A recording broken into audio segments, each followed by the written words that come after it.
Well, the monitor's off, I guess. Hello. Oh. Hi. Hi. I don't see ourselves, but.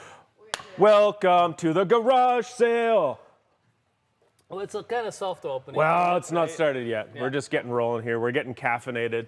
We're Yep. figuring out what we're doing. Well, the sales hasn't started yet, right? No. What's 8 What o'clock. are we here for? We have 20 minutes. Yes, we have 20 What are we minutes. here for? What are we here for? You should know by now. You've been doing this Well, for years. I mean, I Oh, you have, want to but- tell people what we're doing here? Yes, exactly, right? Well, this is Knifewear. This is Knifewear. Yes. This is the garage Sorry. sale. Knifewear. This is the spring garage sale, Mirror image. and it happens twice a year. It also happens again in the fall. But what we're doing right now is we're getting ready because in a few minutes, when the online store opens, we're gonna have a real mad dash. First few hours is very busy of people getting everything that they've,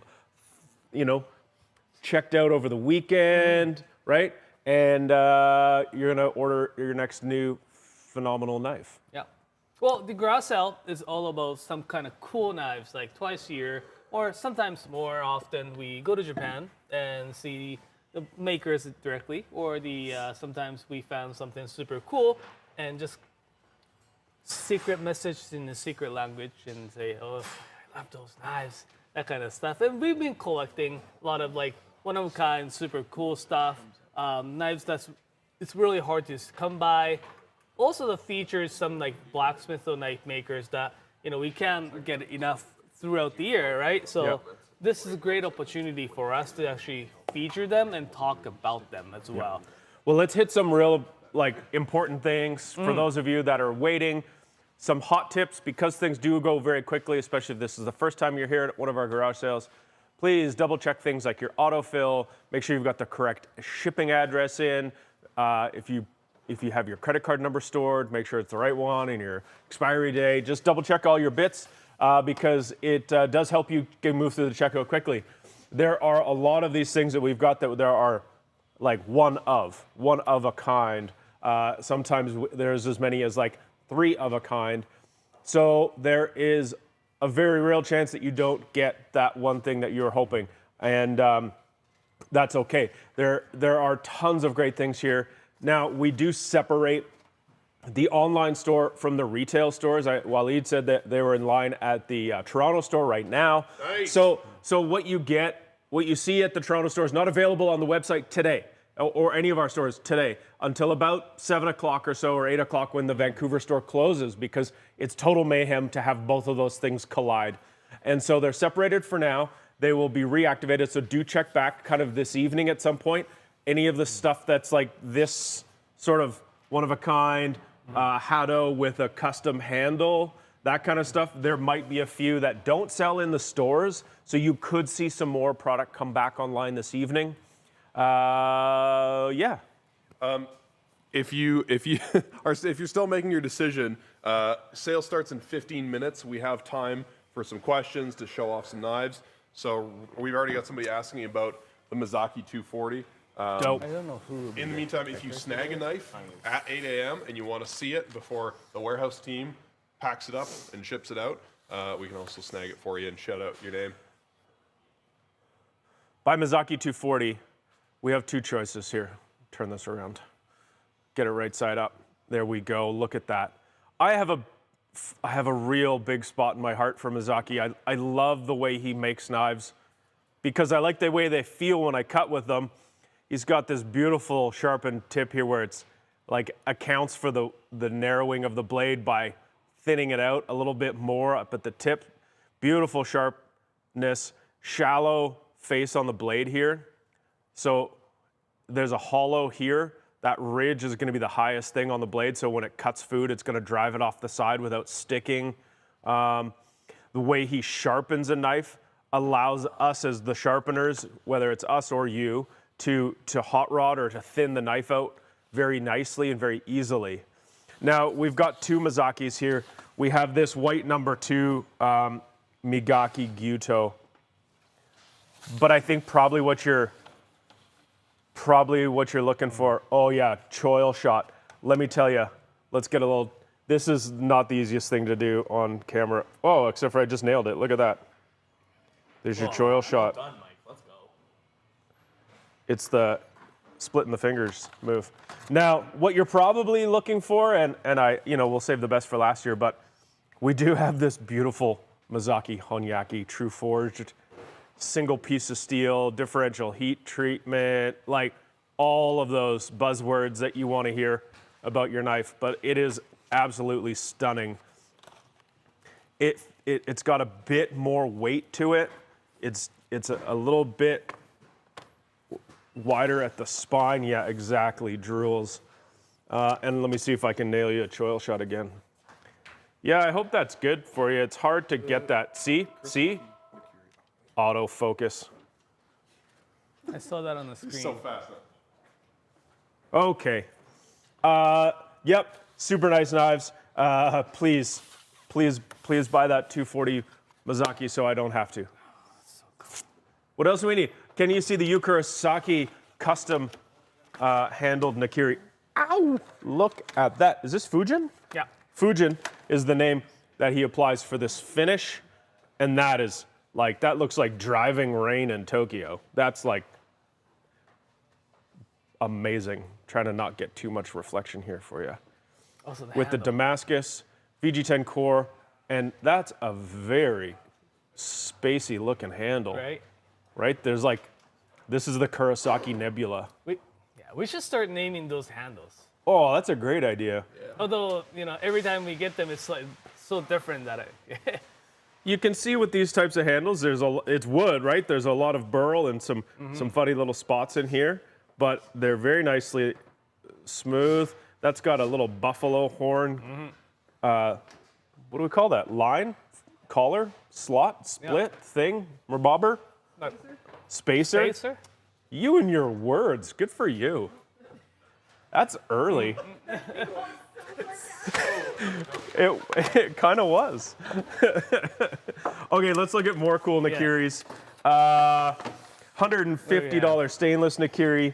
Absolutely. It says stainless Nakiri. Hopefully that wasn't. That looks scribbled out. Oh, okay. If it isn't scribbled Let's look at stainless Nakiris. Stainless Nakiri. Sunihisa knives, they're 20% off for the sale. And awesome. So Sunihisa are wicked knives. They work incredibly well. They're really nice looking. And they're 20% off. So they're a sweet deal.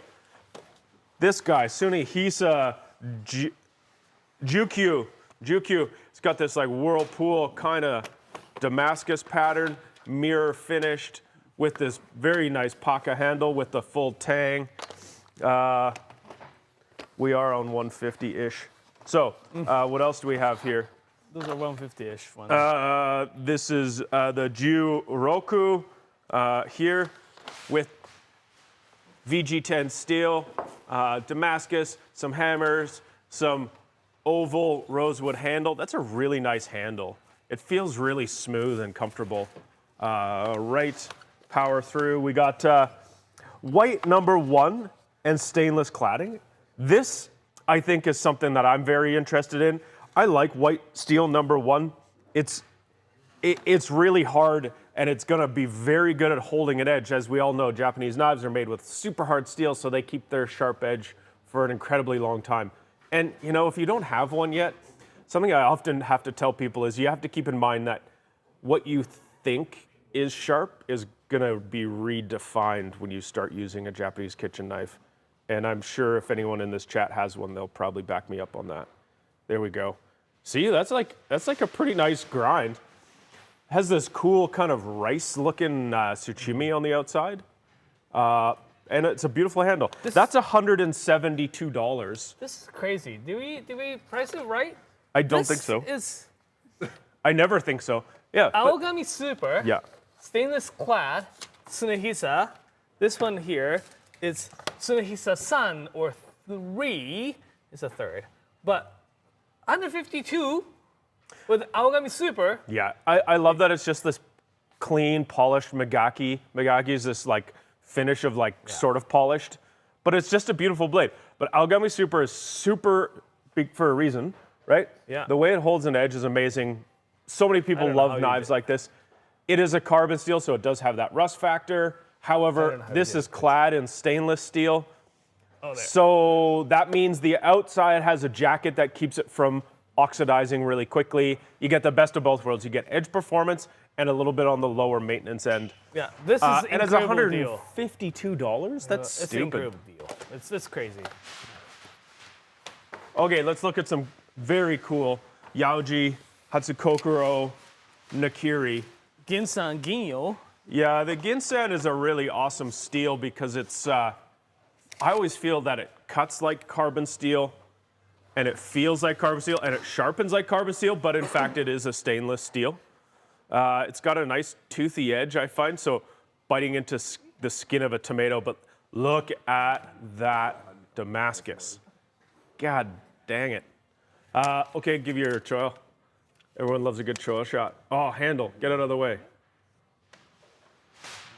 And it's backwards, and my brain's not, it's super nice. It's too early to do the. It's too early to look at a choil. So this is a super nice knife. It's light, it's thin, it's got a nice taper, but it does have a little bit of a ridge right along there. Like it has a nice sort of curved edge to it. That's gonna feel great when you're cutting, is it gonna drive food off the side. And that's one of those things when you got a knife, like Japanese knives, often thinner, they feel like you're cutting with a razor, and you think you go back eventually to using the old German knife you had, and you feel like it was just like you're brutalizing your food with an axe, and instead now you slice it finely. Okay, we also have this beautiful copper and brass Damascus. It's not really showing up the way it should, but there we go. That's a little better. So this is Saji, right? Saji and VG10 core steel. So it's a $500 beautiful knife. This is the kind of thing that patina's a little bit. It's going to look different over time. This is where we start talking about knives, not just as a tool that does a great service in your kitchen. You also have a functioning piece of art to make food with. And that, I think, is a good thing. You mentioned about this. No, iron powder. Do you need more iron? Get your iron powder. This is fun. Tell us the story. This is out of Nigata, right? Yeah, we got a. Tell us about Nigata and why they like iron. Well, the Sanjo is a really big on the steel making iron production, not steel making per se, the production manufacturing on the steel related items. So they make some fun products like the pouches of iron powder, and you're supposed to add this into your coffee. First 10, well, there are 10 pouches. First 10 people who type iron in your notes section on your order, you get a pouch of the iron, like 3 milligrams of iron in your. 3 whole milligrams? Extra iron. Extra iron. And yeah, that region is super cool, right? The Japan never gets as cold as here, so that they melt the snow by running water. Because if you do that here, it gets, you can skate to work. Yeah. All right, sale starts in 6 minutes. 6 minutes. 6 minutes. Oh, there's the countdown right there. Yeah. It's actually great. Let's look at these Tojiro single bevels. White number 2. I don't know if we had a question of them, but these are a great little thing for the sale. We got 3 different lengths. Tell us more about these knives. These are great. They are really well made. The super cool tsuchime pattern. It's really reasonable place to start if you're looking to get into single bevels, right? Texture, hammer texture. It's not the, I guess, like, polished, mirror polished knives like that, but it's kind of cool. I like them. I think they've got a really nice weight to them, and by that I mean they've got some weight to them, which especially for Yanagiba I think is a real benefit because it does all of the work for you. You just gently control the pressure by lifting the knife or lowering the knife, and as you make your slice, it just drifts right through. It does all the work for you. Single bevel knives are so incredibly sharp. They're a little bit fun to use at first. You got to get used to the kind of the twisting nature of them. Yeah, super good deal. Okay, next we got some rainbow Hatsu Kokuro. We've got sort of 2 options here. We've got the Yorokobi for, this is for Marco Hernandez here. The Yorokobi is this amazing knife. Look at, this is, what is this, 180? This is a 180 millimeter petty with this amazing copper Damascus layer to it. Like, it looks like a mountain range. This length and this size and format to me is so lovely. I think you could do so much work with this knife. It's longer than a typical Santoku, but it's kind of like a slender, it's like it's more like a slicer, right? It's more like a Tsujihiki than it is a petty. And we also have the Rainbow Damascus Blue number 2 Hatsu Kokuro Santoku. Yeah. This is really nice. It's beautiful copper brass Damascus with the little wiggle kind of like at the end right here. It's really nice and thin. The little wiggle, that's a Japanese technical term. Right, like a straight line. I'm not quite sure about the Marco was saying the Rainbow Hatsukokuro Gyutos. We may have some at the store level. Let's go back to what we're talking about here today. So the sale starts in just under 4 minutes, Marco. So you've got 4 minutes to make sure that you've got your autofill set to go, you're logged in, you've got everything ready to go, you got your credit card ready, because there's only a couple of those, Marco. So like, there could be 17 people who want to buy all 3 of those. There could be 70 people looking to buy the 3 of them that we've got. You might see them go very quickly. So try and get something like that in your cart and get right out. Just like put it in the cart and then buy stuff, and then come back and look at more. And also keep in mind that at about 8 o'clock, in 3 minutes. 8 o'clock's not in 3 minutes. Yeah. It is. I meant 8 o'clock tonight. Oh. When the stores close, we'll put the store inventory back online. So if you missed something this morning, come back this evening, 7 or 8 o'clock, and you'll find that stuff is going to be back on inside the website because we isolate the stores and the website inventory for just today. Keep in mind, we haven't said it yet, this sale goes all the way until May 20th. Yes. It starts online in a few minutes, and all of our retail locations will open at their normal times, which is 10 a.m., and we've got stores in Calgary, Edmonton, Ottawa, Vancouver, and Toronto. Well, this is a great question, though we should answer it before we actually do it. Thomas, the question is, do we have to refresh the page, store page when the sale starts, or will it auto refresh? It's a good question, and I think you should refresh it. Hit refresh. Yeah, hit refresh. Just F5. If you're in Windows, F5. Don't do it too much. Alan, you'll be able to put something in your cart at 8. Those products that are garage sale products have been disabled. It will go live in 2 minutes, and then you can add things to your cart. Yes. So it will refresh it, and you'll be able to add them onto the cart. Yeah. So that will start in just a minute and a half. We have some cool stuff here. Someone's probably asking for Nakagawa, and also some of the Hatsu Kokuro Irodori. Irodori sounds like Kuradori. Keeps that is absolutely stunning. That is one of the most stunning things that we've got here. It's just gorgeous. One is Kikumori, the Ginsan with the Forge by Nakagawa-san. It's really, really nicely made with a beautiful tsushime. The other one there, Hatsu Kokuro Irodori. It's really solid feel to it, right? It's got a lot thicker spine, but it comes down to really thin. Check Albert's question. So Albert is asking, the Sakai Kikumori Ginsan made by Nakagawa-san in stores too? Yes, there are some. Those knives are in stores as well. We made sure some stores do have them, so go check them out. What? It says like 30 seconds. Oh, we have a delay on screen here. It's 8 a.m. Did you check the website? Is it good? Garage sale time! Double check. Why is Nathan so excited all of a sudden? Oh, wait. You went for a run? Yeah. You're a maniac. All right, good luck, everybody. I hope you get all the things that you've hoped and dreamed of. And we are here for several hours to entertain you. We've got some fun things to do today. And we can also very easily answer your questions about these knives.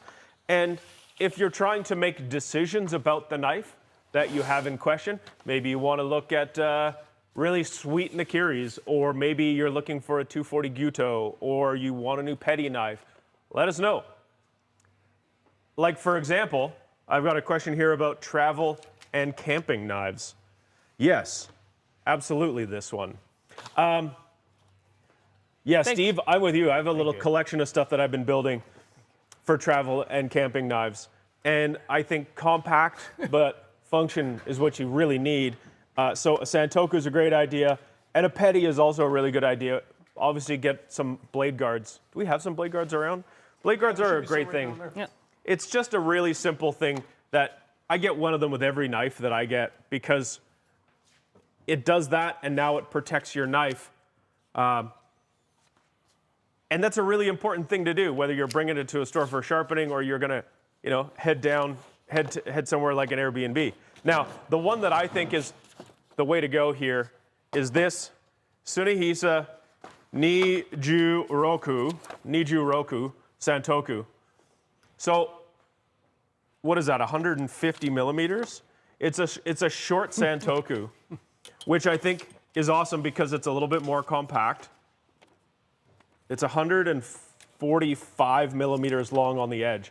So it's a really compact Santoku. I like it with that height though, because when I'm cutting stuff, I can get my hand around it and have a grip properly so I'm not hitting my knuckles on the counter. This is SRS 13. This is a steel that's gonna hold an edge for an incredibly long time. I would never put a knife in the dishwasher, and I wouldn't really say that this knife is tough, but what it is fantastic. It's $176. I think that's a pretty good price for that kind of a thing. You'd never want to leave it behind, of course, but yeah, look at that. Steve, thanks for the compliment. The jacket, yes. And someone's asking how much this jacket was. Like, it's probably around $100 from Japan. When I did the yeah, but how much was the plane ticket to go to Japan to get it? Yeah, that's a different story. I actually think this will be not so much a cottage Airbnb, but this would be great for camping. Yeah, absolutely. The stainless steel, it's got the, it is a lettuce it's a harvesting knife, right? Yeah. But it's the stainless steel. It's got enough height. You can do a lot of stuff with it. Even if you drop it and try to look for a knife with the brown handle, which makes it a little bit difficult to spot. Yeah. They painted the handle so that it's like, oh, that's right there. One of those knives like. Well, the reason it's great for harvesting is, and if you've ever picked something out of a garden, this front part of the blade here has sharpened, right? That's sharp. So when you're going to cut a head of lettuce out, you just push it straight down, and you've got this little edge here that you can just sort of cut through and harvest with. It's a smart little thing. That's a garage sale classic. That's not a thing we really carry all the time. But someone's asking for a bone. Really quick, before we get to that, we're getting some garage sale general questions. Yeah. People are like, sale prices aren't showing up. That's because everything is already priced as it is. Yeah, so can we do the housekeeping really quick? Yeah, so some of the items were discounted. Those items like at Tsunehisa, we have sale on Munetoshi. We are doing a sale on the items like, these are great actually, deals like 50% off on 90mm lobster stones, Alps. These are you have to have them for your every camping set or every car you own. You just have them in a thing. And yeah, so those ones do have the original price and sales price already written. Yeah, so Richard, the prices are already discounted. Yes. Instead of just writing a big number and then scratching it out. Fantastic. Yeah, instead of writing a big number or crossing it out and putting a smaller number, we just price them as really amazing deals. And so that's part of the garage sale. It's not the same inventory that we carry all the time that we put on sale. And it's in fact not really a garage sale. I mean, we kind of are in a garage, but there aren't old Tefal frying pans. There's no used crock pots, no half-used winter tires. Well, thanks for all the comments. picking up some of the cool stuff. I'm so excited, like Nakagawa. Tetsujin! Oh, That's one of my favorite. And really quick, we did have some things sell out because people found a loophole, and those orders have been canceled and returned to stock. So. And part of that out of stock is, in fact, how we separated the website from the stores. So that likely means it's in a store, which means if someone doesn't buy it today at the store, if you come back this evening, you'll be able to see it. Buy it. Okay. Well, there's someone that's asking about the bone cleavers. Like it was saying the beef bone cleavers. Are you cutting like beef bones? Well, okay, so it depends on what you're doing when you're using a cleaver. Often with any knife, you're going to try and go between the bone and in the cartilage. You're not really using a cleaver to cut through the bone. Right. The best thing to cut through a bone is a saw. Yeah. Right? Yeah. And a general hacksaw or a butcher saw, they're basically the same thing. They'll do a great job.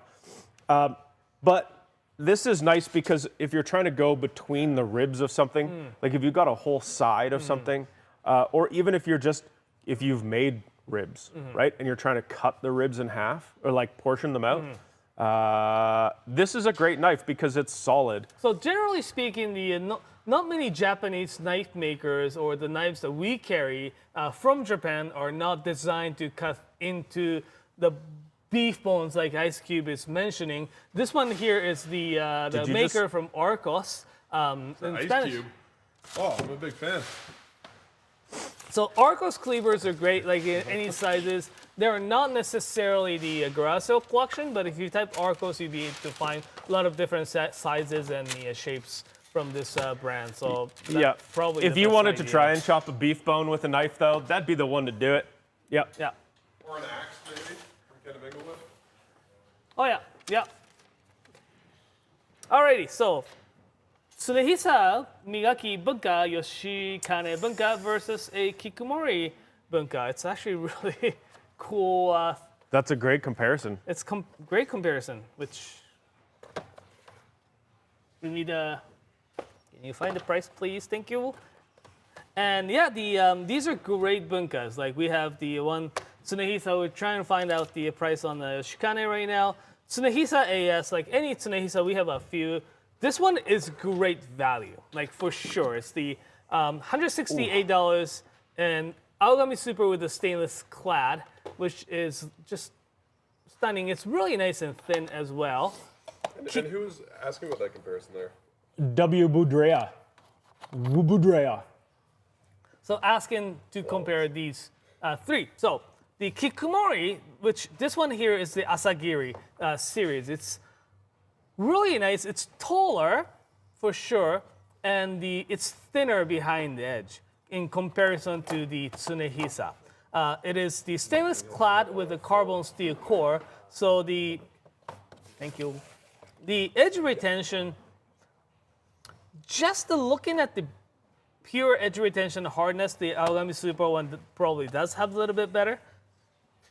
But because it's how thin the behind the edge is, this is gonna cut through, say, yams and stuff so much nicer. Yoshikane, oh, this is also great. Yoshikane is like really, really good, hey? Like making the sharpening job on Yoshikane is really, like it's so cool. You know what? This Tsunehisa is going to be like having a Toyota. It'll be really great to drive. It'll be very dependable, and it'll be there for you every time you go to use it. This Yoshikane is going to be like a Lexus. It's very beautiful. It's very, very elegantly crafted, and is going to be a bit higher performing. If you use the Lexus on here, what are you gonna say about this? I'm trying to figure that out right now. Because what's better than a Lexus? Because this is the thing that's better than a Lexus. This is what the president of Lexus drives. This is like what Lexus wants to be. This is. Damn, we got some shade coming out here. Right? Sorry, Lexus, but I mean, you're just a fancy Toyota. Hey man, Toyotas are amazing. Sakai Kikumori Asagiri is a phenomenal knife. I think just the way it's built, the way it looks, the way it's tapered, like this thing is gorgeous. Even the back of the spine of the knife has been beveled really nice attention to detail, and just I feel very inspired by this knife. To hold this knife and to cut with it, I think would be an absolute pleasure. Hopefully we answered your question, W. Boudrea. Boudrea. Next here is, I'm not quite sure, the 240 Gyuto time. 240 Guto. Yeah, for around $500. Didn't know if that was American or Canadian. Great. Well, let's go with Canadian, because that's where we are, and we know how to make that math work in our head. So if you are American, this is like Canadian dollars, but it's like 25% off your American dollars. So this is a wicked selection. The Tetsujin Hamono, blue number 2, here on my left. Look at that. Look at that core steel. If you don't know this already, Japanese knives are made with 3 layers of metal. On the outside is a soft steel, and on the inside is the hard one. That core material is the one that we're always talking about. If we say Aogami number 2 or white number 2 or SG2, those are the codes for the steel in their makeup, and it kind of means something. But in general, Japanese steel is significantly harder than most other knife steel, which means you're going to have a knife that's going to stay sharp, it's going to be thinner, and it's going to hold that edge. It's going to be sharper, and like, who doesn't want that? So when we talk about the core steel sticking out here, that's the edge material, and that is stunning. That's a lot of core steel that's sticking out, which says to me that this thing is tapered very, very finely and very gently. So you would have a very smooth cutting feel with this guy. Oh. That's the Tetsujin Hamono. It even tapers up towards the tip. When you think about cutting, it's not just the knife going down in through the food, but it's also the knife moving forwards through the food. So if you think about a boat, when the knife is tapered towards the tip, it's also going to move smoothly as you push the knife through the food. Tetsujin's so nice. Yeah, I mean, there's so many more to talk about here, but I could keep going about the Tetsujin. But let's keep moving. Yep. So this is Wakui with a stainless clad jacket on the outside of white carbon steel number 2, which is an amazing steel. If you're into sharpening your own knives, white number 2, I find when you finish sharpening it, you feel like a hero because it is so nice to sharpen. Really nicely polished blade, octagonal rosewood handle. It's got a stainless clad on the outside, so it makes it a lot easier for you to take care of.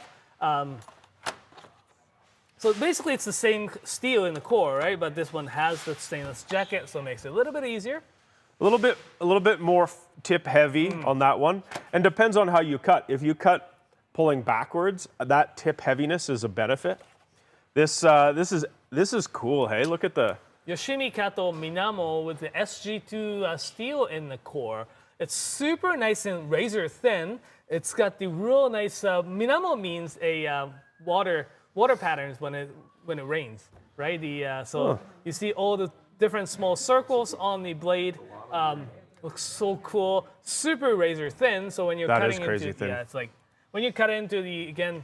Like I use the carrot as my test when I'm cutting. It's gonna glide so smooth. I really like the contrast of the red on the rosewood. Yeah, I think that's such a cool looking handle, and it's an octagonal handle, but it's I'll be honest, it's a little unique in the way that it's like the sides are not flat. It's actually kind of like the sides. It's like a rounded octagonal slightly, shape. right? I didn't notice that before. That's really, it feels really nice. Yeah. If you're looking for something a little bit more robust, I guess, than these guys, this here, Sakai Takayuki, whatchamacallit, this one is Sampo, SANPO, Series Gyuto 240 is going to be great. If you're looking for not like super, these are great, but slightly more delicate, I guess, in terms of how the edges were constructed. Where this one here, if you look at a spine, like spine is very, very thick, but it sharpens it very nicely. So it has a really great balance between the little razor sharpness, but also the really rigid.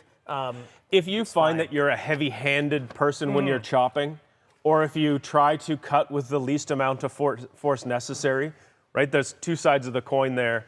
I think if you're the person that chops with some gusto, this knife has got a lot of mass to it, and it comes down to a very thin edge.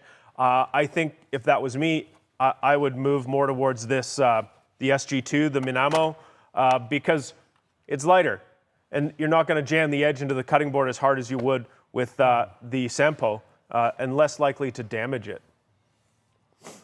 Oh, the USD. So you'd be probably looking at a little bit more a higher range, but the Yeah. Oh yeah, get the Tetsujin. Just Yeah. go. Just go. Go Tetsujin all the way. What do we got here? Refurbished Suzuki Uchi Nakiri. Bought it and want to see it. All right, my friend. This is Thomas. Thomas, I have this knife. It's so much fun. It's like a single bevel in the way that it's beveled on one side, but it is so much thinner, and it's got this cool little angle, right? You can see it right there. This knife cuts stuff impossibly thin. It is just so much fun to use this thing. Cool curved tip up here, and yeah, it's got this cool kind of welded they call it spine that's ear, hammered. eh? What do they call they it? call it ear. This is an ear. Yeah. Yeah, right. I have had a lot of fun using this knife. Try cutting stuff really thinly, like cured salami or cuts like a cutting like a mandolin, right? cabbage. Yeah, Yeah, it cuts like a mandolin. Yeah. Yeah, make some pickled beets. That's Yeah. what I'm gonna do. Yeah. Congratulations on your knife. I'm glad you snagged that. What a crazy good deal. The refurbished section, I'm sure, is already gone. It's one of those things that we do at the garage sale because every now and again we get some knives back and we clean them up. Sometimes a handle cracks and we put a new handle on it, or something along those lines. Often, almost all of them are refurbished by Naoto-san, who is like an incredible sharpener. So sometimes I think they're actually better than they were when they were new. Something we did new this year in all of our stores was a thing we called the buyback or a trade up, where it was like knife amnesty. We don't love when someone has a really beautiful knife, but it wasn't the right thing, and it just hangs out in the back of your drawer unused. Well, some craftsmen use centuries of tradition to learn how to make that knife. So we'd prefer to have it back in someone else's hands. So we offered this thing where people brought knives in, we bought them back. They were in turn able to go and get something else that they really would prefer, and we tune them up and we have them for sale. Yeah. You'll find those in every store location today and throughout the week. Yeah. We have it online here as well, Yeah. and there might even be some left. I have no idea. Thursday we'll add some from Calgary at least to the website. Great. Yeah. Great. And on Thursday we can do a video from Vancouver because So I'll be Fries, there. congrats on the beautiful hado. I don't know which one you got, but we got a Oh, they are so beautiful. yeah, like quite a few Oh, beautiful man. handle hados in our Well, I'm jealous. selection. Yeah. Those are so nice. All right, Bernard Welsh. We do have a Munetoshi Shirogami Migaki Gyuto. That wasn't even English at all. Asking the You said well, we do. to get I- a full carbon steel. Yeah. I think you should get a full carbon steel Gyuto because I also want a full carbon steel Gyuto to go alongside of my. This is such incredible deal. three Though. Gyutos. 222 small Canadian dollars for a really well-made carbon steel Gyuto like this. It's a total sleeper, this knife. Yeah. Yeah. It's fantastic. We went to see him, right? Yeah. It was so fun. He Yeah. had the 4 different spring hammers and And he had a pair of glasses at each hammer. Yeah, yeah. Right? Obviously, he'd spent a lot of time forgetting his glasses at the last station. So then he just went and bought 4 glasses and put them one at each Yep. hammer. Yeah. He's I a know. sickle maker, too. Yeah. And now it seems like he has someone actually working apprentice type Yeah, of that was such a person as well. fun thing. Do we have any videos online of him? If you wanted to see some really cool videos of not necessarily the Munetoshi being made, but just what it looks like inside of a Japanese knife factory, on our website here, or on our YouTube channel, I should say, we do have this great documentary that we made called Spring Hammer. Spring Hammer is a really cool show. It started out with you and Kevin on a trip just doing some video and decided like, hey, why don't we make a documentary? So it's almost good, but I think what you get to see is really amazing footage. Well, we're a couple of amateurs here, and I think to be honest, there was some really good work done. But great. Go watch it. It's so inspiring. It's so cool. This Munotoshi is a great knife. It's a super good deal. It's a bit of a sleeper because there's no embellishments that make it look really fancy, but you can make food look fancy, and that's all you need. Yeah.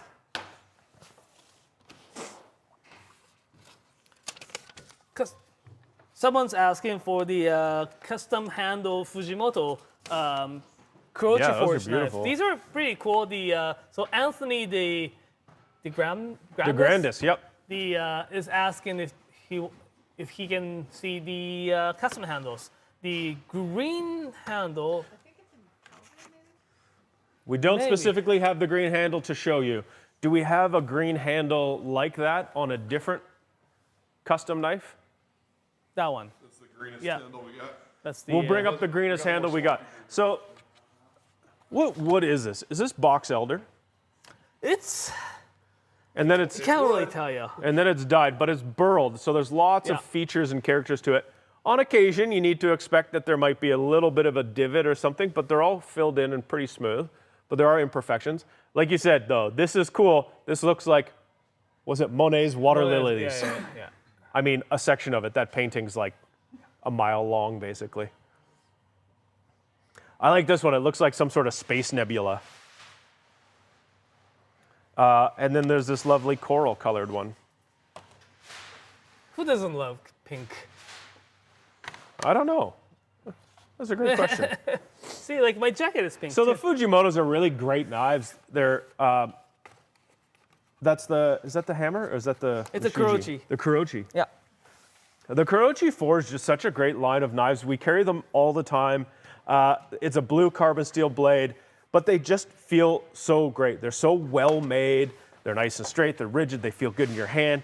And it's a full carbon steel knife, and it's a great price. So sometimes, if you're just wanting to get into something, you don't want to go all the way, and you want to test it out, the Fujimoto Kochi Forge series is a really excellent place to go. Now, these are just the garage sale versions. That's things we carry all the time. They're not actually part of the garage sale, but, you know, check them out. What else we got? Oh, yeah. Okay, so we're going to take a look here at this Sekai Takayuki Togashi Shirogami Kurochi Tall Bunka. Tall Bunka. Look at this big beast. This is not a cleaver to cut through bones with. This is a cleaver that you can obliterate a cabbage with in fine form. This is a carbon steel blade. This is similar to what we see sometimes as like that sort of Chinese cleaver or Chukabocho style. Nice kind of like, almost like hamaguri kind of edge here. It's pretty rugged for sure, right? It's got the Togashi-san's way of forging, and like the Matsuka-san sharpens it, but he basically made it so that it's not like razor paper thin. Yeah. But that makes sense, right? Like it's still thin enough, but it kind of leaves that little thickness like right behind the edge. So what we're doing, what Naoto and I are doing here is we're sort of pinching the blade and pulling our fingers towards the edge, and so we can feel how the edge is shaped, whether it's a hollow or if it's a V or if it's kind of that clamshell shape.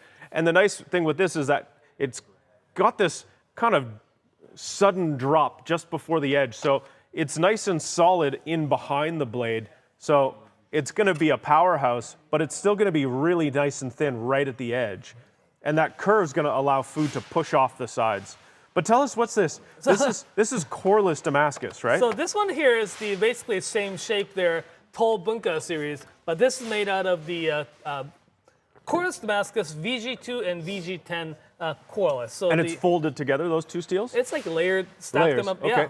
So it's really pretty. And if you look at again, like as I said, Coreless, the core is basically, the edge is really basically the combination of the two different steels. They said it will help it creates the artificial serration Right. by different type of steel kind of comes on the edge. So Steel wears a little differently. Slightly, So right? that's core less. This must be core more. yes. You're not even paying attention. Usually Sky groans when I make dumb jokes like that. Sky must be dealing with 170 people in the comments and like working or something. Okay. Custom handle Kaijin Petty. This is beautiful piece too. The like Masashi-san is such a great blacksmith. Like he I love the Kijin. I have a Kijin Santoku. So Sweet. MR is asking to see the Masashi Kijin Petty custom handle. This is the custom handle right here. It's a beautiful handle. Again, it's like a water lily type of Yeah, that's a beautiful handle. impressionist. I love on his petties as he pulls the heel out so it doesn't drop down at a 90 degree. So it puts the edge length a little bit further forward, and right in here is actually usually the balance point of the blade, which on a larger knife it doesn't really matter because it's so much bigger, but on a petty it matters because when you're holding the knife, you're not covering the edge with your hand. It's a tiny little detail that I think makes them brilliant. And that's the thing we really love about Masashi Yamamoto. His knives are so incredible, and he does something that's really great, which is he thinks about knife making through the user's lens, not just the blacksmith lens. Okay, we got a Hisa Niju Shichi Ginsan Petty 135. Someone has bought this knife and wants to see it. Here we go. Let's take a look-ski. Wow, it's light. It is light. It feels like a pencil. It's a solid oak handle. Really nice thin blade. Nice. This is going to be a very nice little knife. I can see cleaning sinew off of meat, finally slicing some garlic, whatever, busting up a shallot. And by busting, I mean surgically mincing a shallot. So Malik is asking. Surgically busting up a shallot. Yeah, right? Ginsan stainless steel is really great. The knife making steel as well. It's like easy to take care of. It gets like really nice and sharp. It's really relatively easier to resharpen as well. And look at the toe shot. It's really nice and thin. It's super well made knife for such a great price. Good work, Malik. Happy New Knife Day. Happy New Knife Day, everybody who's getting themselves a new knife. Naoto's walked away with my Post-it, but I know what we're doing here. We're looking at a Yoshimi Aogami Super Tsuchimi Bunka. Look at this they bought Tsuchime. it too. They bought it. So Manny bought it. Dope. Like this, I love this guy here because look at a Tsuchime or the hammer pattern. It's like it's like a wing. It's like Attack on Titans. I don't know if you watched the Attack on Titans. It's the what's that English? You know, like the guys. They have Naoto's manically looking around for someone who gets his reference. I know what you're talking about. Wings. Yeah. Are you like talking about their What we want to look Logo, at is this knife and what Yeah, makes it Scout's cool. logo, yeah. It's got this beautiful Yeah. Kurochi finish with this texture that Naoto's raving about. Yeah. It's a very unique looking texture. I don't think we've really ever seen this on anything other than a Kato. Well, they had the SG2 version of it. Yeah, but but it's the just Kato. yeah. Kato's the only one who makes it. Yeah. So really beautiful blade. Give you a little, well, see if I can get you a little choil action. Yeah, look at that. It's really, really well made. This Aogami Super stainless clad really tapers it very nicely, sharpens it very nicely. Also looks like, like. Oof. And sharp. Yep. Oh my goodness. Oh, I guess like you know what? That's something that you have to mention. Like it's sharp. Oh yeah, I mean, right? We spend all day coming up with 1,000 ways to say it's sharp. Listen, sharp knives at the garage. this is a great knife to have. A bunka is such a useful tool. It's the kind of thing to me that I use when I'm just gonna cut like one pepper or something. You can use it to cut everything you'd buy at a grocery store in North America, I think. It can do a lot of work. I mean, I like using a larger knife like a 240 because it makes all things easier to cut.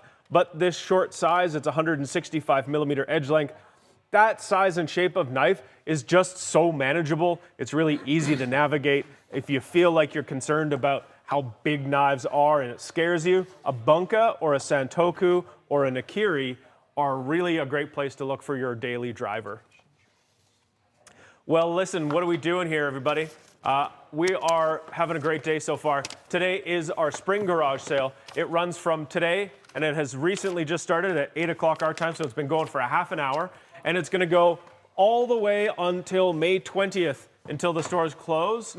We started this morning here online. We also have all of our stores, Calgary, Edmonton, Ottawa, Vancouver, Toronto. Toronto and Ottawa are open. All the other locations open at their local time of 10 a.m. And you can go into the store and see different things because what's available in store is a little different, not a little different, but it's not available online until this evening. This evening, around 7 o'clock when the Vancouver shop closes, all that inventory that is in all of the retail stores will get put back onto the website. So come back and check that out. You'll see some stuff that maybe you hadn't seen before. What is knifewear? Oh, that's very... Knifewear is... very philosophical, isn't it? Knife we are. Knifewear. We are a Japanese knife company. We have been doing this for 17 years.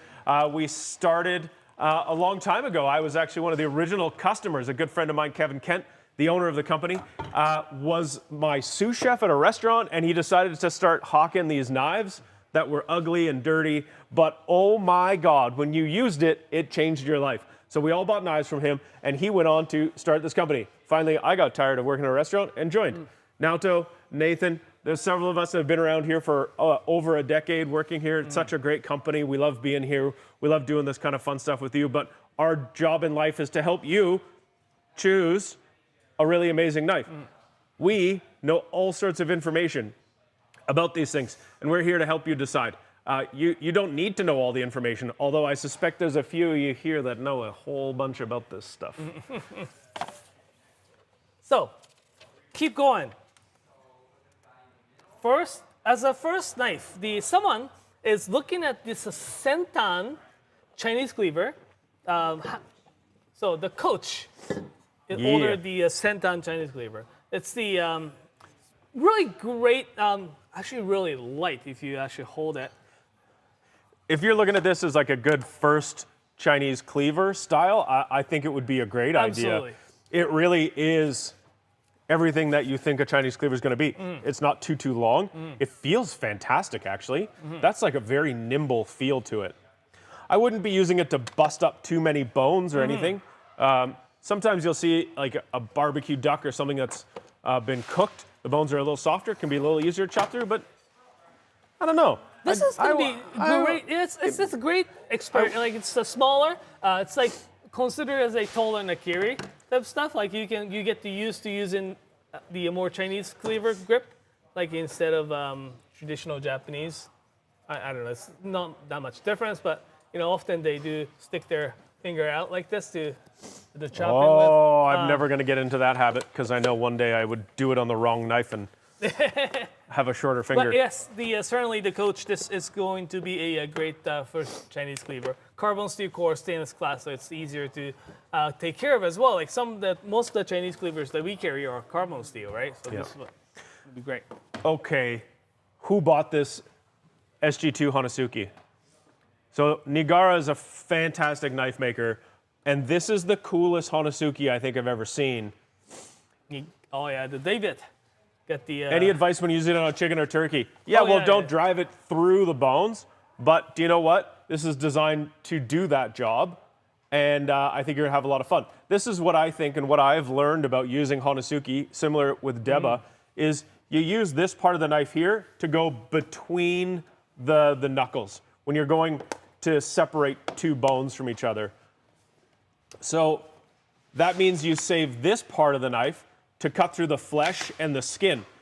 So what you're doing is if you do ding the edge on a bone, it's gonna happen here at the back, but you're gonna have a nice clean edge up at the front. That would be my advice. Other than that, I would say get a whole bunch of chickens, get a bag of skewers, get a charcoal barbecue grill, make some tare, and have a whole bunch of friends come over. That is great size. Have yakitori party. That's great size for a turkey as well, because it's slightly longer, right? Like usually it comes in the 150 millimeters. That's 170 millimeters long. So when you're doing when you say taking the breast off from the turkey and stuff, that comes much more handier because of the length. Yeah, just like when we've been looking at all these different sort of choils of knives, like it's so. Look at how thick that guy is. This is such a cool knife. I'd love to hear what you think about it, David. I've been after one for quite some time. I only have 3 Honesuki, and I think a 4th might be in order. Just a last reminder, I don't know if it's all gone or not, but if you type iron into the memo section, we'll give you a pouch of the of the iron powder. Note section. Note section, not the promo section. Note section. I'm going to take these to the guys in the back so that they can start adding to your thing. Okay?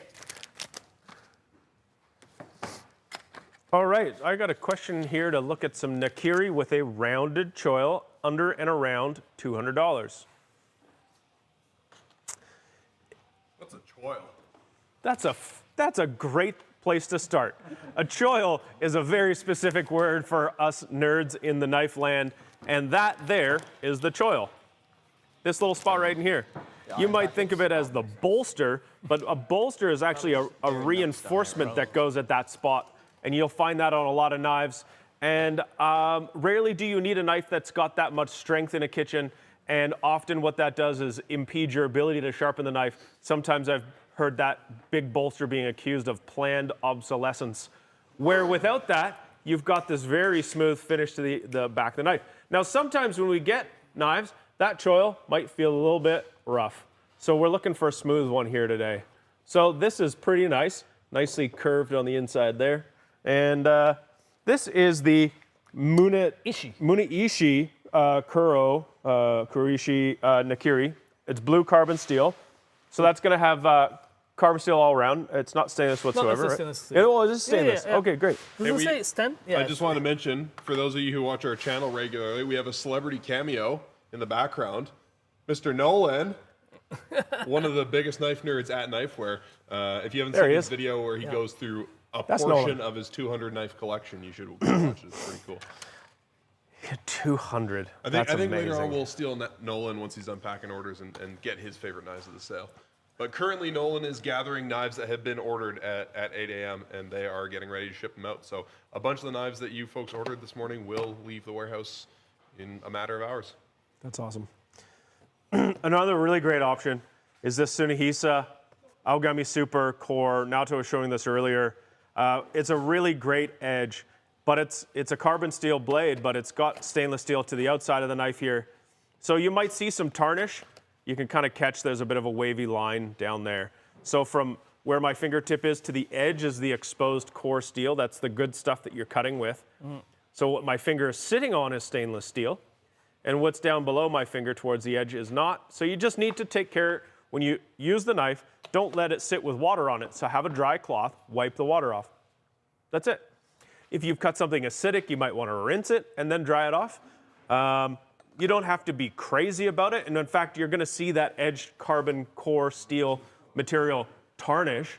It looks kind of gray and cloudy, and that's really good. You want that. That reduces the speed in which your knife will oxidize or rust. If it starts to go black, you want to kind of scrub that off and knock it back. Barkeeper's Friend's our choice for doing that job, which is a great product that's abrasive mildly, but isn't corrosive. Or if it ever gets orange, that's when you really want to get rid of the orange. It's kind of dissolving the steel, and that's not good. But otherwise, yeah, if you're using a carbon steel knife, you want to build up that patina, as we call it, and that is leads you to a knife that doesn't rust as quickly. The reason why you might want to have a knife that isn't stainless steel is because it cuts like crazy.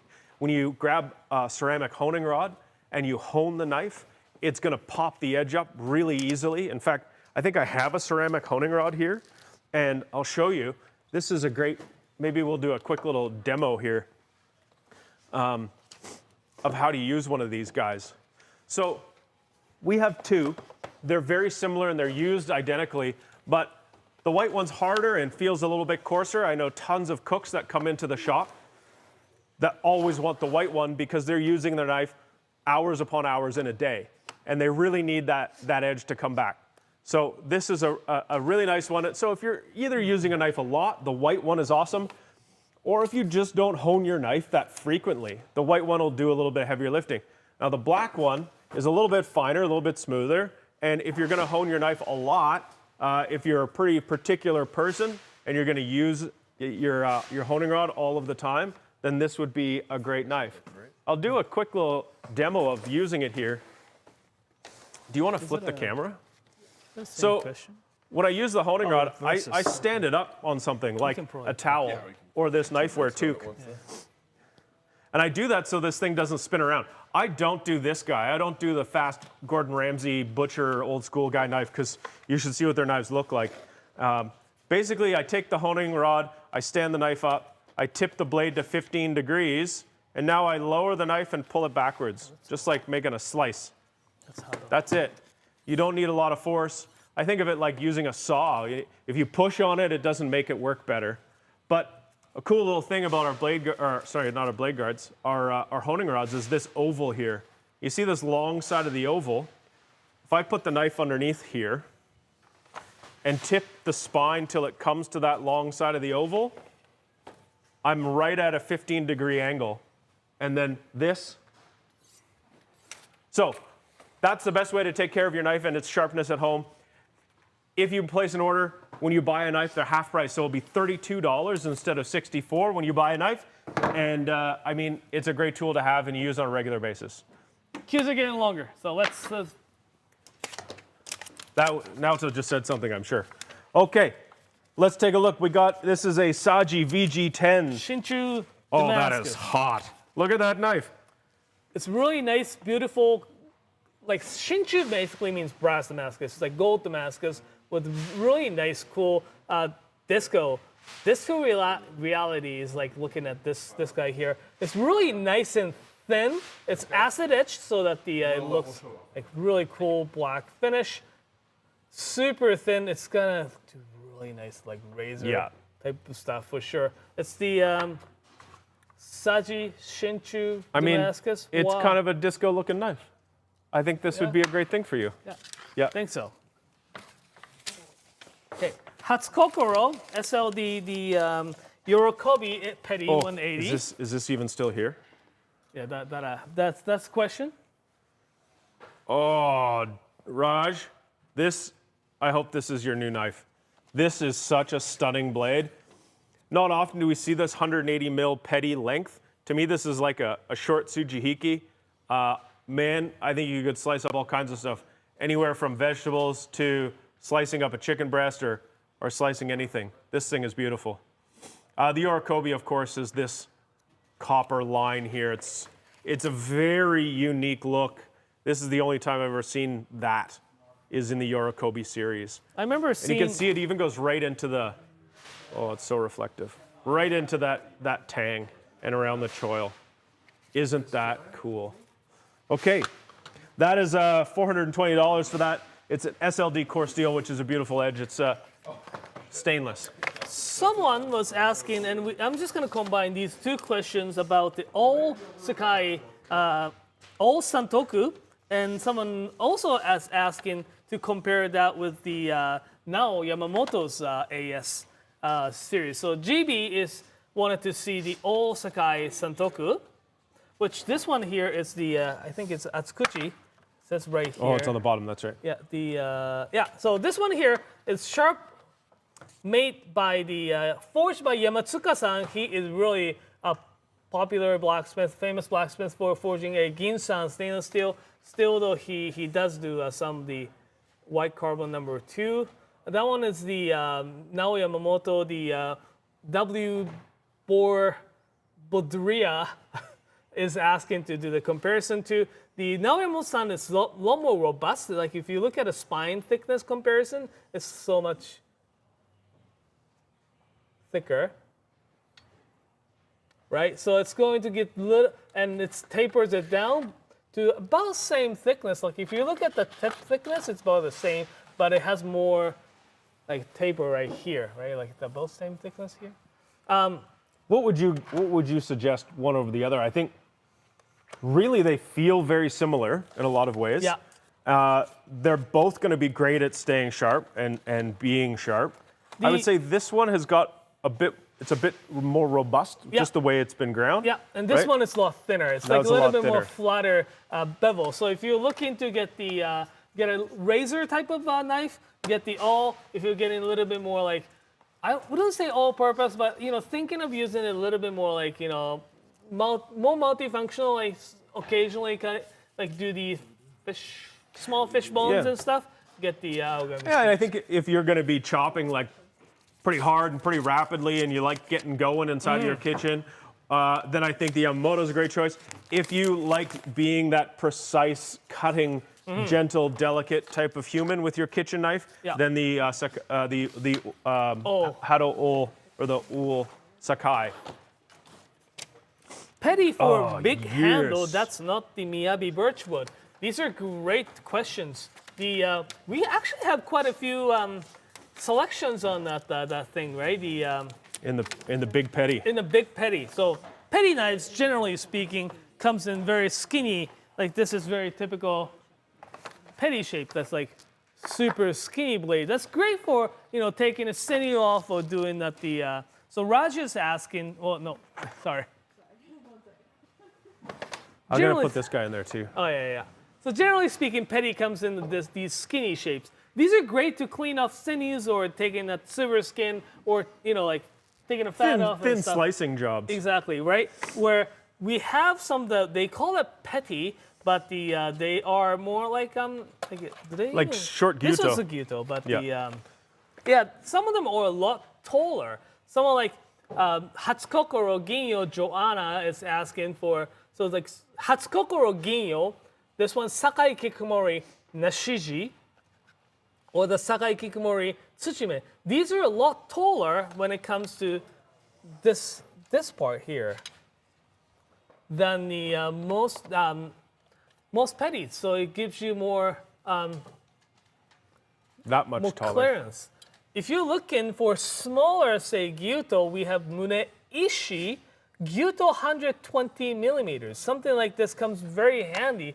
It is like, size is really small and short, but has enough knuckle clearance. So when you're chopping like this, you wouldn't have to worry about finger knocking on the cutting board. This Hatsu Kokuro Ginyo is a stunningly beautiful knife. It has a little bit of hammer texture on the face that you can't really see here. It is very, very thin. It's like a little laser beam. This is a very useful knife. It's very thin, so it's a little bit more delicate. It's stainless steel. Now, I'm a huge fan of this because I love the carbon steel core, blue steel in this one in particular, with the stainless steel cladding, and it's got some nice height. It's a little, I'm not gonna say there's any difference in its performance because they're gonna be very similar. And but it can tarnish a little bit along the edge. And then we've got this guy here, this other, what's this one called? If we're gonna find this one. Sakai Kikumori Tsuchime. Tsuchime. Or Minomo is the blacksmith name. And so this is full carbon. This is a great knife. It's a little bit heavier feeling. Yeah, that would be my three choices. And hopefully I gave you some idea of what they'd be like to use them. Muneishi-san's petty is also nice and tall. So if you're not looking to get like gyuto particular, I will get the this Muneishi petty 120 as well. Okay.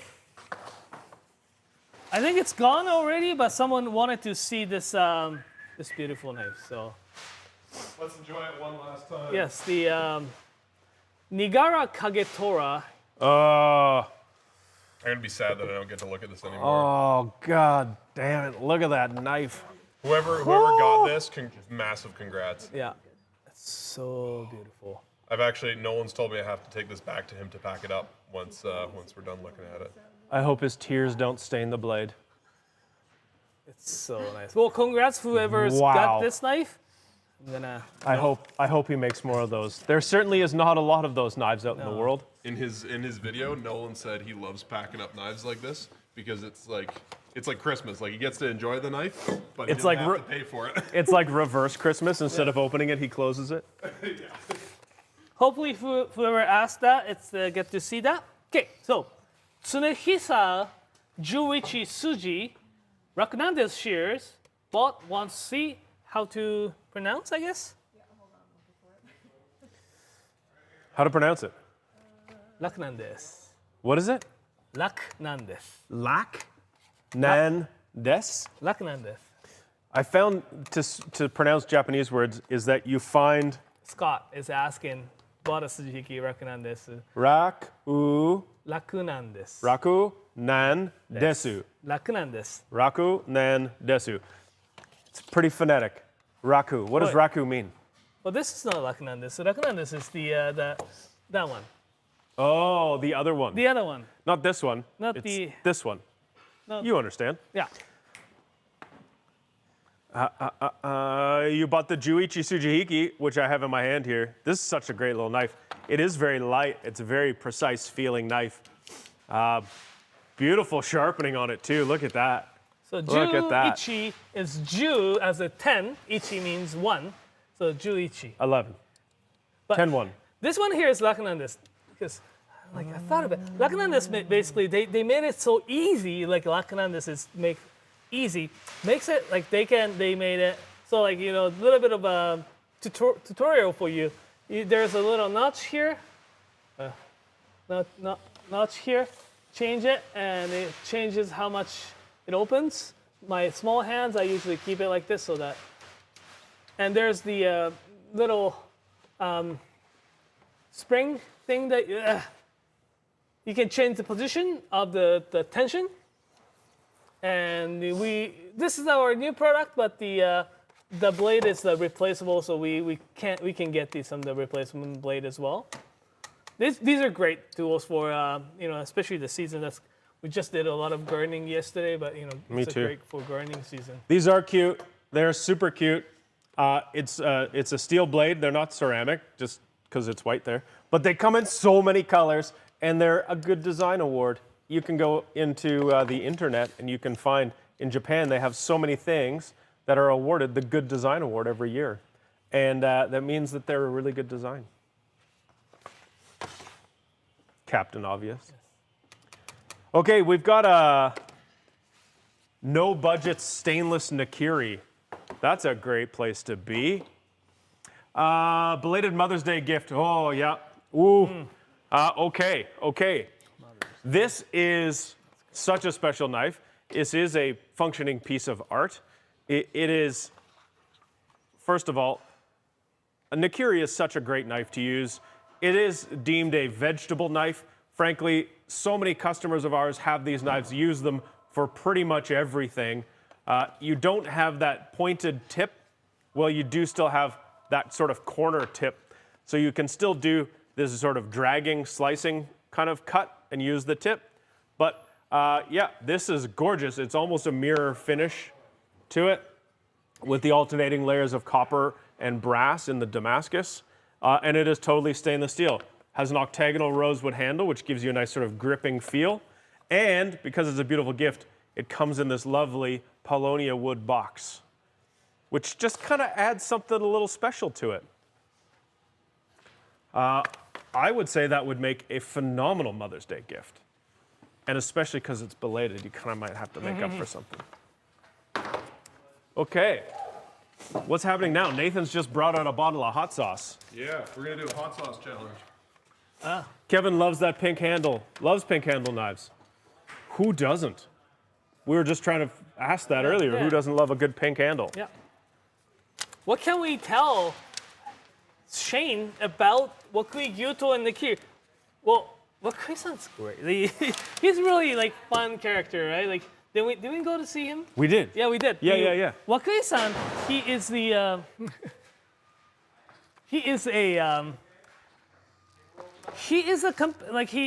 comes from the company or the family of making the Cleavers, like Cleavers.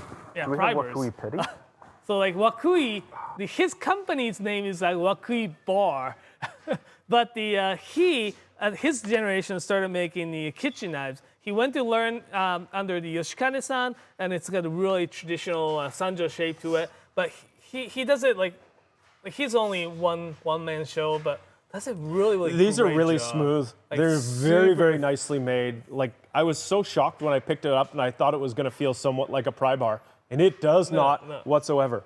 Now, I know your question, Shane, is about the Gyuto and Nakiri, but I figured we should probably put the Petty in here too, because these three knives together, to me, would be the set. If you're looking for a set of knives, this is the way to go. Now, we do have some discounts on a regular basis at Knifewear. These wouldn't be further discounted. They're already discounted. We don't combine discounts. But if you ever buy 3 knives at one time, you do get a 10% discount because that's what we call a set. They don't have to be matching like this, But these are matching, and I think they look real handsome together. Pop these three on a nice walnut magnet, like, right? That'd Yeah. be real good looking. Sheesh, as the kids say. Sheesh or shisha? But these are great. Like it's super thin, like nice and thin spot, like thin behind the edge. Really nicely tapered. Really well made knife. It's easier to take care of as has a stainless cladding on the outside. Sorry, that just needs to be over here so it looks right. Yes, look at that. Handsome.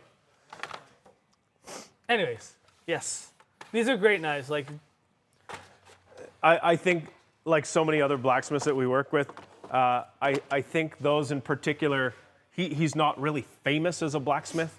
We don't get a ton of his knives. He doesn't make a ton of knives, but they are very well worth what you pay. I think the value for the dollar on those knives is amazing. Absolutely. What's his name again? Wakui. Wakui. Wakui. Toshihiro Wakui. Wakui knives are something to look out for. I think they're only going to get better. We got a Hatsu custom handle. Hey, who here likes pink handles?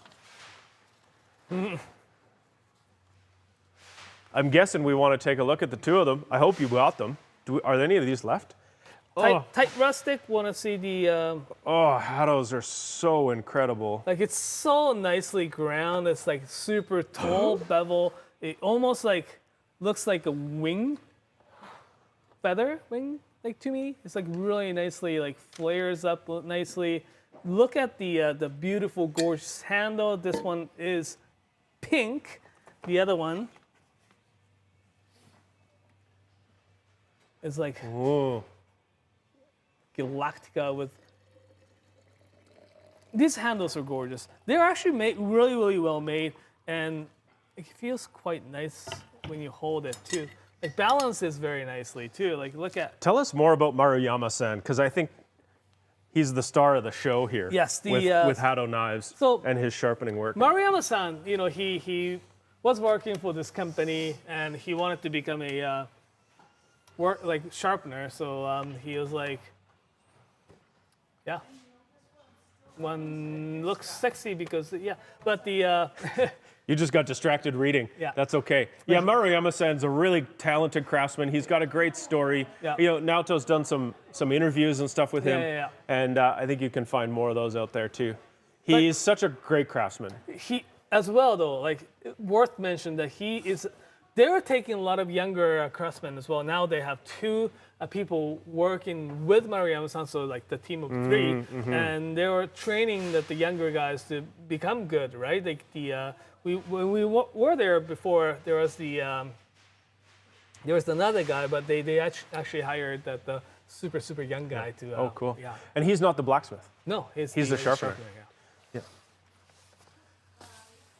Well, boom. Zangetsu, Zengetsu Sakimaru Takohiki, Look at this. What is that, 400? 360? 360 mil. Oh, Jesus.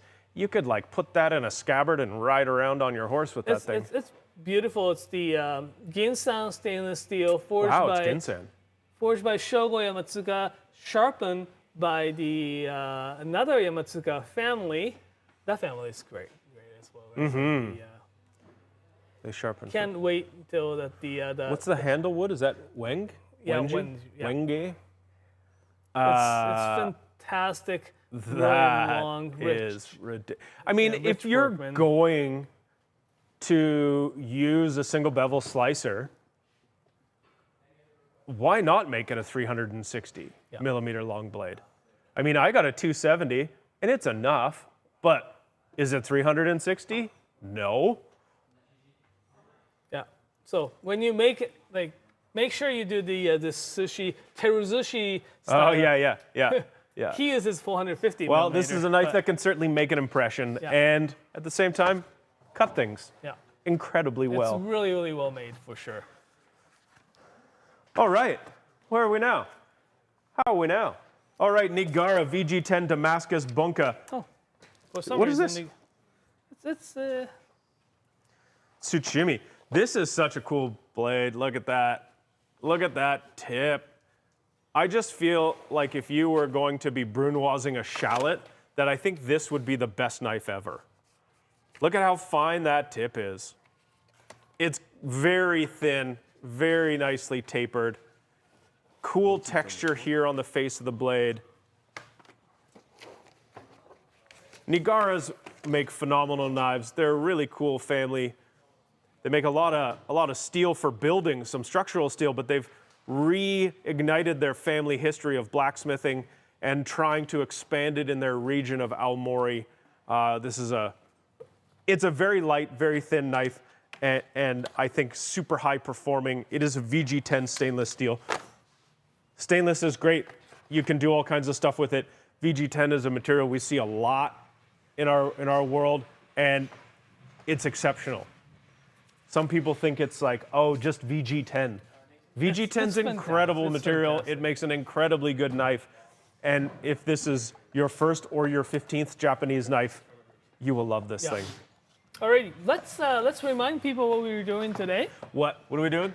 Well, today is the first day Spring Garage Sale 2024. What? We do it twice a year. This is called Garage Sale. The Garage Sale is all about knives that we don't get to see, I guess, all the time, right? Some blacksmith knife makers, they only make certain numbers that we can't have them as the full-time line, so that we bring them and showcase them in this kind of fashion. We do it in the spring and the fall, and right now we just opened the stores in Toronto and Ottawa.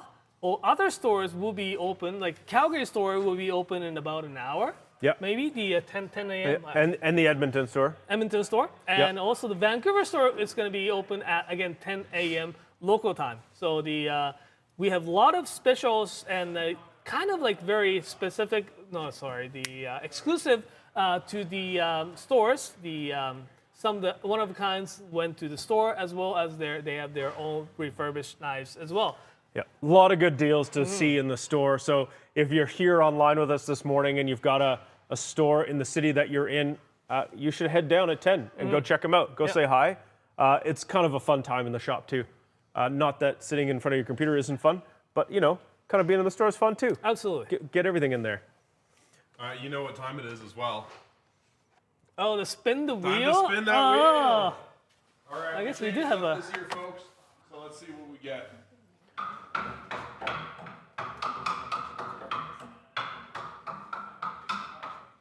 And we landed on Japanese. What's that? You gotta talk in Japanese for a minute. Oh. 本当に1分間OK。はい。でも、俺だけしか、Watashi no namae wa Nei-san desu. Oh, Santoku Nakiri, Tsuchihiki, Aogami, Shirogami, Yuto? Gyuto, Toishi, Takefu.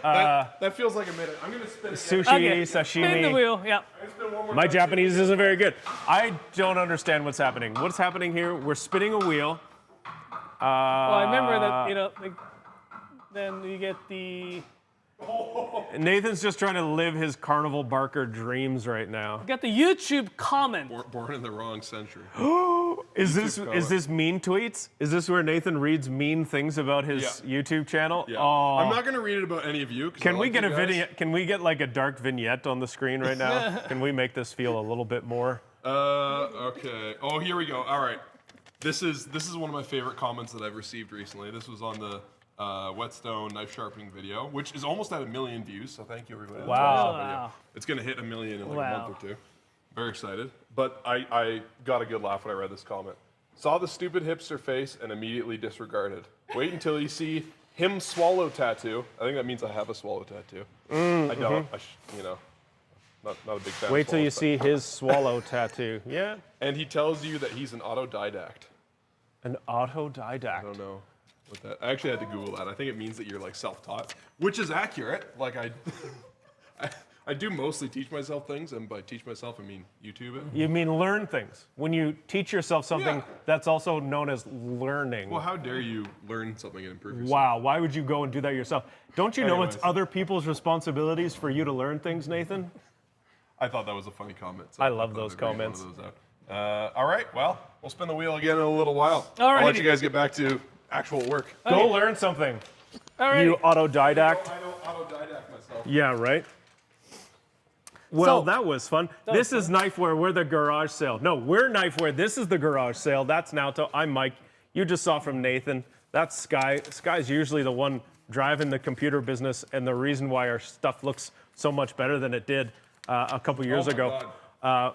I'm embarrassed when I think about this whole thing. Hey, we were doing our best and you autodidacted yourself into a better situation. Into an employee Yeah. that knows what they're doing. Yeah, right? Alrighty, so here we are actually, answering all the questions and All right. comments, and Vex wants to see the heavy side of the Gyuto 240. So really depends one. depends on what you're kind of looking for, but we have, generally speaking, when you have the Gyuto with more traditional European style handle, it is heavy. It's a handle heavy. Except I found this one, Sakai Takayuki Sampo SANPO Gyuto 240 It's awesome. is super rigid and a little bit heavier inside. Like how much? 320. Put it back on there. Let's double check. So this guy here is Oh, sorry. 239 grams, where the Camel 240 with the more hybrid European style. It's got a bolster to it and stuff. That one, or the metal bolster, I guess, right here. You can sort of faintly see the Damascus Yeah. in there. So I that love one is those only knives. like 210 grams. The Yu Kurosaki Senko with that, the artificial turquoise handle is slightly more heavier, but it's heavy on the handle, isn't it? It is, yep. I was gonna say that's the real difference is that the balance point of this knife sits right here, and I like holding a knife in that spot. So I find with a knife balanced that way, you don't feel the weight as much, but the Sanpo is definitely a tip heavier weight. If you're doing that backward slicing motion, this tip heaviness is amazing because you just pull the knife backwards on an angle. We have some incredible deal on the Tsunehisa Aogami Super with the stainless clad. It's got a really beautiful, and that's 230 grams. Every time I look at this knife, I just think how much I like how it looks. That black handle with the Kurochi finish, this is such a cool looking knife. Yeah. So any of these guys, generally speaking, more traditional European style handle are a bit heavier. If you're looking for more robust type of edge and blade heavy, get the Vex, Sampo. if you like using a carbon steel blade and you don't mind things like playing vinyl records and breaking in leather jackets and if you enjoy how things change and you enjoy the tarnish that comes along with using a full carbon blade, that Sanpo is kind of blowing my mind right now. If you're a hipster autodidact like me, If you want to just do a whole bunch of work and hammer some stuff out and not be terribly concerned about much with your knife, I would go with the Camo VG10. I know a few people that have this knife and they love it for its kind of robustness and no nonsense way of being a knife. still in the college class. All right, what are we at next here? They're just a really cool. So, someone's asking, all Sakai, the spec, I guess, all right, so this one here, was it a O or Hado? Oh, that's, okay, so that's the wrong one, sorry. It's all in Japanese, so sometimes it's hard to, and very similar one, right? Give me 1 second. In the meantime, want to talk this one first? I'm gonna get the right knife. So if you want to talk about that first? Do I want to talk about the story of Tsunehisa? Yes. Tsunehisa comes through a really good friend of ours and partner named Shibata. He's a fantastic knife maker. He's not necessarily a knife maker. He's actually more of a sharpener who gets knives built and made. And he's been on a quest to find really great knives that are a really great value. Tsunehisa knives at the garage sale, they're actually 20% off. They're things that we have on the shelf a lot. And you know what? They're finding really well-made knives that are not crazy expensive. They're getting knives that look really incredible, like this one with this, I don't know, I would call that like a whirlpool Damascus, and AUS 10. So this is a tough steel in comparison to some others. I wouldn't chop through a bone with it, but it's going to hold up. And so they're a really great place to start if you're looking at Japanese knives. And you're certainly going to get something incredible in comparison to what most people use already. They make really phenomenal gifts. And like this petty is blue carbon #2, stainless steel cladding, and it's $135 today. Like that's, you don't even need to start here. You could end here. These are knives you can have forever, but they're really attainable. Sometimes we like to say that we try to do our best to fight elitism, which is to not get too wrapped up in being fancy and being special, and make sure that we're, still offering things that are really good value. And these are both value and they look the business. That's what I got for you about Tsunehisa. Do you want to say anything else about Tsunehisa? That was great. Thanks. All right, so I'm back here. I think I got a right one. The O or Hado. So I just brought two because the one is made by. Okay. So GB is asking for the O one. Sorry, I may have had a right one. So this here is the. They want the height. Yes. This measures height. So any information. So the weight is 155. Height here is 44 millimeter. Yikes, that's crazy. Pretty nice, and the thickness just behind the heel is 3.2 millimeters. Pretty actually robust. And so sharp. This one is really, really nice. The forged by the Yamatsuka-san, white #2 carbon steel. It's called the, he's again like well known for making a Ginsan stainless steel blades. But the, he sometimes has to make very traditional way of forging. So like white #2 carbon steel. It is probably either sharpened by the Nomura-san or the another black sharpener. They weren't quite sure. How much does this weigh? This one, 154, 155. And this one's 140.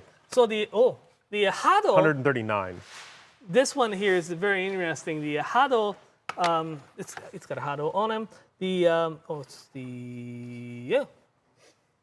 Hado one is actually the slightly different. The when you see one with the Hado that is the forged by Tanaka-san, and also the sharpened by the. These are one of those, like, I don't want to call it practice, but ones that they were actually making prior to making actual branding. So it's kind of cool. But yeah, these are and each ones are different, right? So just. I'm gonna see if there's any other wow factor Yanagiba. Oh yeah, well no, there will, because something like this here. Yeah. Like look at. Like, yeah, pull that over. We got wow factor Yanagiba now. Okay, what else is here? I'll bring her over. So I'll this is the bring it Homura Gurin. There's a couple Yanagiba. Naoto's going to get a couple more too. Yanagiba is this shape of knife that's long and thin, and it's beveled on one side, often called a single bevel. And when you hear people say Japanese knives are sharpened on one side, this is kind of what they're referring to.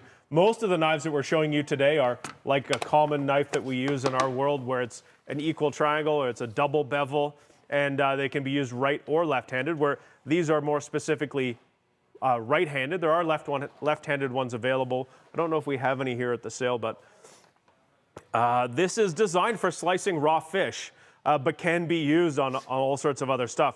Often you find a Yanagiba is very tip-heavy, right? So what you're doing is you're just lowering the knife and drawing it back, slicing through stuff. And by stuff, I mean raw fish that has had the bones removed. It's a really, really fine edge. If you're going to think about it, you're slicing fish, you're eating it raw. The last thing that's going to change the texture of the food is the edge of the knife. So having it really, really specifically designed, very sharp, very smooth edge, it's going to change the way it tastes. So these are all blue carbon steel, which is not the thing you see the most often. It's a little bit harder to sharpen, especially if you're going to do the whole flat surface of the single bevel. Sharpening single bevels is a very unique technique. So if you do get one and you think you want to sharpen it, we definitely have videos out there. Or if you buy a knife from us, your first sharpening is free. That's any knife you buy. And whether you can take it to a store or you have to mail it to us, it's still free. Look at that. This beautiful Damascus pattern on this guy. This is made by Yoshikazu Ikeda, and this is the Aoniko Sumanagashi Yanagiba at 300 millimeters, which is the right size for Yanagiba. I mean, a 360 is almost better, but sometimes that depends on the amount of space you have to work in. And what else do we have here? Where'd Naoto go? The Ull Sakai old stock mirror Yanagiba. This thing is incredible too. What's that? I don't know. No. That's the Yasuki Hagane is not that one, is the Ull Sakai over here. That is beautiful. Okay.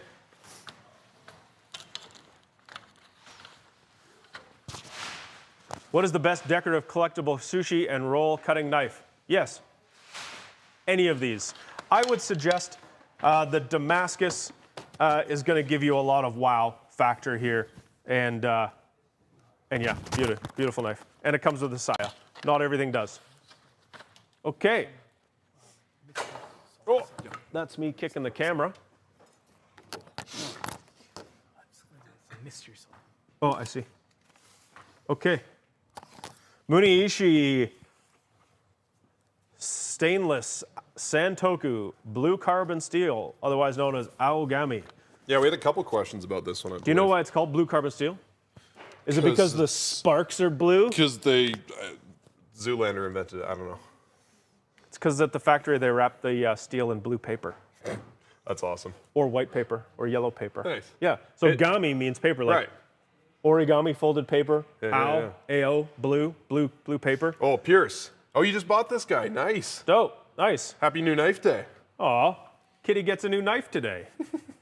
I didn't even know cats could buy knives. That's impressive. Don't you underestimate cats. I think we need to make our knife stores more cat accessible. Right? Yeah, this is a beautiful knife. It's $198, and it's stainless steel cladding. So you're going to see as you use this knife, this black should be pretty stable because it's stainless steel underneath it. If it's right on carbon steel, it wears a little bit differently, but you get that really cool look. So from my thumb down to the edge is your exposed carbon steel or Aogami Super. It does have a touch of chromium in it. Chromium is the element that usually is used in knife steel to keep it from rusting. And but this isn't completely stainless. So what you'll see is this is going to turn gray and cloudy. You want that gray cloudiness. Don't scrub it off. It's a patina, and you earn a patina. You earn a patina by being very good with your knife at the very beginning, where you're going to constantly be wiping it dry. You're going to want that patina to form. Don't scrub it off and try and make this edge look shiny and new every day. You're going to fight an uphill battle. You got to lean into it. Go with the nature. It's like when you get a pair of leather boots and they get a little scuff, and you're sad at first, and then you embrace the scuff, and they That's look it. cool and age. Embrace the scuff. Right? Yeah. I like to cut a lot of onions often to get my patina started, like give a little head start. What do you like to do when you get a new? I really love cutting onions too, but the thing I like is it's fun to cut a whole bag of onions. Get 3-5 pounds of onions, slice them all, and then you got to do something with it, which means you have to make caramelized onions. And who doesn't want a pile of caramelized onions? Perhaps you're meditating and that's not something you want in your diet at the moment. But maybe you do. Maybe you do need a whole bunch of caramelized onions. Yes, you do. Okay, Scott Rouse. I'm curious about the Nikiri and Usuba. Which would be better for onion potato? Easy, Nikiri. Usubas are great. I have owned both. An Usuba is a very specialized kind of tool. So when you have a Nikiri, which is this square vegetable knife that kind of looks like a cleaver, this is Mike was talking about this earlier. This is sharpened on both sides like a regular kitchen knife. So it's gonna be a joy to cut, anything, especially, onions, potatoes, that kind of thing. This particular guy is, I believe, the Hatsu Kokuro, right? I'll double check that guy. Oh yeah, the Shinkiro. This is an absolutely gorgeous knife. That flat edge makes a really clean contact on the cutting board. Pretend that's your cutting board. Full contact means you don't need to go back and pull stuff apart after you've cut it already. The Usuba is single beveled, so it's sharpened on this side, and the back side is actually a little bit concave. And so when you cut with it, it wants to go kind of I'll just have to show you on the main camera here. It wants to go in towards the... It steers. It's like a wing. It's flat on the back, but has more steel on the outside. So it kind of curves as it cuts. Especially when you cut something denser like a potato or an onion. So you're going to end up with really uneven pieces. Not the end of the world, but it's going to feel kind of awkward. These are really good for really delicate, precise cuts, like if you're doing green onions for ramen and you want them super thin, or you're doing that technique where you take a daikon radish or a cucumber and you roll it on the blade to produce a paper-thin sheet of vegetable. If you're dicing your onions and potatoes for a stew, get the nigiri. Yeah. If you want to have a whole new level of technique to create new types of food in your kitchen, you want to finely shave stuff. The first time, I remember you go to a Japanese restaurant and there's shaved cabbage on some dishes, and you're like, wow, how did they get that cabbage so thin? And then you get a yusuba, you cut with it and go, oh, this is how. Yeah. This is how they make those precise cuts.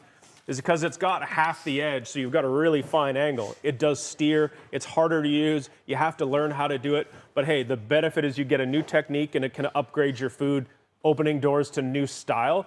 But again, if you're just gonna stick in with our normal Western style of food, go with that nigiri. Yeah. All right, we got some red handles with stainless steel blades. That's a badass combination. I like this guy. This would be my first choice. I like that one too. Is this the Kato Black Damascus, right? Very thin, very thin. Yeah. Very thin, very sweet knife. And smoothly polished handle. It is the Really Western style comfortable. handle, but something that I like about this is the tang's only exposed on the spine. It's not exposed underneath where your fingers wrap underneath It's a it. lot lighter than a lot of European style handles.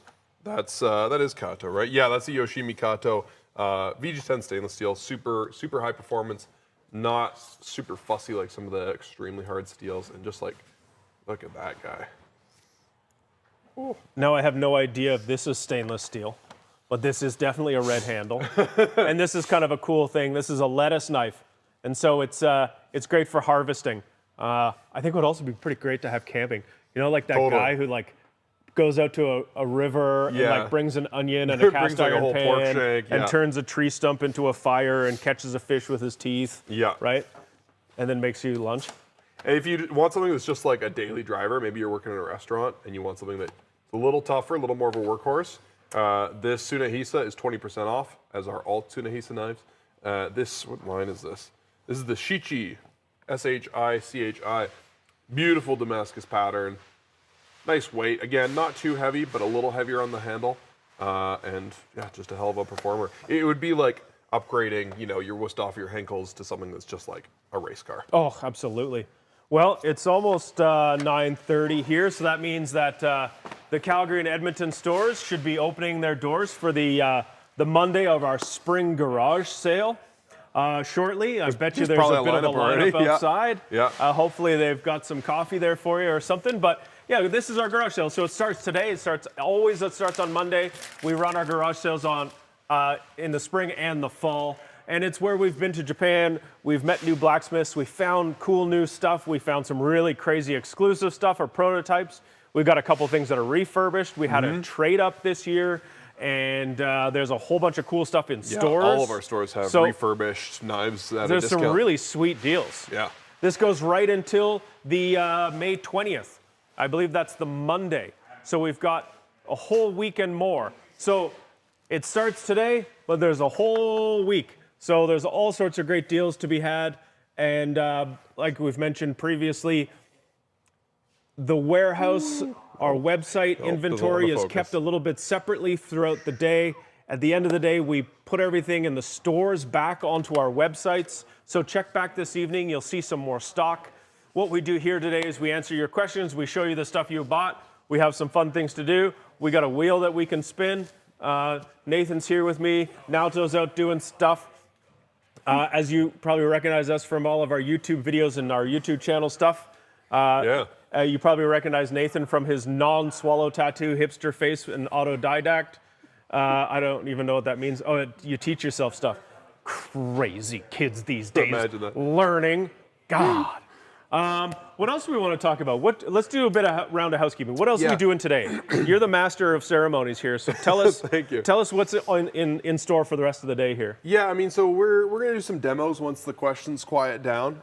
If you need help finding a knife, if you're new to the world of Japanese knives, or you're just overwhelmed by the hundreds of knives that we have added just for the sale here. Us too, don't worry. Yeah, we can help you. We are your shepherds, and so we will only when it comes to knives. But we will help you find the right knife. So let us know in the comments vaguely what you have in mind, and we can take that and run with it and make some recommendations. If you ordered a knife and you want to see it up close before it ships out, you can see all these guys back here gathering knives and packing them up in boxes as we speak. A lot of the knives you've ordered already will be leaving the warehouse today. So if you want to see it real quick before it disappears. Are you going to make us do any fun things today? Yeah, we got some demos. Cool. We're going to talk a bit about gardening tools and which ones you probably need. We'll do that pretty soon. Then we'll talk about Conroe grills because summer's coming up. Just kind of give you the rundown on if you are going to get into charcoal. Are you going to grilling, make us hot dogs on the Conroes? I'm not. We've had too many Conroe cookouts inside of the warehouse that I think we've all got our year's worth of carbon monoxide already. So maybe we should wait. But I am going to make sliders Charcoal later. scented. Oh, yeah. Superb. Yeah, Are we going to do any penny a little prep. farthing jumping? Or Absolutely, yeah. Yeah. Okay, Yeah, that yeah. sounds good. Stay tuned. We're here for a while. Hopefully, Yeah. doing some fun stuff for you. And we can extend our questions beyond the knives that are here in the garage sale. If you're just a customer and you just want to know something about something that we sell, let us know. One other thing I want to plug is in 2 weeks, we are going to be at Terroir Symposium in Calgary, Alberta. So if you're in Calgary or you want to make a trip down, this is a really cool event for chefs and industry people and foodies and anybody that is just into food. And they do a lot of really cool stuff. There's presentations on sustainability and the future of the industry. There is, just all sorts of fun stuff. We're doing a workshop on butchering chickens. There's going to be a workshop on traditional Indian breads. We're doing a pop-up dinner with Duncan Lee and a chef from London, Avi Shashidra. So yeah, it's going to be a lot of fun. You can get your tickets at terroirsymposium.com. Again, there'll also be a dinner, and you can get tickets to that if you want to watch a bunch of retired cooks who now work at Knifewear bust their asses making food in a restaurant again. Right? We're really excited. Or It's Jacob going to be a lot of fun. We with love the restaurants. camera. We love cooking. We love food. Yeah. And that's what drives Knifewear is the idea that you're going to make great food. So for us to get back into a kitchen for at least a minute and until the chef kicks us out is like, don't worry, I'll take care of it. Well, he very graciously Get outta volunteered his staff to help with any steps that we need assistance Yeah. with. We're pretty Luckily, psyched. Nolan and Matt have worked in restaurants more recently than 11 years ago, and they'll Yeah. probably do most of the heavy lifting. Jacob was in kitchens too, but I think mostly he was kept in the back, probably washing dishes. They wouldn't want to let the customers see him, I don't think. That was the head chef. Cool. We still What do we like the got? jabs like we're in the kitchens, it's kind of fun. Yeah. All right, I'm gonna give my mic back to Naoto, but we got some I'm Osakai. about to pass the mic now. I missed my opportunity. We got some Osakai single bevels, which are maybe the best deal of the entire garage sale. So let's get in close and personal with those. I love the story that Naoto was telling us about the takobiki with this square tip. Tokyo was a spicy place back in the day, and those sushi chefs, they got in heated rows with one another, so they decided to cut the pointed tip off the front of the blade here to eliminate the stabby. But I think it's a beautiful knife. What it is in this case is very light. It's very slender. This feels like a very precise little knife. I would love to use this knife. But it says takobiki, which means octopus knife. And is that what an octopus would use, or is that what you would use on an octopus? neither. Oh, Well, I interesting. mean, like you could use it for that's the Myth busting. Well, takohiki is definitely the name it derived from, but I don't think it's exclusively used for octopus like taco.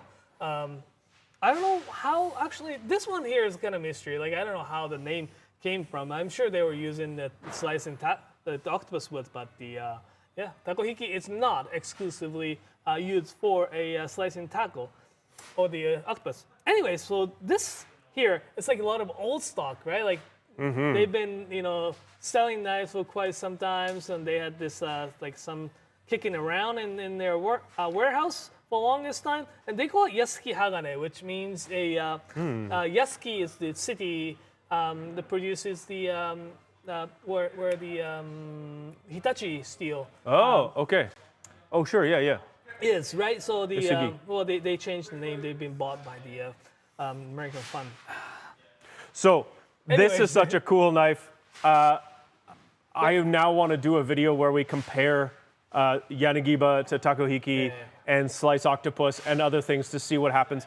I've got this theory with knives, because some people say you can only use this to cut octopus and you shouldn't use it to cut anything else. My theory is once you buy it, you can do whatever you want with it, really. And if you do something wrong, we'll fix it for you. To answer Aaron's question about the type of steel, they call it Yasuki Hagane or the Yasuki steel. Usually means that they are made out of steel like a basic carbon steel like SK5, SK4.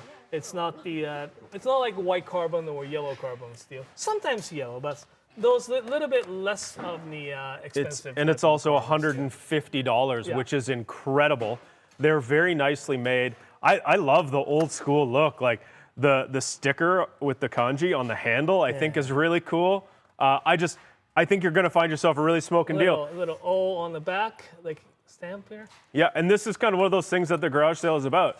We build great relationships with our blacksmith throughout the year, and sometimes we get really great finds like this where they have had this in their warehouse, and so we buy it for a great deal and we pass that deal on to you. So for what's that, $435, you could buy yourself a 3-piece set of single bevel knives. Yeah.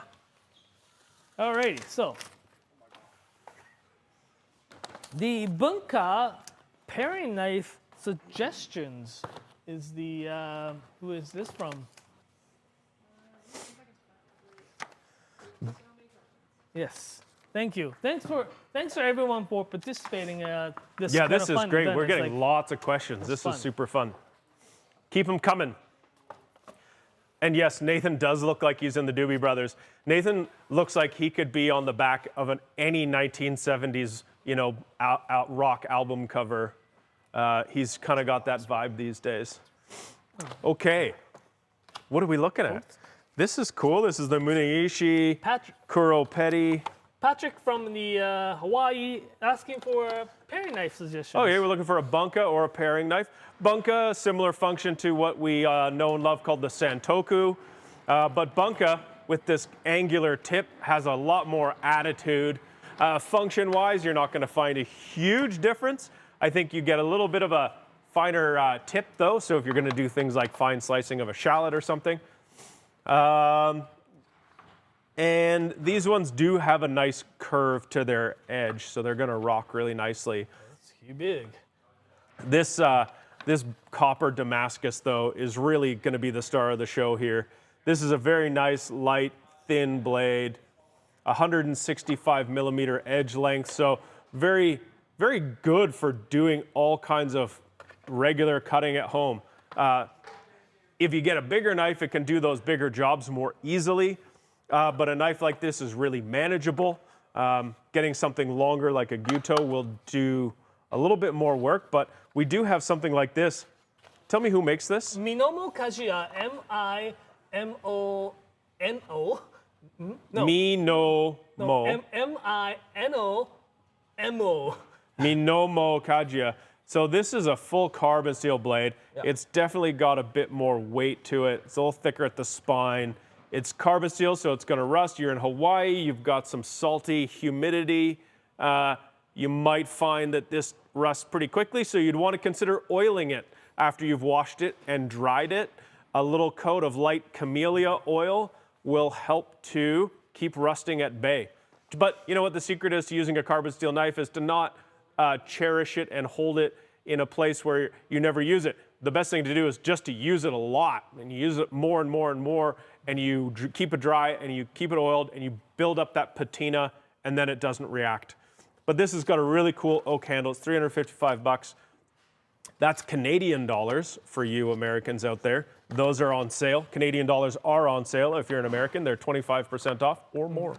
Something like this, the Tsunahisa Bunka is great. The AS stainless clad. Yeah. It's easy to take care I of. mean, we've been talking about this knife a bunch. I think as Tsunahisa knives are so great. That one, it's kind of like really simple. It's just a really, really well put together blade. It's $168 for a Japanese kitchen knife. That's an incredibly good value. For the paring knives, let's talk about paring knives. Let's do it. Well, we had two paring knives, like petty knives, about 130 millimeter in length. These comes really handy as a kind of secondary knife. Like comes in handy doing the little fruits cutting, doing the peeling oranges, or doing the strawberries, like cutting in half and stuff. If you're the kind of person who's looking for more of the something like, in your hand, doing almost exclusively doing the peeling job or the little coring job, we have the quite good selection around 80 millimeter or the 80 millimeter or 90 millimeter petty. Like these comes really handy, but it is a little bit more limited to the function or the use. We have crazy deal going on right now. Is the Ryusen Prever. It's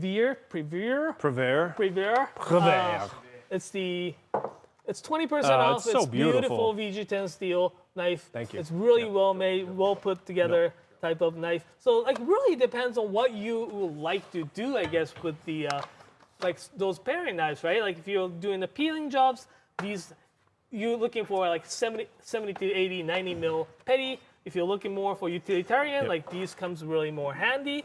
If you're cutting on a cutting board, these ones might be a little short. If you do use your knife on a cutting board, this thing is like a BMW. It's just so beautifully refined, and it also has no turn signals. And then I put this guy up here, this Tsunahisa. It's blue carbon steel core, stainless steel cladding, which makes it really, really good at being sharp, but not a ton to manage. I just like the shape and I like the way it feels. I find often with the Western style handle, giving you a bit more weight, it does give you a nice feel for a petty knife. Sometimes the thin or the lighter wood handle gets a little bit bigger. So if you're gonna be holding the handle like this, that's a nice feature. I think if you're gonna be choked up on the knife a little bit, trying to use it for some fine work, the Japanese handle. But I also brought this guy. This is called a Bunka. Ko just means small, and Bunka gives you that shape. So a Bunka and a Bunka together make a really cool look. I'm trying to find that same knife. And here, this is similar. So look at this. Look at this. Look at that. Doesn't that look wicked together? Okay, so the Bunka, very similar to the Bunka, is it gives you all of those same kind of abilities to stand up, to get your knife up on a cutting board and to chop with it, and you're not bouncing your knuckles off the counter. I don't know, I've got a Yukiko Bunka from Masakagi. I have a ton of knives. I change them, I move them around, I put them away, I pull out new ones. The Yukiko Bunka is always on my magnet because it's just so handy, and it does everything I want a paring knife to do. If I'm gonna do any butchery and I'm gonna be cleaning sinew off of something, I'm gonna use a boning knife. So I think if you're looking at a Bunka and a paring knife, you might wanna consider a Bunka and a Bunka, or a Bunka and a little Bunka. That's my pitch for you. Where are we now? Oh, I see some carbon steel Bunkas for beginners here. Mr. Pinchy over here. Carbon steel. Okay, carbon steel. What do we like about carbon steel? So many things. When you hone it with a honing rod, like this thing, that one's too hard to see. Like this one, this white one, it just pops the edge back so nicely, and it holds an edge for quite a long time. When you cut with it, you will think to yourself, I didn't know things could be this sharp. And even I think for blacksmithing, sometimes it's a little bit easier to make in certain cases. But what we do need to be aware of is that it can oxidize or rust or tarnish. And there's this thing inside of here where we need to be careful using it. And what I do is I use the knife a lot. It develops a patina, which keeps the knife from rusting. And then when I'm done, I wash it. I rinse it with really hot water. It's something I learned from my grandmother with washing her silver cutlery. You wash it with really hot water so the blade gets hot, and you leave it, and it lets the water evaporate. And now your knife's really nice and dry. If you live somewhere humid, coastal, with some salt in the humidity, what you want is a little bit of camellia oil. You put it on the blade of the knife. Camellia oil is the same thing that was used on samurai swords, and if it's good enough for a samurai, it's good enough for me. And so that will, while the knife is sitting there, keep it from tarnishing. Now, Naoto's got 3 really great choices out here. The Hinokuni is incredible. Where's the Hinokuni made? Tosa? No, Hinokuni is made in the Hinokuni, which is actually Kumamoto. Sorry. Wow. The old name for Hinokuni, they have a big volcano, so that's why they Oh. call it Hinokuni. Well, Hinokuni basically means nation of the fire or the flame or the volcanoes. Yeah, volcanoes. This is a very cool feeling knife. I like how this bevel is pretty pronounced. I feel like when I cut with this knife, the food's gonna drive off the side of the blade really nicely and not stick. It's got a really nice little cherry handle. It's an oval handle. It's really comfortable and soft feeling, and full carbon steel, but it's got a bit of weight to it. It's not crazy thin. Now, this is the Tsunehisu we keep talking about. This is very light. It is very thin. It is carbon steel, but just inside, right? The Japanese blades are made with 3 layers of steel, hard in the middle. That hard core is the edge steel that's hard, so it holds an edge a long time. But this is covered in stainless steel, so less likely to require your attention. Yeah. Now, this I think is the star of the show. This is Sakai Kikumori Asagiri. I think you need to stop bringing this knife out, because every time I look at it, I want it more. I want to give you a little bit more story. Asagiri means morning fog. Oh, this looks like the morning fog. Yeah, right? Or the fogginess of the morning. And so I think the way this knife looks now, it will look very different over time. That tarnish will change.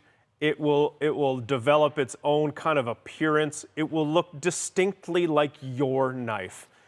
It's like when you get a pair of fancy denim jeans, that raw denim, and they're kind of a pain to wear at first because they're so stiff, but eventually you put them on and you know that they're your pants because they just fit you perfectly like a glove. And you know, this is one of those types of things in a knife. It is a beautiful blade, and it just has some nice feel to it. I've always preferred my denim medium rare.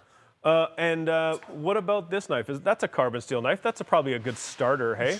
Absolutely. Nathan, why don't you show us this knife? This is made by who? Kagura? This is a really good contender for your first Japanese knife. This is a hand-folded Damascus carbon steel Tsujihiki. Oh, it's a Suji. I thought that was a petty. Well, you know, it's a 300 mil petty. A 300 mil Which I petty. think is honestly the most practical size of petty. I think it was, yeah. Yeah. But yeah, if you want a real special knife, this is made by Ken Kagura-san. He's such a good blacksmith. Yeah. We only ever see his knives rarely because he spends more time fishing than working. He's kind of the Hayao Miyazaki of knife making. Oh, he wow. retires Yeah. and says he's never going to work again, and then he comes back with just an absolute banger. He hasn't won an Academy Award for this knife, but he should. This, you can't even see the detail quite up close on camera, but it's just the most intricate folded steel. And that Damascus is each little bit of different steel that's inside of that blade will tarnish on its own. It'll have its own color, and the Damascus that you don't really see there now will just rise up out of it as it tarnishes. It's almost like it's living. And this is where we move from just being a really functional tool into putting a piece of artwork into your kitchen that you cook with. So I am a big fan. This knife is so hard to photograph, but it's so nice up close. Do you want to do that somewhere out of the way? No. God, kids. These influencers and their social medias. Someone wants to see Mock wants to see the Takeshi Saji Shinchu Damascus Wagyu to 210. has an auto full. Oh. Sorry about that. This is beautiful, beautiful knife. The Shinchu is a brass Damascus. Shinchu. So it's got an old gold Damascus going right here. Is it gold or is it brass? I mean, gold and the gold as a color. Might So- not want to mix those up. There is no gold in this knife. No. You don't want to melt this and try to sell it. Can we get someone to put gold in a knife though? That would be awesome. Sorry, I'll be quiet. Carry on. You can. Anyways, the this really beautiful, nicely made Saji, So cool. like super thin acid etch, so it's got a really cool pattern, like popping really, right? And It's incredible. Nice handle with the blonde. Well, and that brass will tarnish a little bit too, right? It'll look different. Slightly, not as Slightly. much as the copper. No, I suspect the brass will just get a deeper, darker kind of a shade to it. Copper gets a little bit different color, right? Do you know what I like about this knife? Is it feels like a perfect knife to me. The thinness of it, the weight, the balance of it, it's the shape and size of it. Like to me, are just like the dimensions of a Gyuto. And it's so thin. It's very thin, It's yep. gonna cut great. One of the things I really love about a Japanese knife is how light the blade is, how thin the blade is, how you learn that heaviness doesn't always need to be there. Yeah. But yeah, okay. Now we're gonna go right into heavy. After that, we'll segue into. Nigara Western Honesuki versus a traditional Honesuki. Well, The shape is a little different. slightly, but real big difference that I can feel is that the weight and thickness. Like if like if you compare This thing is feels probably like a baseball bat. Brian's asking, like difference between Nigara SG2 Crow Tsuchime versus more traditional Honesuki, like the one we have, Moritaka. So if you just do just gonna pinch here. So here, the Moritaka Honesuki at the spine over the heel is like 3.78, where Nigara is like 4.2. So it's like 0.5 millimeter thicker. It gives you a lot more weight, meat, as well as strength, so that you don't have to worry about the. A lot of times you see with like with the Moritaka, the taper is quite short, so you've got a wider blade behind the edge. It's not very thin. Same here, but just done a little bit differently by making the thickness of the blade thicker overall. It does look, the shape is slightly different though. This Nigara-san's looks almost like a Kobunka, Yeah, the shape-wise. yeah.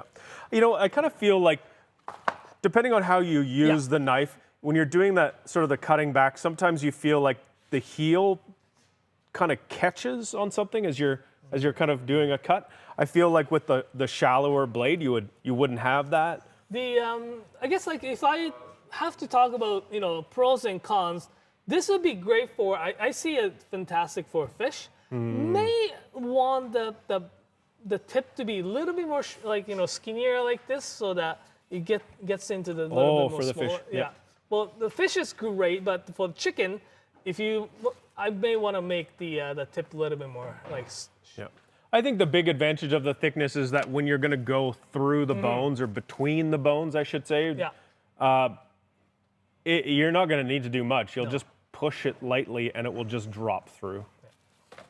So yeah, that's our kind of take on that. One of the things we always talk about with Japanese knives and bones, right, is some of you who might be new to Japanese knives might not be aware that because we have such a hard steel that makes the edge hold such a sharp edge for a long time, it also can be a bit more delicate. Not can be, it is. And really what we need to know is not to cut things that are super hard, like shells or bones.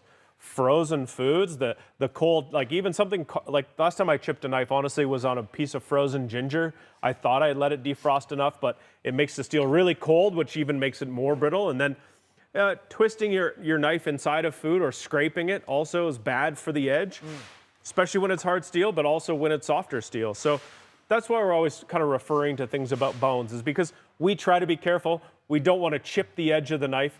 And you know what though? If you do manage to chip the edge of your knife, it can be repaired. If you buy a knife from us, your first sharpening is free. If you are in a city like Calgary, Edmonton, Ottawa, Vancouver, or Toronto, where we have stores, you go to the store and you say, oops, and they say, no worries. And they'll fix it for you. If it's your first sharpening, we'll do that for you for free. If you don't live in one of those cities, you mail it to us. You go to our website, there's a mail-in sharpening button. You do need to pay for the shipping. We'll still do the work for free, and we'll get you all fixed up. So avoid damaging your knife, but if you do, don't worry, not the end of the world. We can certainly fix it and help you back on your feet there. Yes. Alrighty. Let's clear out the questions.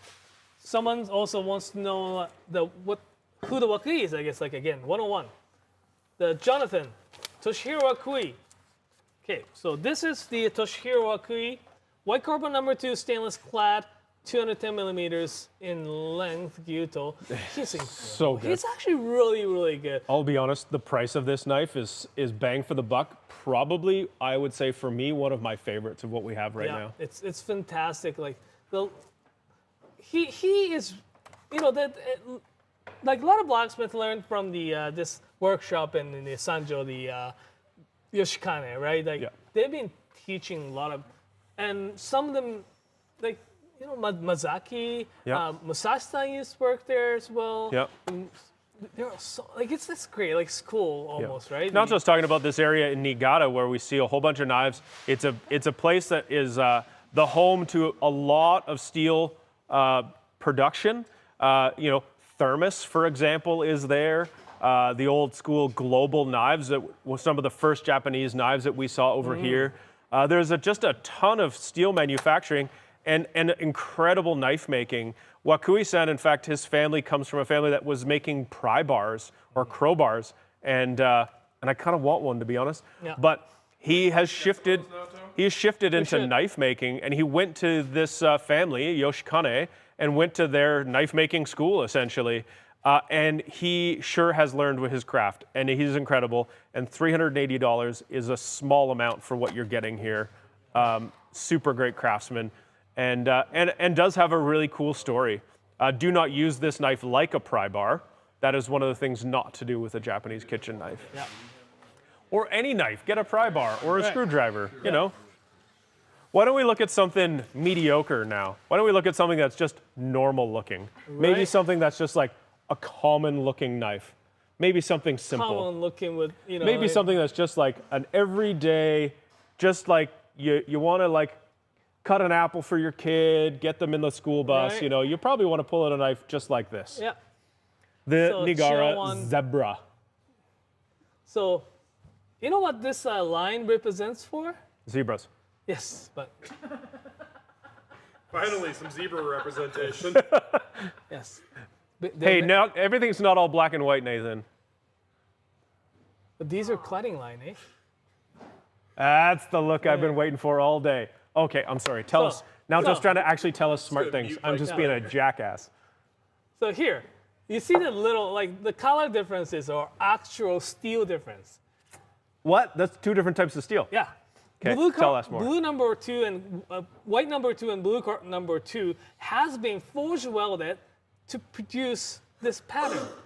How hard is that to do as a craftsman? I mean, that's got to be very difficult. it's so hard. I mean, how can I can't even imagine how they done and produce the pattern that they, I guess, desire too, right?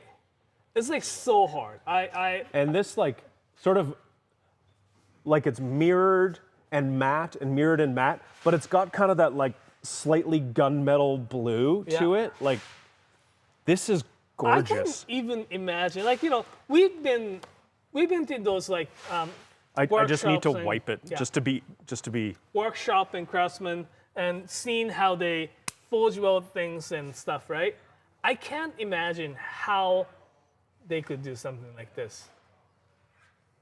Is that it's What am I seeing in there? Is that a bit of the metal flow? It's there's almost a slight sort of Damascus-y. Let's try and see if that can be shown. The camera is so good, eh? I can see the little Oh, there. Whoa. That's incredible. Yeah. But yeah, it's out of like, can't imagine how difficult, how hard, and also, again, what kind of forge welding is that? It's just That is some mad science.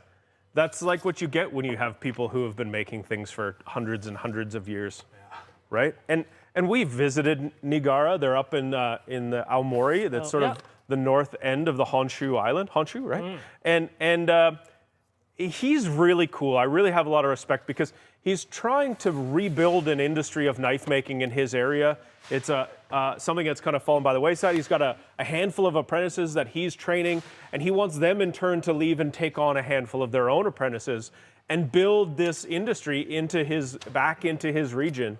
And I love people that have some vision like that. He's making really complex, very beautiful things. At the same time, they're producing a lot of really wonderful, affordable things. So like smart businessman, somebody who's got some future for his community, building a community, teaching people, like awesome. we may be actually we may see him in person pretty soon here in Canada. That's right. That's right. Stay tuned. Stay tuned. Social media is really helpful for that. Also, our man Nathan here does a fairly awesome job, and by fairly I mean very awesome job, doing a mailing list. And his mailing list is great. His mailouts are valuable. There's something to actually read. You'll always get something out of it. It'll show you the videos that we're producing, new products, promotions, all that kind of stuff. Now, you can get them, and you can sign up to them, and they'll just come out to you. If you are someone who doesn't want to see them that often, but doesn't want to unsubscribe, you can actually go in and change the setting to get it once a month. So we can not be as intrusive in your life, but still be part of it, you know? Boundaries, email boundaries. I try to include stuff that's like useful and not spammy. So, you know, no like, oh, tutorial, luck of the Irish at St. Patrick's Day, get a knife, and more like, more like, I'm part Irish, I'm allowed to do that. But more like, you know, hey, here's a cool blog about our trip to Japan, or here's a video about Sky patining 10 different knives with different weird stuff. Yeah, fun, interesting stuff for the most part. Or, you know, sales, blacksmith visits, things you don't want to miss. Well, in general, we try and do fun things. Yeah. We try to do interesting things and be an interesting place. So hopefully we send those messages out and hopefully you get them. Good motivation to get on our mailing list. I'm just going to speak over here. Good motivation to get on our mailing list. We got some stuff coming up this summer. We have some very special hand-forged frying pans from Germany coming in called Turk pans. So those will be in June. Oh, yeah, those are We've cool. We've got Takedas showing up in June or July, so stay tuned for those. We got a few other rare special knives. The Takeda? Like Takeda. Takeda knives? Yeah. Wow. Yeah, Shosui Takeda. Yeah, we haven't had them for a couple of years, so they're incredible. They're coming back for like all of 2 minutes. He's kind of like the Rolling Stones, you know? Who, me? No, Takeda. Oh, Takeda, yeah. Right? Yeah. Absolutely. Yeah. All right. Goodbye.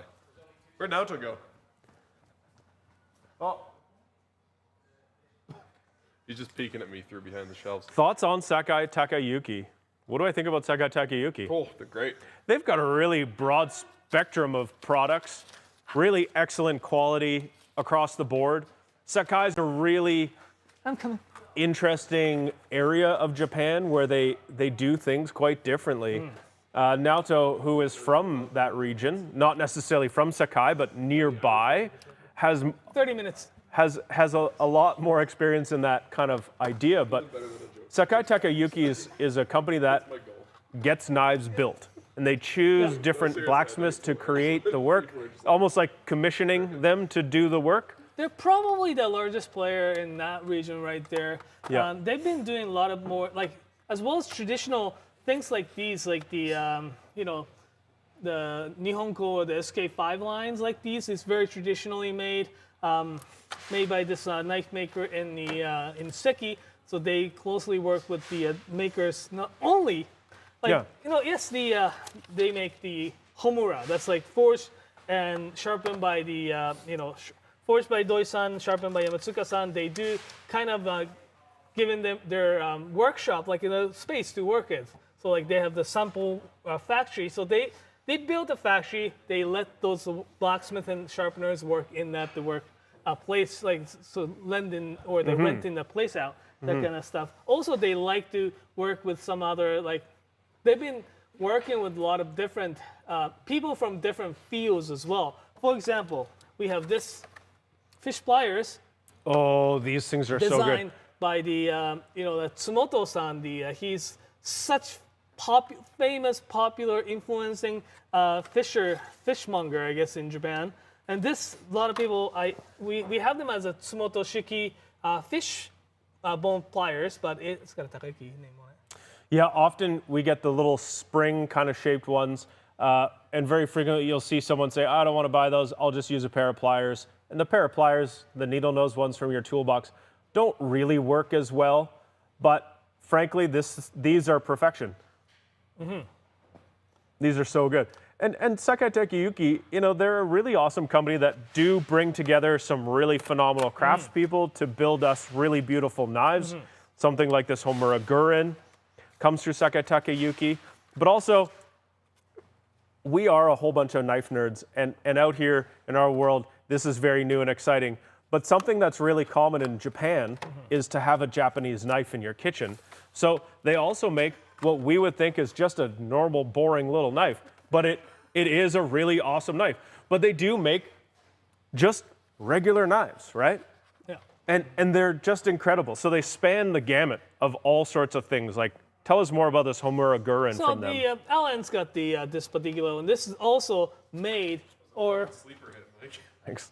made by, it is branded by the Sakai Takayuki, forged by Doi-san, sharpened by Yamatsuka-san, designs done by designs done by Sakai Takayuki. Basically, they decided on the, type of the shape, handle, as well as how it's ground. It's so and all great. that kind I of love stuff. the shape. This is fantastic. It's got the really cool looking tsuchime pattern, which Doi-san was never really, Doi-san never really puts the tsuchime on the blade before. He was like very traditionalist, clean, migaki finish was his game. And Sakai Takayuki basically convinced him to hey, put in actually tsuchime is super cool. It makes the outer layer of steel actually pretty rigid as well. So it's like, I love the profile of this knife. I think it has just enough kind of rocker to it, but it doesn't come way up at the tip. So I feel like you could do really nice slicing kind of stuff with it too. I like that little, the cut, there. I really think this is smart where it pulls the heel forward. So when you're holding it, you're not covering up a bunch of the knife. It's got some weight. It's not the lightest one, but I think that just, you get used to that and you just let the knife do the drive. Yep, it's a fantastic, phenomenal knife. Yeah, and super unique. Well, congrats. Okay, Saji, Rainbow Damascus, Nakiri, everything Rainbow Damascus. Let's go everything rainbow, all rainbow, all the time. What else? I'm gonna make sure we didn't miss anything. Okay, so Rainbow Damascus, Thomas, we have a few from Saji-san, VG10 Rainbow Damascus, these ones here, VG10 steel core. It's a little harder to see because it's not it's blasted, but it's got the copper, brass, Damascus in it there. Nice and thin, it's got a really nice taper as well. We have the another line, we call it Shinchu Damascus. It's not all rainbow, but Shinchu means brass. So it's nice color. And this one is etched, so you can see really nice blackened kind of the edge here. Also really thin. You have to stop showing that knife. This is really nice. It is beautiful. Just the Shinchu Damascus is so cool. This is really nice. So you said everything Damascus, so I went and got everything Damascus because sometimes it's fun to look at a giant stack of knives. This one here, Hayabusa, the Hatsu Kokuro Hayabusa Rainbow. Basically means, the rainbow. Is it fast like a Hayabusa? Yes. You know what the Hayabusa is? It's a really famous engine. Oh. What does Hayabusa, the word, mean? The Hayabusa is the type of, it's like hawk or the, one of those birds. Bird of prey. Yeah. Super fast. Oh, it's like maybe osprey, maybe. Oh, yeah. No, one of those bird, Hayabusa. The, so it's super fast, Hayabusa. It's got the really beautiful like Hayabusa. Damascus, copper, brass as well. Okay, give me this knife. I like the again, I said it a few times, but it's like wiggly kind of pattern right here. What does wiggly mean in English? Oh no, that is English. I gotcha. So yeah, we have these selections right here. So if you wanna, we just we like the VG10. I mean, like this one is blue #2 carbon. So when it's patinas, patinas. Do you know how I know which knife Naoto wants? It's this one, and it's because he's had all of these sitting here in front of him this whole time, and he just keeps talking about that knife. He keeps picking this knife up, and I think this is the knife that Naoto wants. Which, if you pay attention to things, that's probably a very good choice. Because something I know about this guy is he's got really good taste. I mean, look at this jacket. He wore this jacket before the movie Drive came out. he predates the mysterious guy in a cool jacket. Right? Okay, so we should probably talk about what we are doing here today and who we are. And so this is Knifewear. We're in the Knifewear warehouse today because today is the first day of our spring garage sale.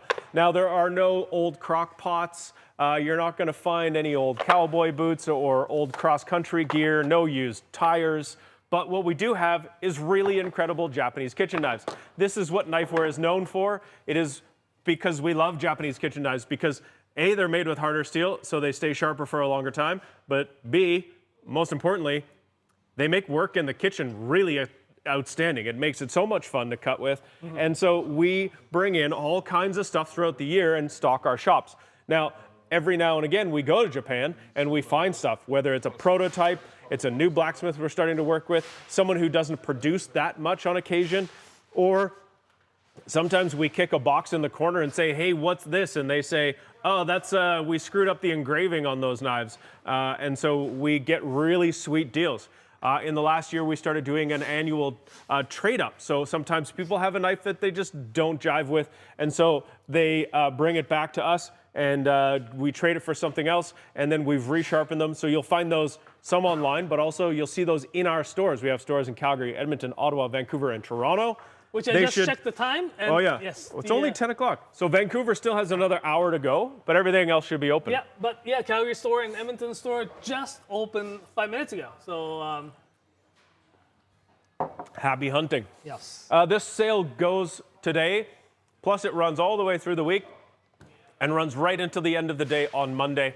You will see on our website, there's all sorts of great stuff, which will get re-upped again at the end of the day today. As the stores close, we'll put the store inventory back online and available to people.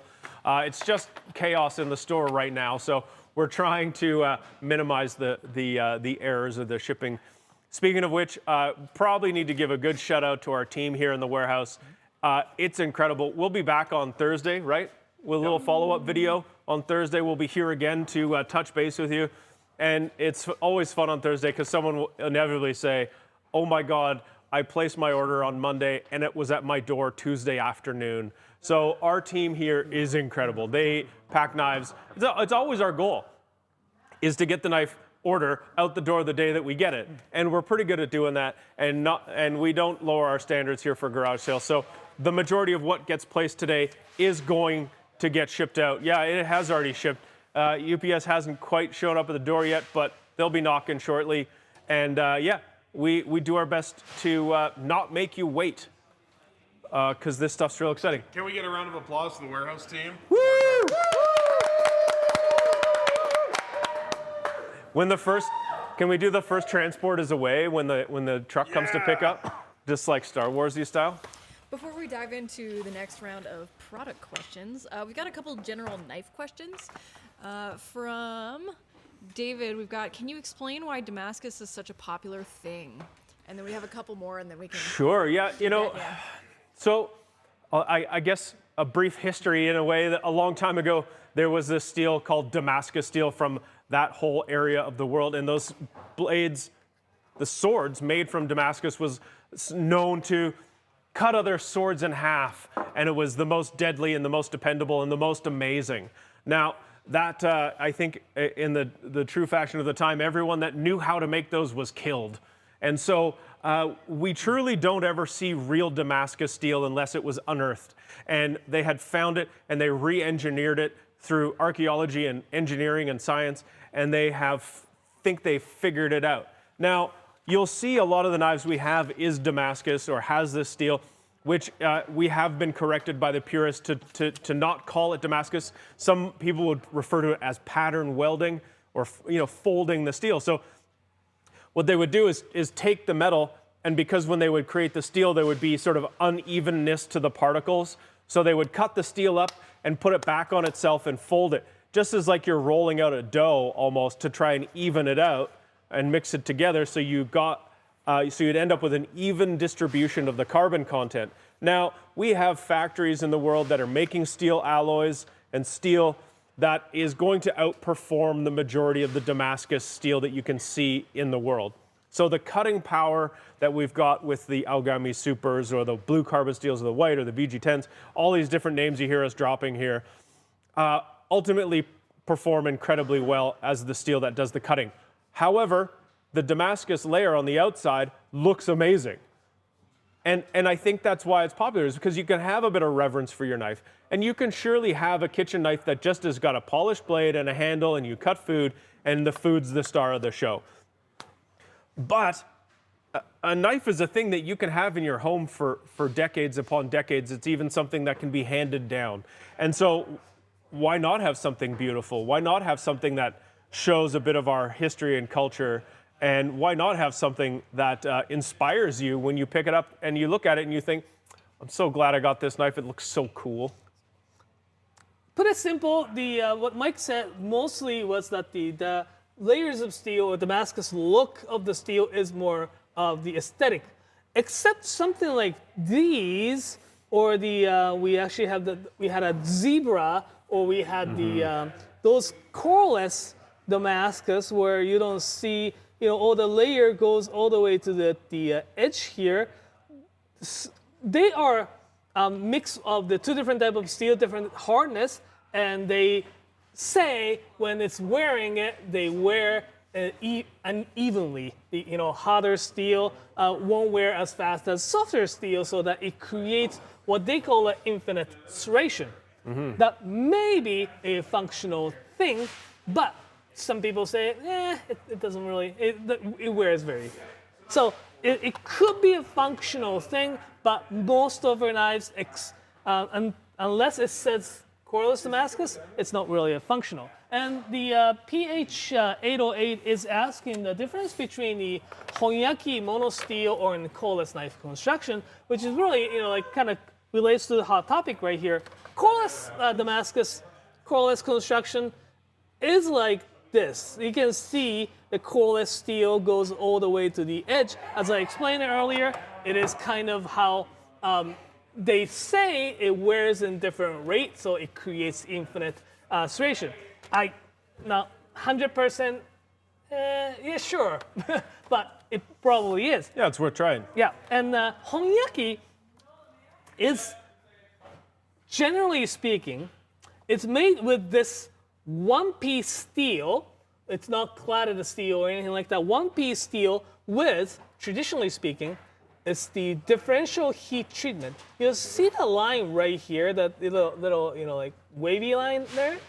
It is where the differential heat treatment happened. They put the thicker clay on the outside so that this part doesn't get as heated, it doesn't get as hard. Yeah. And so this is the Honesuki method, where monosteel construction, which PH808 is asking, monosteel is just a monosteel. It doesn't do any of the differential heat treatment to get the spine of the knife softer or something. Okay, so most knives in the world are just a piece of steel. Yes, just monosteel. So why is it such a big deal to put that cladding steel on the outside? And then why is it such a big deal to make a Honesuki? So here, the real big thing about the Japanese knives is that as you explained a little bit earlier, the steels are harder. Harder steel keeps the edge longer. It cuts, it takes better edge and it cuts better. but the harder steel, it is more fragile, more delicate, and when you're making a knife really, really thin with the really hard steel, what happens is that it shatters when it may shatter, right? When it hits really, really hard stuff. So what it is that they put the really like a blanket on the outside or the bubble wrap on the outside of this hard stuff, right? When you're transporting porcelain, you want to wrap around them. So that's kind of the real idea, having that the outer So it's layer. a protective layer on the outside of the steel. Absolutely, right? So the honyaki is produced so that they are made out of just one piece of steel, but because again, one piece of hard steel, it's more fragile, so they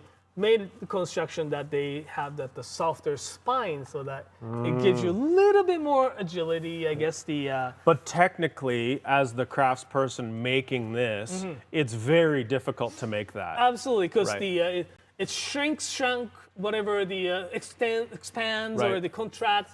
It happens in all one steel. There's no place to kind of escape the force, right? So that's kind of how they do that. So there's a lot of skill that goes into making a honyaki. Yes. And in general, we love these Japanese knives because they just are blazingly sharp. Okay. Alrighty, so let's move on. Tsunehisa Juichi 11, Juichi, white carbon number 1, stainless clad, and one ask compare the 210 and 240. It's really personal preference at this point, right? The my go-to is 210 millimeter, either Gyuto or this is called Kiritsuke. It comes super handy for doing any jobs in kitchen. If you're cutting like bigger stuff, you may want to consider 240 because 240 does, again, a lot of stuff. Like 240 is great. I'm torn because I do use 210 quite a bit at home, but I do have 270 that I use it for a lot of stuff as well. Both are pretty light. This Tsunehisa Juichi, this series, not particular, but in general, with the Japanese oak handle, they're pretty light. So there isn't much of the weight difference. Well, a little bit, but the weight difference. If you feel general, I guess, like the advice is that if you feel the knife 240 is tiny bit too long for your comfort zone, don't get it because probably you won't use them as much. I don't know if that answers your question, but that's our take. What do you know? I like using a 240. I trained as a chef. We got a 10-inch long knife when we started cooking school. I still use a 10-inch big knife like this, which is about 240 millimeters. And you know what? The bigger knife makes a lot of things easier, especially cutting big, dense things like big onions, beets, potatoes. The knife just does the work for you. You can certainly get used to using it. You do need to have a decent sized cutting board. You do need to have a decent sized space. And like Nato said, if your idea of using a knife is to use a paring knife for everything because you're comfortable, maybe a Santoku is a place to move. As you get comfortable with that, move up into a Gyuto, like the 210 millimeter one. And then once you're comfortable with that, move up to an even bigger knife. Now you'll have a really great set of knives. You'll be able to do all kinds of stuff. Like I use a Bunka or a Santoku if I've just got a couple things to cut and I'm eating. If I'm going to do some pickling, I'm going to make a batch of food, do some meal prepping, I'm going to bring out a much bigger knife. It's going to make the job a lot easier, but I'm also focused on what I'm doing. I'm not trying to bang out dinner really fast. I'm spending time cooking, and that's when I use my bigger knives. So yeah, all of them are good. They all have a great purpose. And by the time you build a set of 6 or 7 or 8 knives, like you've got everything covered, and you don't need to get things sharpened as often if you spread the use out over the different shapes and sizes of knife. Now, if you're gonna get one, my vote is for the 240, because you just get used to it and you use it for everything. I think somewhere between a 210 millimeter and a 240 millimeter blade, you're gonna have everything you need. But don't forget, we keep talking about these knives, and I know something that happens in a lot of people's homes is they take their knife and they keep it in a drawer, kind of like they do with the rest of the cutlery, and that's not ideal. And because the edge is so thin, not only can you cut yourself, but you can also damage the edge. So when you get a knife, get a blade guard. It is the simplest way to take care of your knife. It's great when you're bringing it back to the shop for sharpening, Maybe you're going to take it to a friend's house. Maybe you're going to an Airbnb or something, or a cabin. So you just pop your knife in there. It's a simple, very easy way to protect your investment, including your hands. The other item that we really suggest people get is a ceramic honing rod. It's very similar to the steel ones. It's like the diamond ones too, but way, way, way less aggressive. It's perfect for use on resharpening these knives. You know, and sharpening, or more likely honing is the right term. You use this to realign the edge, bring it back to that beautiful tomato skin cutting sharpness. Eventually you'll find that this doesn't do it for you. At that point, you need to come back to us or get it sharpened. And you can mail it to us, or you can come to any one of our stores. The honing rods are half price when you buy a knife. That's $32 instead of $64. We do that because we want people to have the right thing. So many people have the steel one, they use the knife, we see them come back, it's all wonky, but you know, the ceramic ones are very much worth it, and you can use them on your other knives as well. There you go, that's my PSA. Thank you. Alrighty, so someone wants advice on, well, some recommendation on a 270 Yanagi, which we actually have quite a few of this time. So Yanagiba, this is the single bevel sashimi slicing, really sashimi slicing knife here. One beveled here. We have 3 good Yanagiba selection. Yanagiba means willow leaf, right? So it's got the shape of willow leaf. We have also the same function, the raised tongue. Raised tongue. It's asking for the recommendation. Suji. Oh, looking for Suji. Oh. There was another one that said Yanagi. Okay. So Yanagi here it's great. Here we have one, Yoshikazu Ikeda-san. We should make Forged by Yoshikazu Ikeda. He is probably one of the 4 best blacksmith in that region in Sakai. He is he also is famous for making his like honyaki blades and stuff. Anyways, we don't get to see his blade as much. Beautiful Damascus with really, I like the notch here. Yeah, yeah, nice little cool. detail. It comes with the Saya as well, right? So this one is, like, look at how the Montan lens looks like. It's like really, really cool. Aogami number 2 with really beautiful Damascus finish that comes with Saya. We have the Kikomori Kikuzuki series forged by Yoshikazu Tanaka. Same first name. Is he probably knows? Yoshikazu? Yep. Different guy. Gets confusing. Yoshikazu Tanaka is the one who went to sea. He's so skilled, and sharpening job on this guy is really nice as well. Kikuzuki is the chrysanthemum, Tsuki is the moon, so the chrysanthemum. Oh, I see.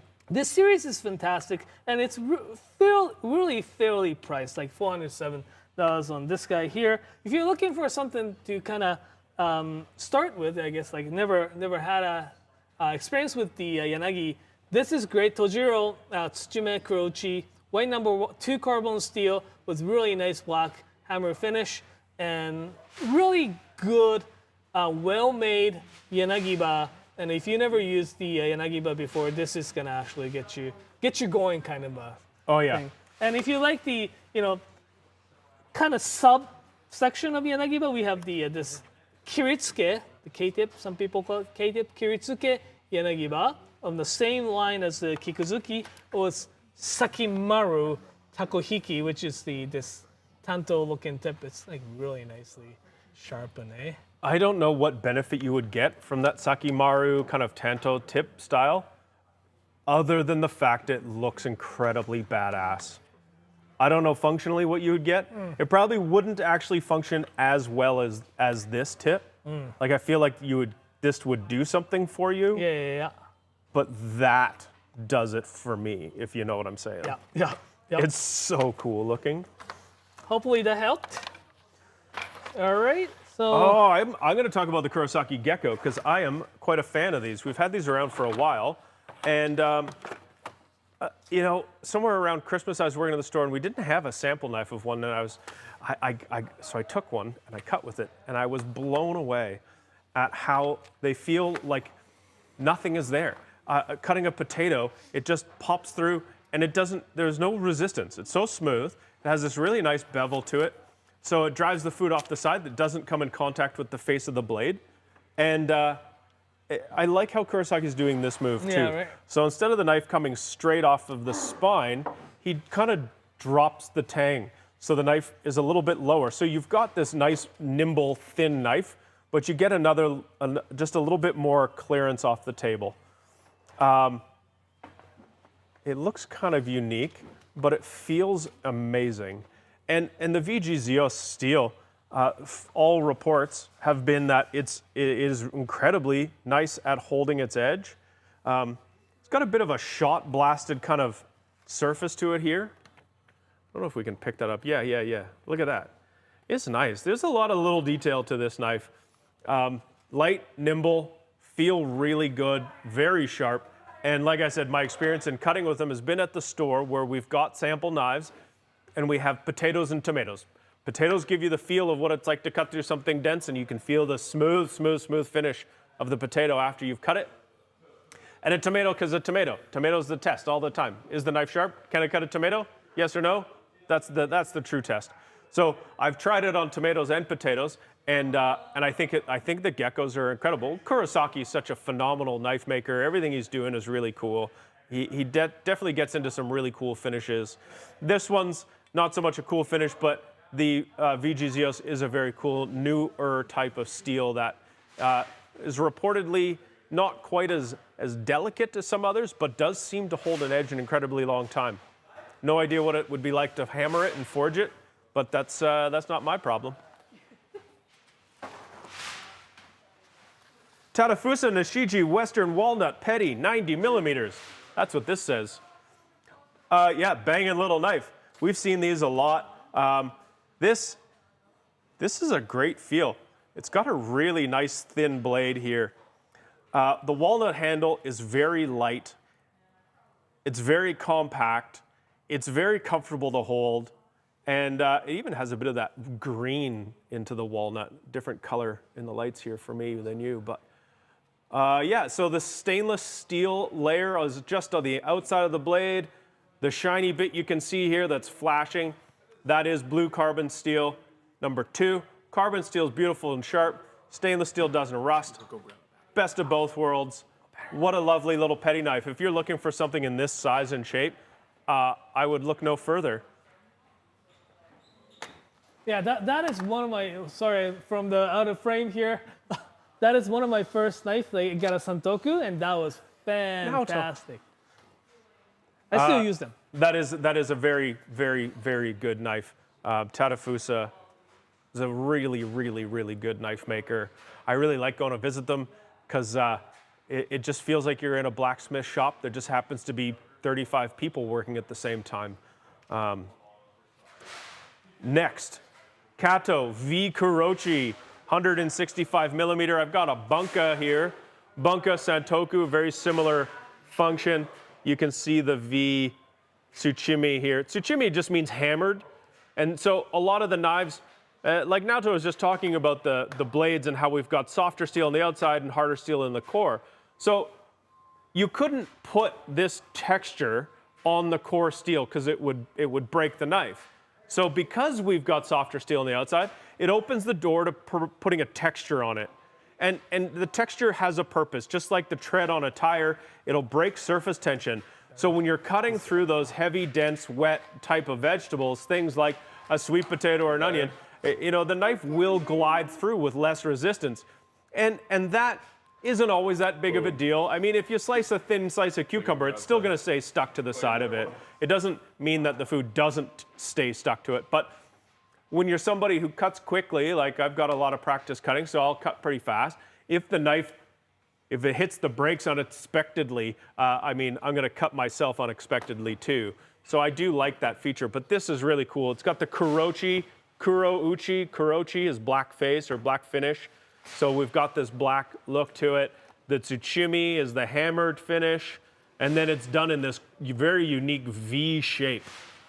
And then it's beveled here. You can see our cladding steel line ends here, and then our core steel pokes out the bottom. Pokes out, no pun intended.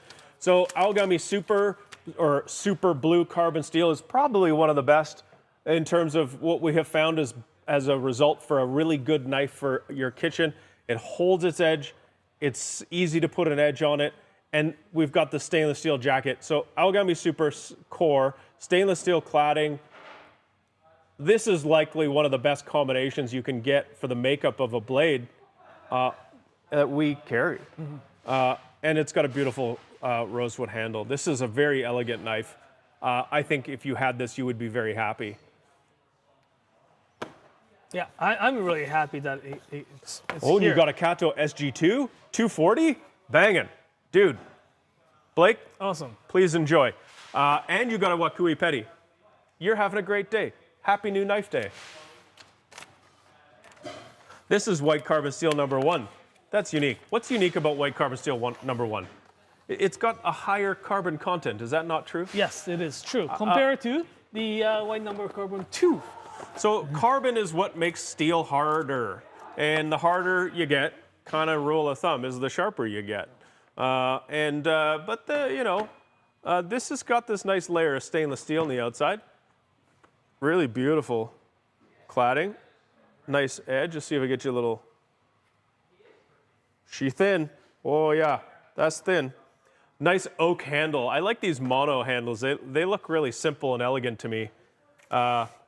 Turn it around here. Yeah, look at that. So what do we like about Tsunehisa? Well, I like that it's $142 and it's 20% off, which is a really nice feature. This is everything you need a knife to do. Absolutely, this thing would be amazing. You'd likely see that core steel because it is that white carbon. No chromium content to it really. That would likely tarnish on you pretty fast. So when you first start using it, wipe it dry, wipe it dry, wipe it dry. If you cut a whole ton of lemons with it, you'd really see it tarnish really quickly, or tomatoes. My favorite thing is to cut a bunch of onions, or with this little petty knife, I'd cut a whole bunch of shallots. You build up your patina, you earn that patina by doing a lot of work with it, wiping it dry. And then once you've got that patina, it's not going to tarnish or rust quite as easily as you would see it when it's new. So that's a great little knife. I hope you grab one there, Curtis. Enjoy. So we have the white. Coffee. Yes. Aogami #2 Western Petty. I think the Tsunehisa, this one here, versus a Moritaka Kokiritsuke Nate Johnson wanted to justify getting the both. It's just do it. But both have different, slight different function to it, right? Like this one here is totally. really good utilitarian. Like I would use it for peeling oranges and stuff and also like doing in your hand type of stuff. Blue #2 carbon steel stainless jacket. It's gonna be like my day-to-day, everyday type of knife. Kokiritsuke on the other hand, it's got a little bit of height to it, so I'd be probably using it to chop garlic, shallots, things like that. Make sure though because cheese. it's all carbon steel, cheese. Make sure because it's carbon steel. I don't think people eat garlic raw here in Canada. What? No. I do. Oh, really? Okay. Yeah. Oh, okay. Well, Sorry, now I don't mean to I'm sorry. hurry on your brain. That's fine. But yeah, it tarnishes the color on the some of those stuff. So if you're gonna serve it and want a really nice look, keep the look to it. Just be careful. Carbon steel will. This little pokey tip will pierce things and get in and underneath things in a way that one you could, but since it's not centered like this tip is, this is really good at getting in and underneath sinew and such. Yeah. I would say this would make a really fantastic lightweight boning knife or butchery knife.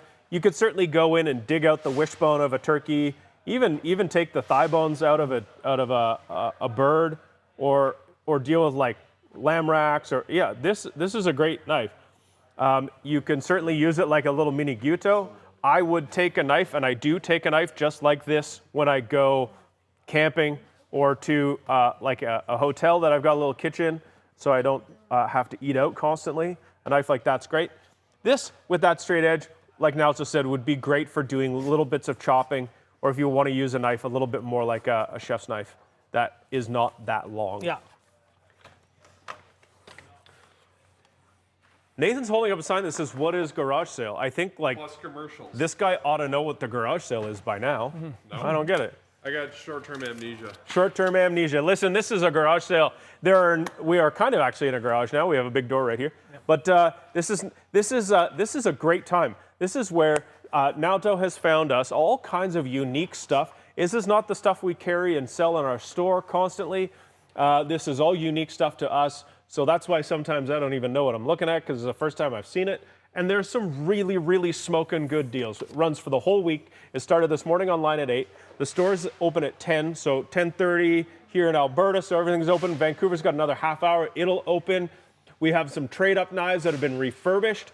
We have stores in Edmonton, Ottawa, Calgary, Vancouver, and Toronto. Toronto's almost 1 year old. It's having a birthday soon. And we run this sale right until Monday the 20th, and you'll see it again in November. So twice a year, this is the best time. Yep. This is the best time to be finding really cool and exciting stuff Cool, from us. exciting stuff as well as the great deals too, right? So, yes. So we don't do this without a few sponsors. And, you know, because we have sponsors and this is TV, we have commercials for you. Cut to commercial.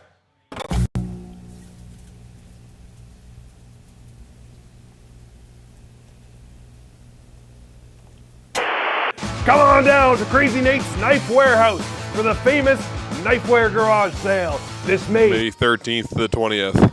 Hey kid, wanna buy a knife? We got one-of-a-kind knives. We got knives from new makers. Come on down to Crazy Nate's Knife Warehouse. Every knife your mother could ever want. You know me, I love in-flight peanuts, but you don't need to travel across the world for a Japanese knife. We bring them to you. We got Wa handle, Yo handle, Kurochi, Tsuchime.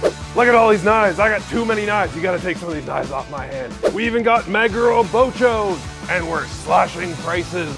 Oh, you like psychedelic knife handles, man? Far out, dude. Look at those trippy colors. We got all kinds of these things, man. I got so many knives, they're falling out of my pockets. Look at all these knives, oh my God. They say Santoku means 3 virtues. Well, we got 3 virtues for you. Deals, deals, and more deals.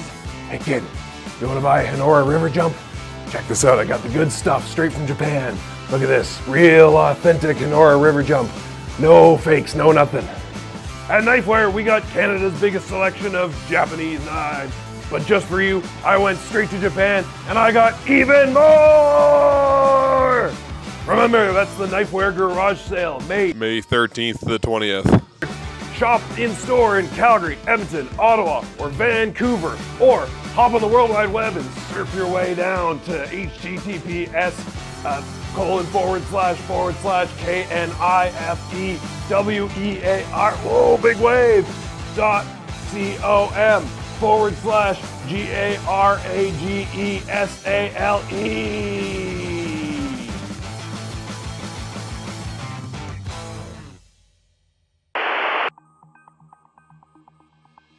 Have you or a loved one been affected by dull knives? Are you a victim of dubious sharpening gadgets?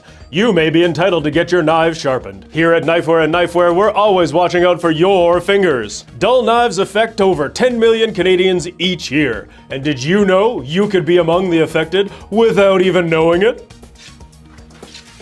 Did you know you're more likely to cut yourself with a dull knife than a sharp one? Common symptoms of a dull knife can include hating cooking, cutting yourself every time you prepare a meal, carrots flying across the kitchen, and that annoying smacking sound your knife makes when it hits the cutting board. Desire to order takeout, buying expensive pre-cut food, or just not eating at all. It's time to take your kitchen back. Join the millions of Canadians getting their knives sharpened. Save your fingers today.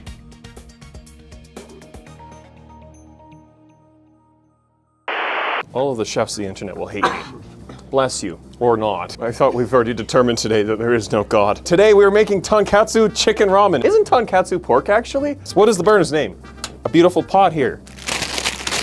For those of you who don't know, I am the cheese man. We're making a cheese-inspired ramen. Pour in chef pincers. I have a pair myself. They don't pay me to say that. Oh, whisk. Do you sell these too? One might even consider it the right tool for the job. Emmental, Fon Tatsuku.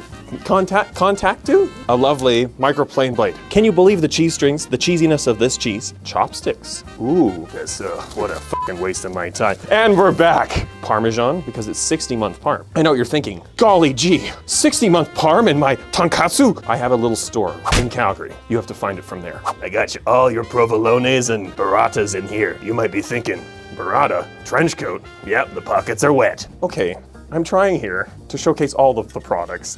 Is it helpful? Okay. More, Daddy? These are from our dear friends at Cow's Creamery and PEI, from the boom operator. Ooh, hands. Ooh. Yeah. There's nothing like warm cheese breath on your neck. Okay, next thing we have from Xavier David. So this is a crottin, which roughly translates to goat, from goat shit. Yes, they're very popular in France. The cheese, not goat shit. I'm not sure what they do with that. Ooh, this is Riapel Brie from Fromagerie d'Ile in Quebec. I think I'm gonna give up my career. It needs more Emmental still. Our fondue tonkatsu. We figured it out. Okay, if you can't tell, when they asked what we're doing, I said, just start the camera and we'll go. It's turning into a nice broth. Okay, it needs more cheese. If I had life advice to give, it just needs more cheese. So now with the addition of the Riapel, we're at 5. I don't even have a website up right now. It's gonna be even better for them to find it. We have a special treat for you today, the truffle. Ooh, truffle-scented life. That'll be the name of my biography. This is called a Katsu Obushi slicer. Katsu Obuchi slicer. Directions. Would you like to translate this for us? Mine's a little rusty. It's like, what was that old? Will it blend? Will it katsu obushi slice? Oh, it did it! I have no faith. Needs more cheese. I might just use this all. Life's short. Ooh. Oh, found a new sound. See how much coffee I've had? Tiny Fish Co. It's gonna make some sort of filthy euphemism talking about a cute box, but I'm using restraint. What I love about this one is there's cheesy jokes on it. How do shellfish find their way home? Muscle memory. This is Alps 7, made in Japan, but it's called Alps. You see the sharp blade here? Then that's why I'm not gonna use it. So it's chorizo mussels. They look delicious. If you're a fan of conservas, oh, that's the right amount, I think. I'm smelling it now. Perfect. Okay, I think it's time. Oh,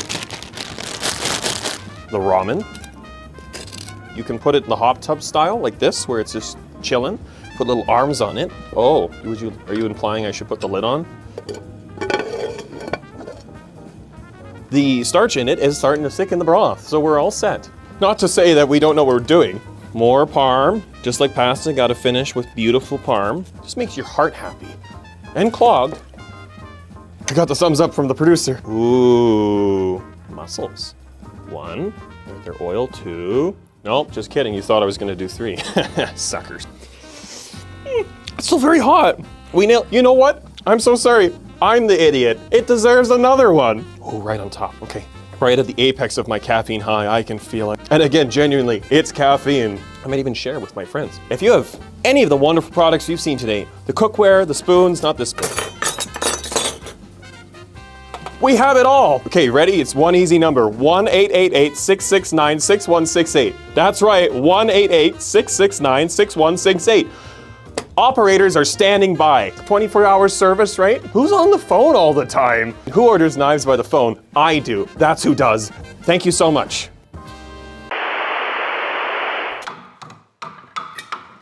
Spin that wheel! It's that time to spin the wheel. Oh, free cook's notebook. All right, these guys are gonna keep talking. What I'm gonna do is go grab one of our cook's notebooks and a random order that the warehouse group is currently packing. And we're gonna put a free cook's notebook into a random order.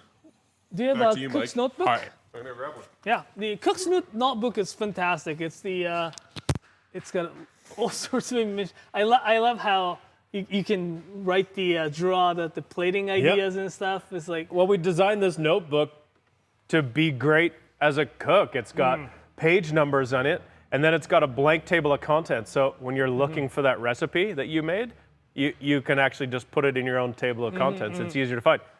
Plating diagrams, checklists, but instead of just your tables and measures at the back, it's actually got a whole bunch of helpful things like sous vide cooking guide and some stuff about plating and textures and how to create meals. Yeah, I was just asking Mike today about sous vide temperatures, and he's like, "Why don't you look at the cook's notebook?" All right, so I don't know if Clifford Alperin from Texas is watching, But Clifford, you ordered a Kurosaki folding knife. No! It's pretty awesome, and I thought deserved. Oh my God, that's so cool. So I'm gonna put a little note on here. We're gonna ship that out today, along with the cook's notebook. If you're watching Clifford, thanks for your support. Yep. We'll spin the wheel again in half an hour. Maybe we'll land on a random prize. What other fun stuff do we have that's not Japanese kitchen knives here today? Oh, we got some garden tools. It's gardening season coming up. You want to talk about gardening? I do, and I want to talk to you about these tools because mistakenly, I bought something at a garden center the other day, and it's great. The design of it is awesome, except I used it about 7 times, and then it bent. And I was very sad. Oh, my spade was bending yesterday. Right? You're a bent spade. Thank you. But look at this little fella. You want to bust up some dirt so you can actually pull weeds out from deeper? This is great. Look, it's solid steel. Solid. This isn't some flimsy BS that's going to bend on you, right? And what happens with this starts to get loose? Well, there's a little hook on the end here, so it's not going to fly off.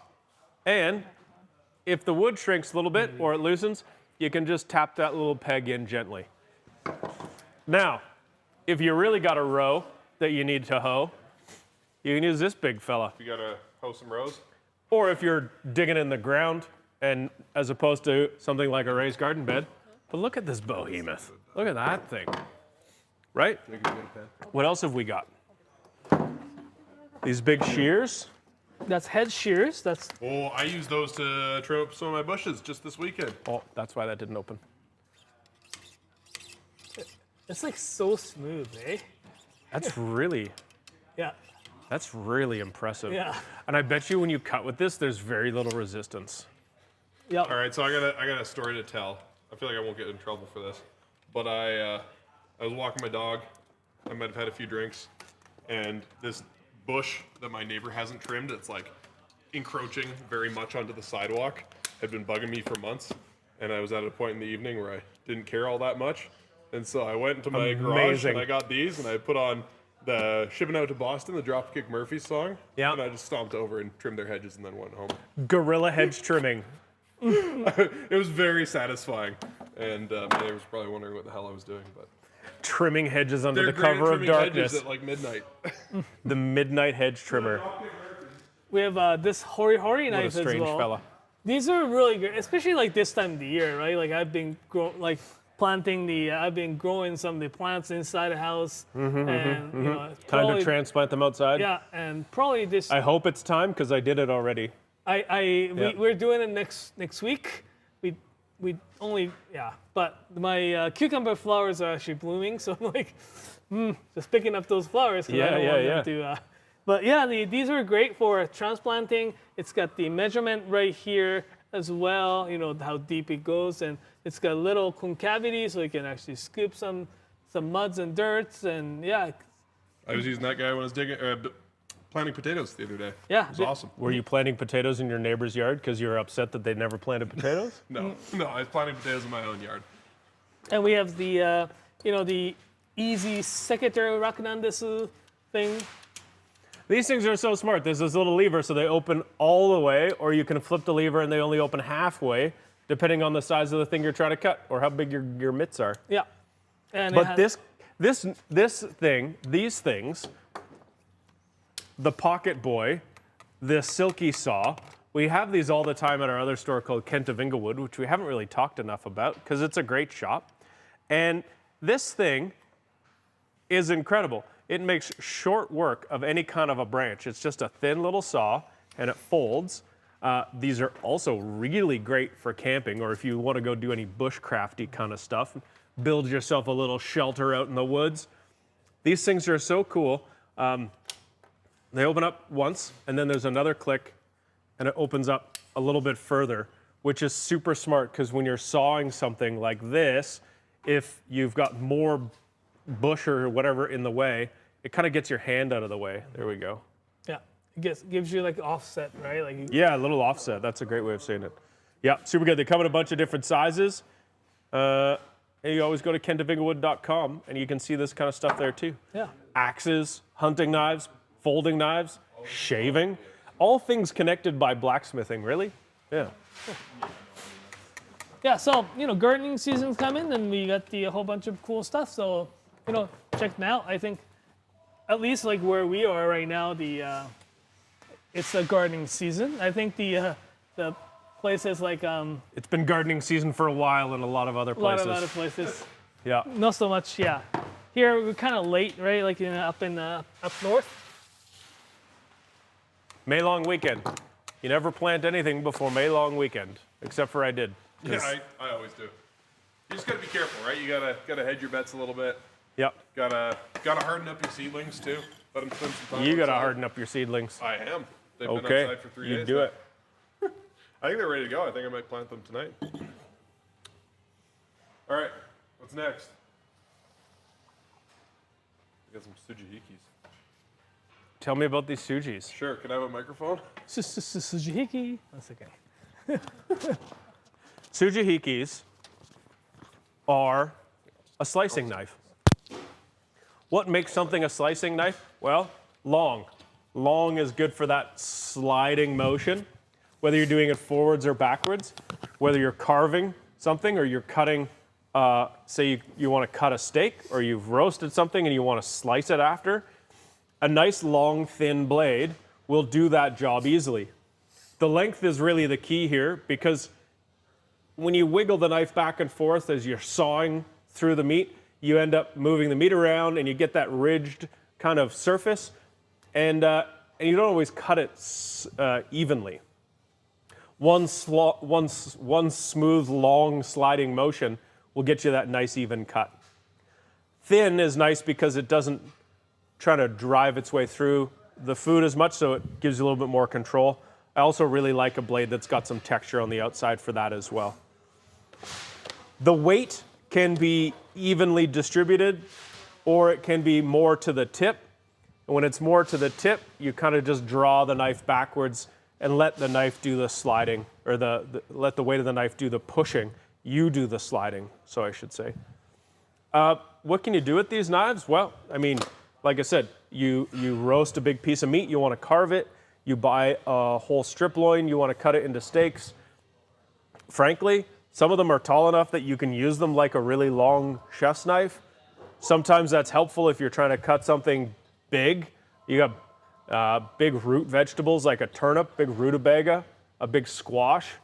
Also, these are fantastic when you run into something like a big watermelon, right? I like to peel watermelon and I like to put it in my blender and drink it. Or I like to peel the watermelon and then blend it and then put it in an ice cube tray and make watermelon ice cubes, and you chuck it in your soda stream water with some lime juice and maybe some other things. Maybe some tequila. Maybe some tequila, maybe some so rum, blind. some gin. I got a opinion about Sujihikis. It's not very controversial, but I think if you're gonna get a Sujihiki, you should buy a pretty one. Because when you're carving a big piece of meat, doesn't matter if it's Christmas at your own home or you're working like the buffet station at a hotel, Yeah. it's a special occasion, Yeah. right? The people that are gonna eat that piece of meat are excited, they're jazzed up, and a nice knife is just the icing on the cake. You know what? When you carve something, it's like a little bit of victory. You've just taken a whole bunch of time, you've gone through all sorts of steps and preparations to do something so nicely. The last thing you do, the last step in the way, is to carve it. It's like why I really have a hard time with crappy steak knives. You buy like a $45 steak at a restaurant and they bring you this thing that makes it feel like it's been chewed on once Like already. a prison shank to carve your It's steak with. horrible. It's I have serious opinions about that. The Sujihiki is great for making steaks. You can break things down, and then when you cook it, you can slice it after. And that nice smooth texture, like a good steak knife, that texture that's on your tongue makes a difference. It tastes better. It feels better. Like I said, you've put all sorts of effort and work into making something. Why screw it up at the very end? And like Nathan said, you might as well have some style while you do it. What else can I tell you about these? I really like a slicer. You can do all kinds of stuff with it. You get used to using it. It's very comfortable. Maybe one thing to think about is if you are normally averse to high maintenance knives, you've stuck to stainless steel. These are all stainless steel. but it's okay to go with high carbon steel, especially if it's your first carbon steel Yeah. knife, because You're not around as much acidity. no, meat will oxidize the steel and turn it really cool colors, but it's way less likely to rust it than Absolutely. an onion will. Yeah. All right, we got some questions about gift knives. I don't know about y'all. I happen to have a birthday in the summer. A lot of people get married in the summer. I'm going to a baby shower next weekend. So if you have to get gifts, maybe it's a grad, maybe you know somebody in cooking school that just graduated, and you want to get them a nice gift. When I am buying somebody a knife as a gift, there are 3 rules that I follow, and I think everybody should, unless you know the person extremely well. Get a knife that's pretty, because you want them to say wow when It's they a open it. present. Like, gift giving isn't supposed to be competitive, but it's fun to win. It is. Everybody likes to give them. Yeah, right. It is. Okay, let's be honest. Could be in the Olympics. Yeah, right. Oh man, I would watch the hell out of that. So pick a knife that's pretty, right? And that's subjective. So just find something that looks nice. Get a knife that's low maintenance. You don't want to give somebody a puppy as a gift. Yeah. Right. You want to give them something that's easy to take care of, so that they'll want to use it every day. And number 3 is give them something they can use every day. So, Gyuto, Kirtsuke Gyuto, Santoku, maybe a smaller petty knife if you're on a budget, or I don't know.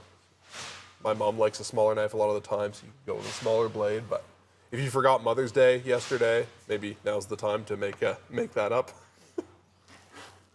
Wow, there's so many great places to go here. Yeah, the Santoku shape and size is the thing that's really frequently bought as a gift, or received as a gift, or given as a gift, whichever way you want to say it, all the same thing. That's really where people find a comfortable place to begin, and then progress through the shapes and sizes and get larger ones as they get more comfortable with them. You'll find Santoku, this shape, has that sort of distinctive drop tip in 2 lengths, particularly 165 millimeters and 180 millimeters. And that's the edge length. That's not the overall length.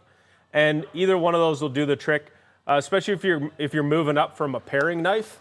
Now, if you know the person and they do like to use a chef's knife, something like this with the Kiritsuke tip, that real angular tip, is going to look really, really cool when they open it up. And of course, these knives with that Damascus pattern. Man, I'm looking at this video feed, and I just remember back in 2020 when we were doing one of our first garage sale live streams, just holding these knives up to a laptop webcam or an iPad webcam, and how times have changed. You've Man, done such a this is good so job. much better. A quick note about handles. There's 2 styles. Basically, we call this the Western style, and then we've got the Japanese handle style. It's like this guy here. What's the difference? How do you decide? I would say it's a preference. There used to be the old adage of get a knife with a full tang, that's how you know it's good. Well, that was an old adage, and this is not necessary now. What you do get is a bit more weight in the hand with the Western style of knife. They're usually quite a durable handle. Harder to repair if anything damage happens to them. The Japanese handle is quite easy to repair in the way that we knock the handle off and put a new one on it. Overall, you get a lighter feel with this Japanese style of a handle, and overall, you get a much more unique look to the knife.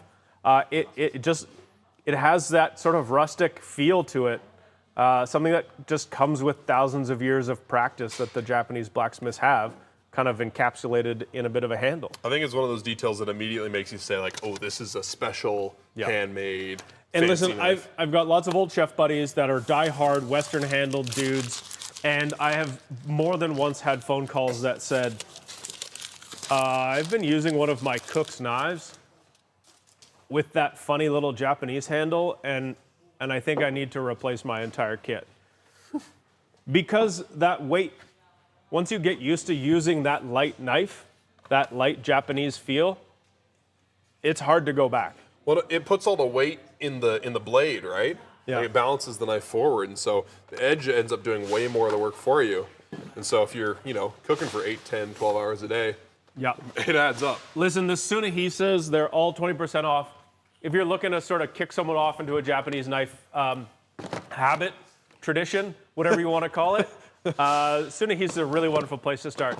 They are made in a way that is a little less delicate than some of our other favorite Japanese knives, so it's a good entry point.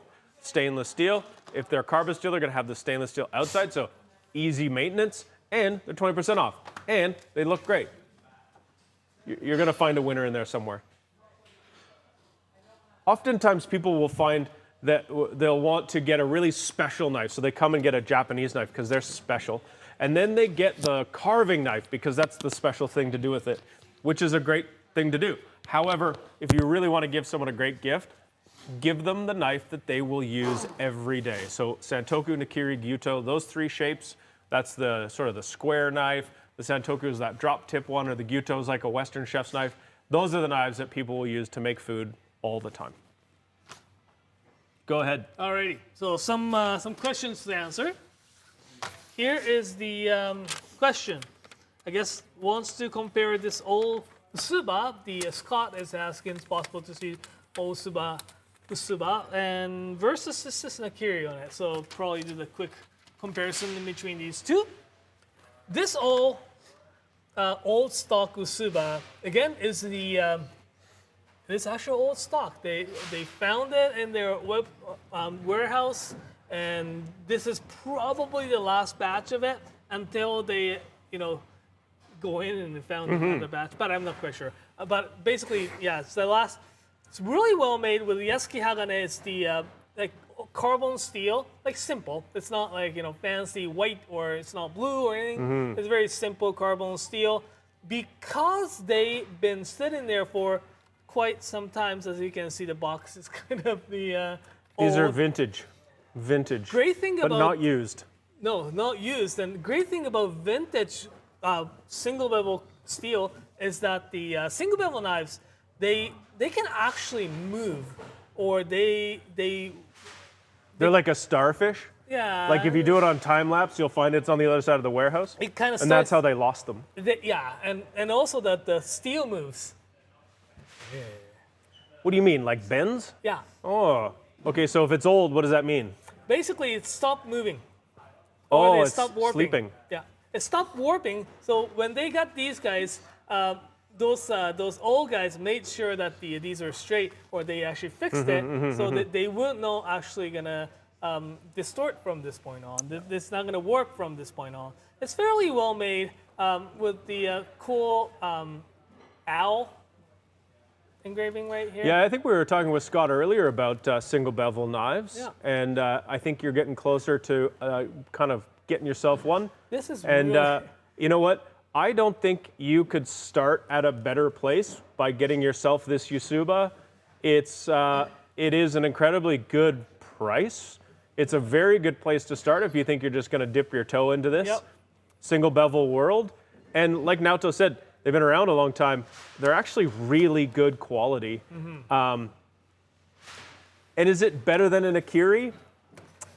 It's different function, right? A different type of knife. So, yeah, it's hard to say that one is qualitatively better than another. It functionally is different. That Usuba is functionally incredible at cutting stuff very thinly and doing some real specific Japanese techniques of doing the roll peeling, the katsuramuki. Yeah.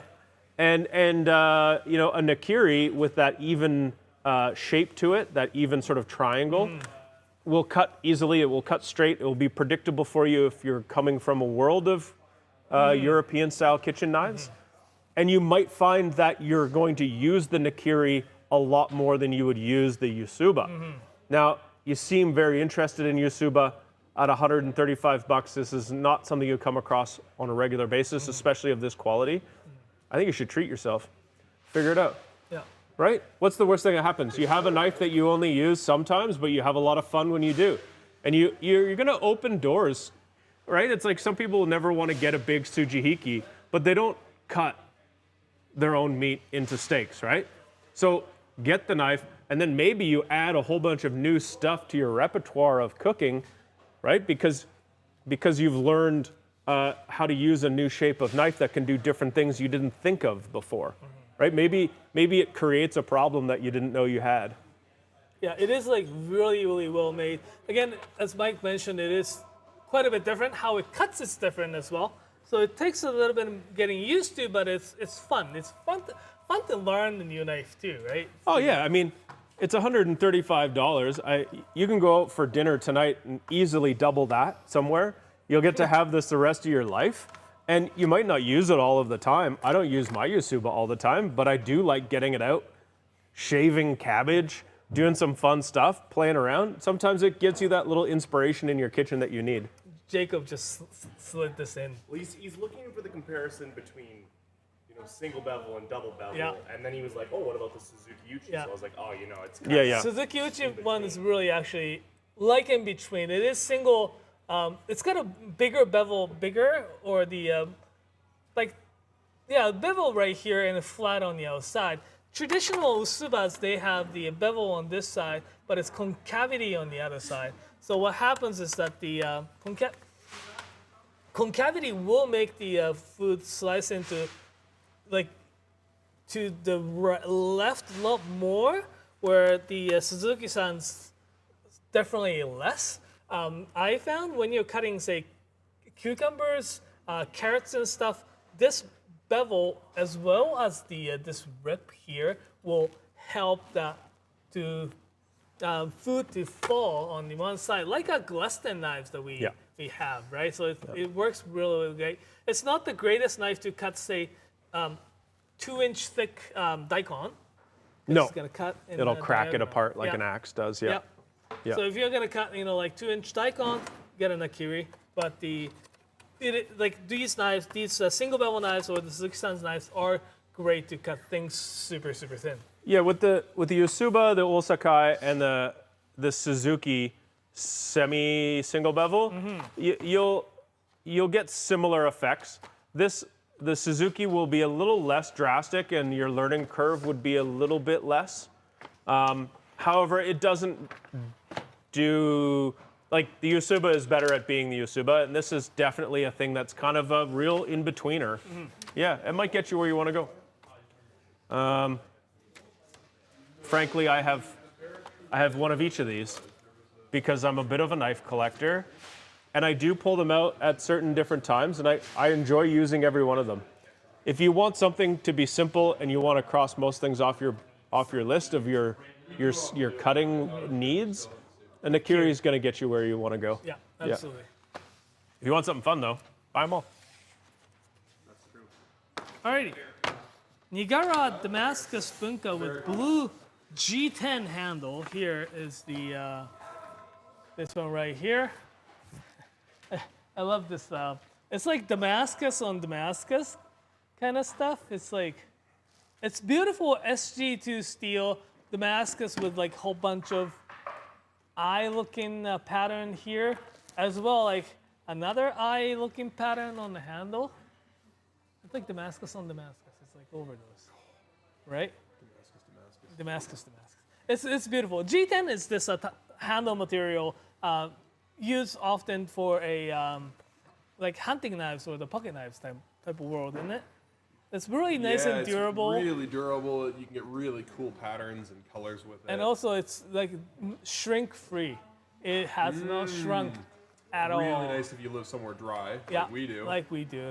Where if that was made out of wood, it would have shrunk and potentially cracked. Yeah. Very likely. Yeah, this is really, really well made. So yeah, Yeah, it's got a real nice weight to it too. So but still super thin blade. This is really nicely made.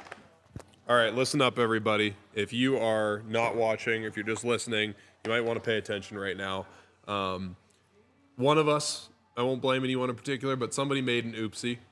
But it's the good kind of oopsie that one of you can capitalize on. What? We neglected to transfer the inventory of. I did this Barracuda earlier because somebody asked about it, but I didn't realize that we didn't transfer the inventory of the Tinker Sabertooth that you see on screen right now. So this knife has not sold yet. I thought it had, and then Nolan asked me about it, and like the hero he is, he helped me realize that we messed up.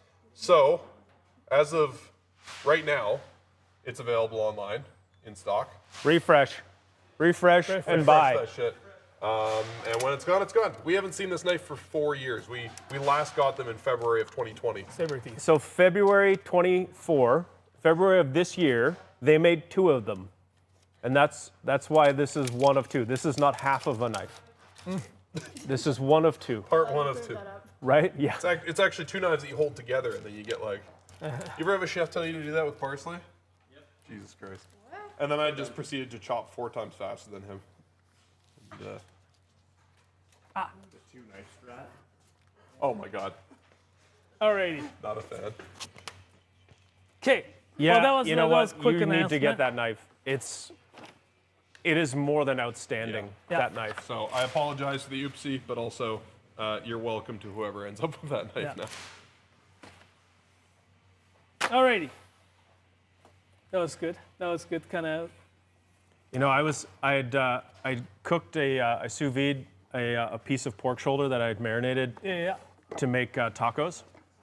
I marinated it with an achiote paste Yeah. and some bitter orange Yeah. and braised it.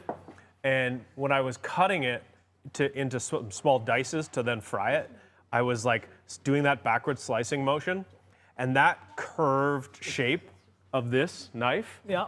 Where did it go? It's already gone. That's wrapped. Yeah, but It's already wrapped. That curved shape, I think, would have been so perfect for that job. I was actually thinking about this shape of knife when I was doing that sliding backwards right, motion. I just want to look at it again. Yeah. Because I know I'm not going to be able to buy this knife. I'm not allowed to buy anything. None of us are until tonight, once Hey, the look, first we're day of flying. the sale We're is flying. over. Whoa! Woo!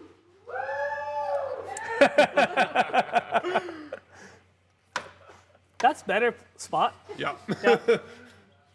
Yeah. It's important that you see our faces. Yeah. Is Because it? we could just be AI generated voices otherwise. Yeah. Right. Alrighty. I don't think the AI is good enough for specialty Japanese I kitchen don't think knives the yet. AI is bad enough to perform the way we do. Ouch. So Patrick McCormick is asking about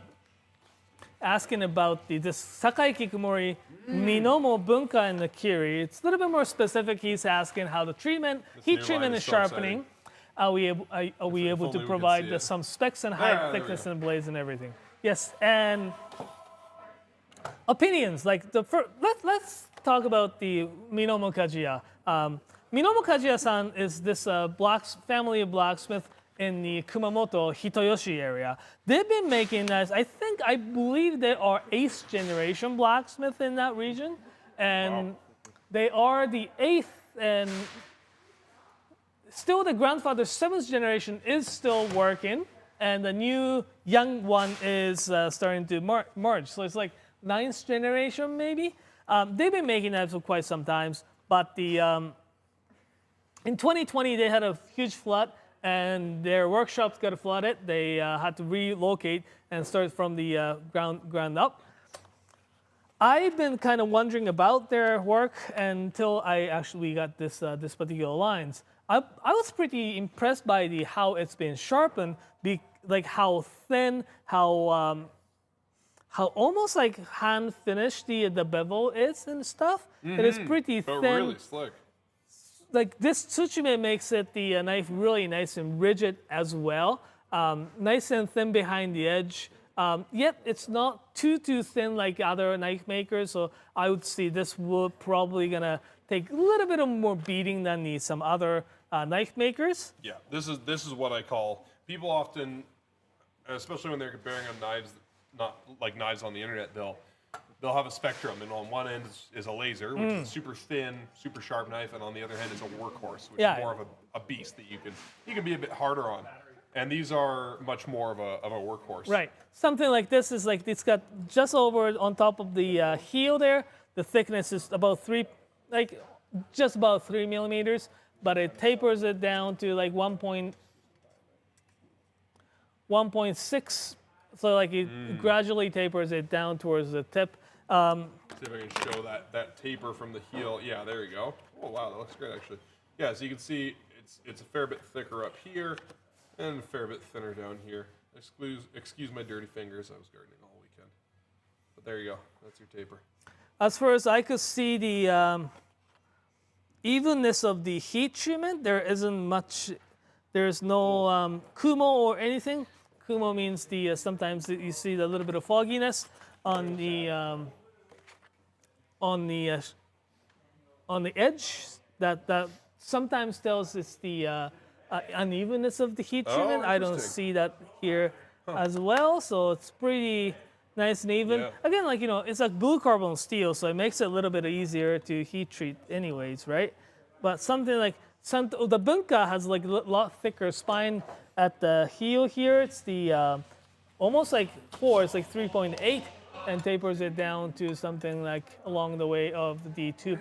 So Bunka is definitely a lot more robust than the Nakiri is. Nakiri also has a little bit taller bevel. So these two will do really great kind of, side by side. It's the lot more robust Bunka with the thinner Nakiri. It's kind of, Interesting. It's cool how they sharpen different knives in the line right? with a purpose, right? Like they're not just giving them all the same kind of bevel. They're really sharpening for the intended job. And they're quite tall. These are great knives if you have tall hands. Right. Tall hands, big hands. Yeah. The 240 or 210 Gyuto is big. It's like 58 millimeters or so Oh, at yeah, the that's- heel. yeah.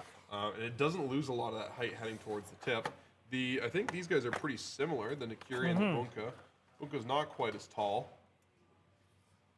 It's still over 50. It's maybe 53 millimeters for the Bunka, and 50, like Nakiri, 56, 57 for the Nakiri. Yeah. Wow.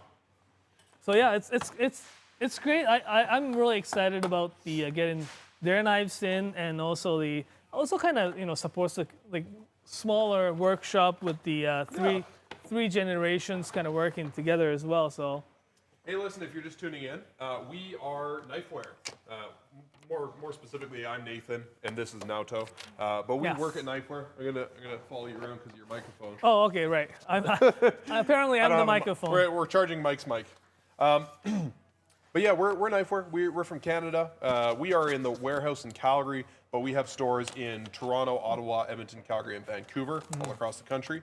Thank you. You can find a actual microphone for Okay, maybe. But yeah, we have stores across Canada. We also ship internationally. So if you're watching from somewhere other than Canada, we got you. We do have free shipping within Canada on orders over $100, and to the USA on orders over $200.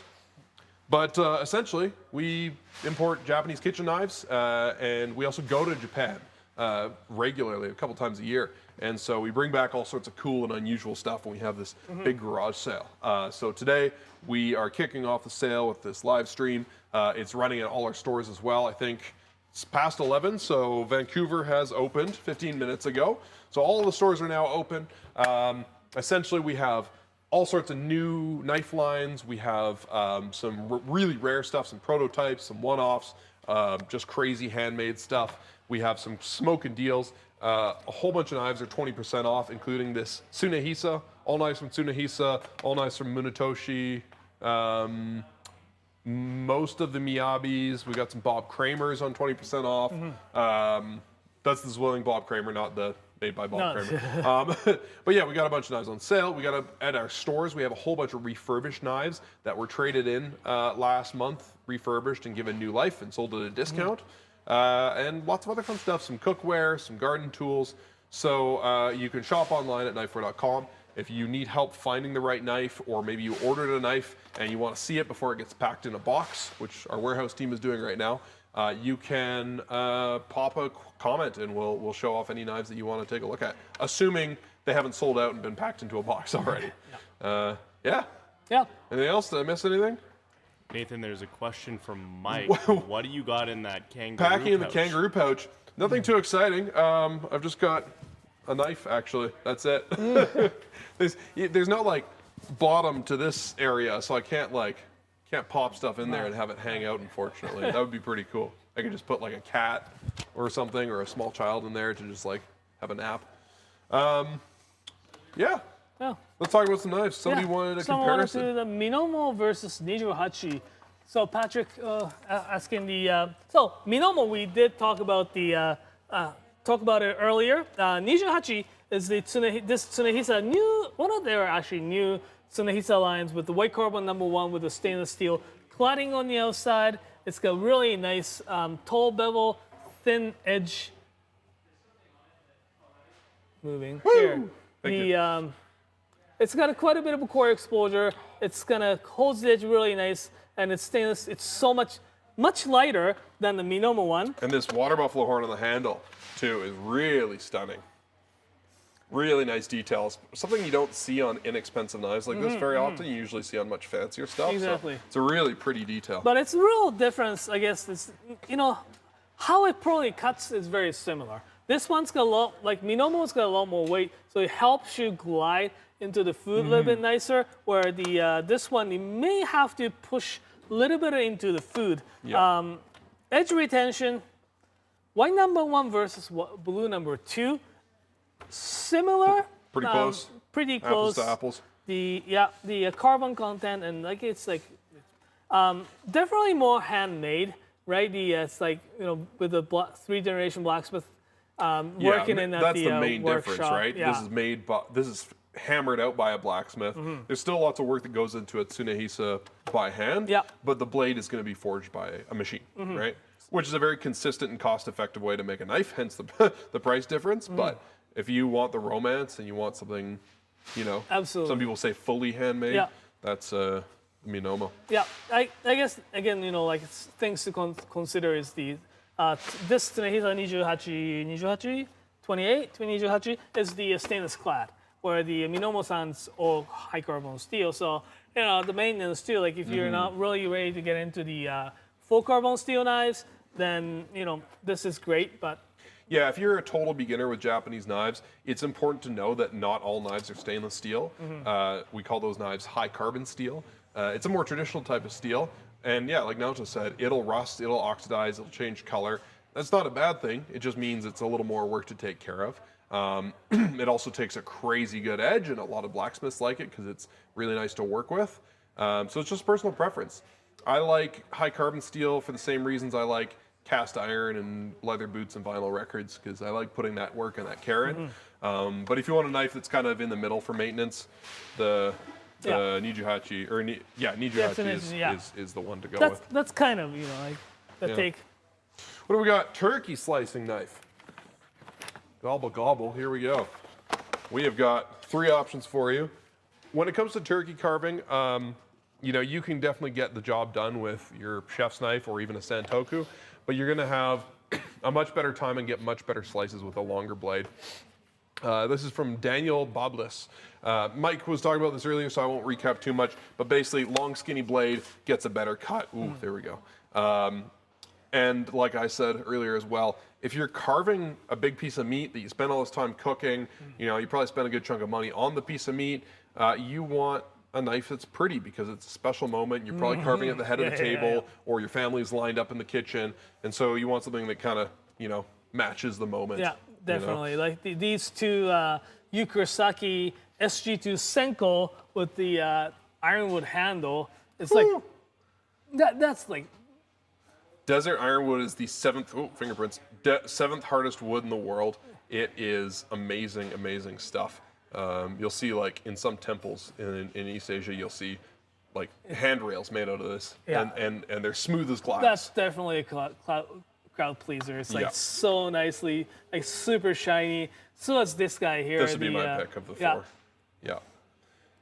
If you're getting a gift, or you just, you know, you don't have a huge budget and you still want a kick-ass slicer, you know, this guy, Tsunehisa, is 10% or 20% off. It's made with high carbon steel, so it's going to cut like crazy. It's got that stainless cladding on the outside for lower maintenance. It is going to be great for, you know, carving any piece of meat, really. It might start to stumble a bit when you get into a brisket or something really big, because this is this 240? 240, yeah. Yeah, 240 slicer is a great size for, you know, most home cooks. But if you do get into really large chunks of meat, you're going to want something a bit longer, like one of these guys. Something one of the reasons why I brought this one here, the Sakai Takeuchi Sampo Tsujihiki, 240 millimeters, is that it is a little bit thicker than the other 2 or 3 Tsujihikis. For those of you who's a little bit worried about, you know, getting into a little bit more like hitting the bones or getting in between the joints and stuff, this particular one is slightly more robust for sure. It is all carbon steel, so you have to be careful about the you know, a little bit of rusting. But because it's such an, say, occasional knife, I wouldn't worry too much about the rusting. You know, you get to kind of take care of your knife that's more job specific, right? Like you only get to use them like, you know, so you get to wash them or wipe them a little bit more. You know, it's like in a samurai movie when you see the guy take out a sword and he does his business and then he spends his time wiping it afterwards and cleaning for it. Like, yeah, you like putting in that effort. Yeah, so I mean, it is a little bit thicker. So. That's the great thing about good tools is you get to maintain them. And for me, that's half the fun. If you think the idea of maintaining your tools sucks, then don't buy a carbon steel knife because you won't enjoy that. You know, my choice definitely would be this guy here because it's such a such smooth bevel. Nuts. And like when you're slicing down the big piece of turkey breast point. and stuff, it glides through so much nicer. The sometimes especially anything that is a touch drier, it's gonna prevent like any of that like crumbling. exactly or, right. Yeah. So yeah. Nice. All right. Alrighty. What do we got next? We're getting down to the questions, so we got other stuff we can do today. We got some product demos for you. I might cook some sliders later, but in the meantime, if you have questions, something's happening. Sorry if I just clipped my mic there. This is a Kikuzuki Kiritsuke Santoku 180. So, okay, so this is for Mark Lee on YouTube. Could I please get the weight of the Sakai Kikumori Kikuzuki Rin Kiritsuke Santorum? Oh, we don't have one of those. I'm joking. Autocorrect. So this bad boy is 135 grams, which is 4.8 ounces. Oh, and 135 milliliters. There you go. Yeah, this is a great knife. It's kind of, I would say, middleweight. It's got that Japanese style handle, which, you know, reduces the weight of the knife. It's got a semi-thick blade there, but not super thick. And I love that tapers knife. down a little bit, just a touch towards the tip. But it's just a super good looking knife. I love that knife. It's so well made. It's like the bevel is nice and like this is so nice and flat. See wow, like yeah. how crisp the How straight that shinogi line is there. Yeah, That like, takes a lot of skill to do that. yeah, eh? absolutely. And I like that little cut, like the angle, slanted the angle on the choil there Yeah, too, it's right? nice when you choke up on the knife. Yeah. This is Naoto's kind of knife. Like, for you, it's always the knives that have those immaculate details, Yeah, right? exactly, right? Like it's got a lot of details. Like even that the spine is like little beveled out, so it's like there's Smooth in the hand. smooth in the hand. There's no like it's not polished, but it's enough that the it doesn't get hard or anything. Like it's Kikuzuki Rin is one of my favorite line for sure.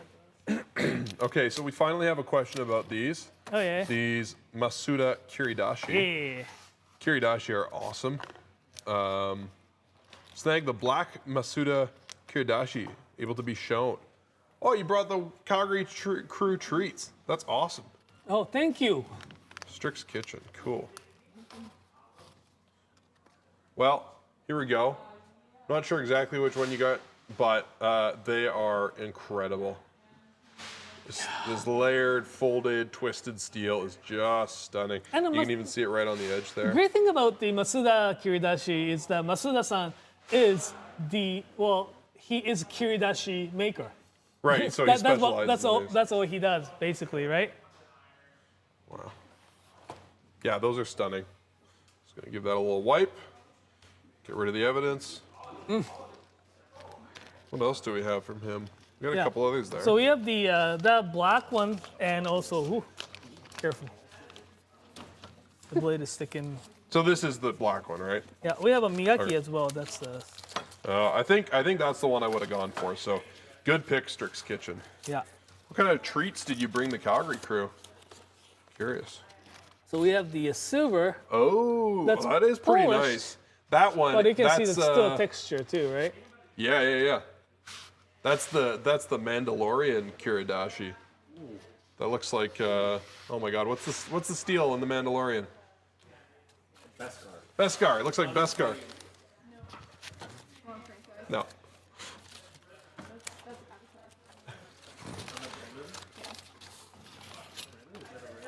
Isn't unobtainium also in comics? Or am I just thinking of adamantium? I think it's adamantium, but yeah, unobtainium was what they named the metal in James Cameron Avatar. Okay, well these are made out of obtainium steel in the sense that you can have them for the low price of $600 bucks? Nice work. You beat me to it. Thanks, Mike. You don't have a microphone, so I get to get the jump on your jokes. All right. Beautiful. It's beautiful. Yeah, I kind of like that Beskar looking one. All right, are we caught up on questions? Almost. All right. What are we missing? Now, do you want to take this next one, and I'm going to go Sure. grab a Conroe to talk about? Yeah. So what's the question? What am I? Can you pop the question up? What's the? There's no question. You said almost. Oh yes, Mike is grabbing knives. Right? I'm Okay. looking for a Kumokage Bunka, which is regular stuff, right? Yeah, it's in the shelf. Yeah. Yukihiro Sakai Shorichi Bunka. Yes, this is a knife, Andres. It's this Yukihiro Sakai-san is incredible. He learned his skills under the this blacksmith in the Kumamoto. What's his name? But he and the Yukihiro Sakai-san is so true to the forge welding. Not many knife makers these days do the forge welding in house, or the except a few, only a few blacksmiths, right? So he kind of stayed true with the forge welding. So white carbon #1, the soft steel forge welded. His beveling finish is done by hand, so that's why you see the diagonal lines like sharpening lines. So there shouldn't be much low spots on the bevel. It's like really, really nicely done. His knives, it's still, no, it's great. It's so thin behind the bevel. I love how he finishes knives. If you have any questions about these, just let us know. Oh, versus Kumokage. Is that the question? Oh, okay, I see. Alrighty, so the difference here. Slight difference with how it may cut. The Kumokage has a little bit taller bevel, so that it's a little bit more gradual taper from here to the edge.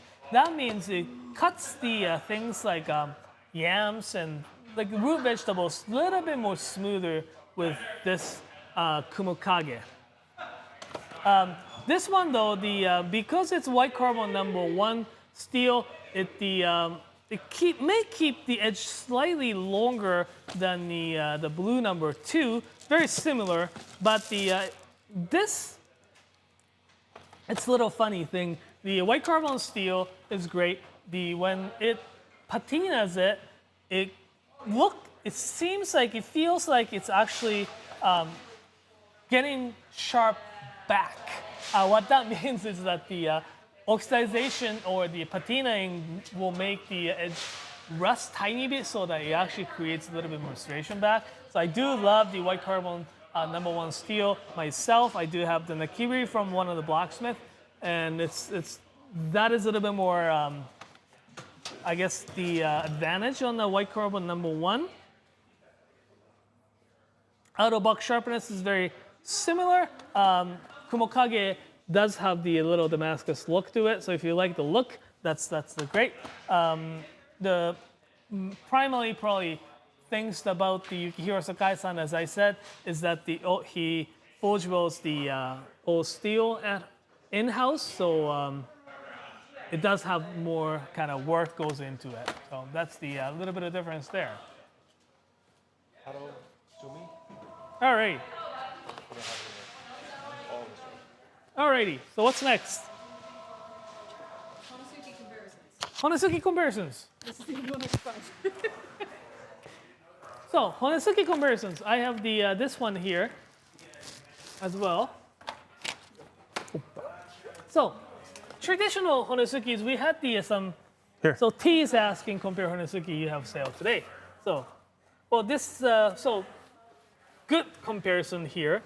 This Nigara, we have several different Honesukis with the different handles. Really nice and nice thick, a little bit of straighter blade profile. Not as shallow, like pointy tip, but it's going to be great to do the chicken and also the fish with, because the little nicer, flatter edge bevel. Really nice. We have this Misono Honesuki, molybdenum vanadium steel Misono. It's like super shiny. I'm a big fan of this knife. Honesuki Maru is the, some people call it Hankotsu. Some people call it the I got it. Honesuki. We call it Honesuki Maru. Some people call it Hankotsu or the Sakabone. The Sakabone or Hankotsu basically means the Osaka style Honesuki. I think they're a great boning knife. I used one in restaurants for a long time. Yep. In a restaurant, you're not taking apart an animal so much as you get the primal, or like you get the whole rib, you get the whole strip loin, the whole sirloin, and you take those and you break them down into smaller pieces, trim them up. You know, you use some of the trim for certain reasons. You cut them into steaks or roasts or whatever you're going to cook. And this is a great knife to do that initial part where you're separating the muscle groups, cleaning off any of the chewy stuff. And it's quite versatile, and it's amazing on a chicken, and as well as kind of most things you can do in a kitchen. Yeah. And this is more traditional Honesuki style, right? It's got a little bit more skinnier tip. This is a Moritaka Ishime, our kind of regular line there. It's the, you can get into the smaller, like between joints and stuff with the tip here. So this Honesuki is not in the sale today, but you can buy but them. we put it out here just to show you what that really standard Honesuki shape looks like. They're still available for sale, obviously. Yeah, so that's kind of the difference here. I don't know, I like this one too. Yeah, but that Nigara one is so enticing. Yeah, that's what Naoto just did there, is not to like mimic the Psycho The movie. ninja or the ninja. But what it is very good if you're doing any hanging carcass butchery. So maybe you've shot a deer and you need to take it apart, or you work at a plant and you're actually cutting apart whole animals. That when it's hanging, it's easy to get at and do a bunch of the work. So yeah, there we go. So Nathan's ready to talk about the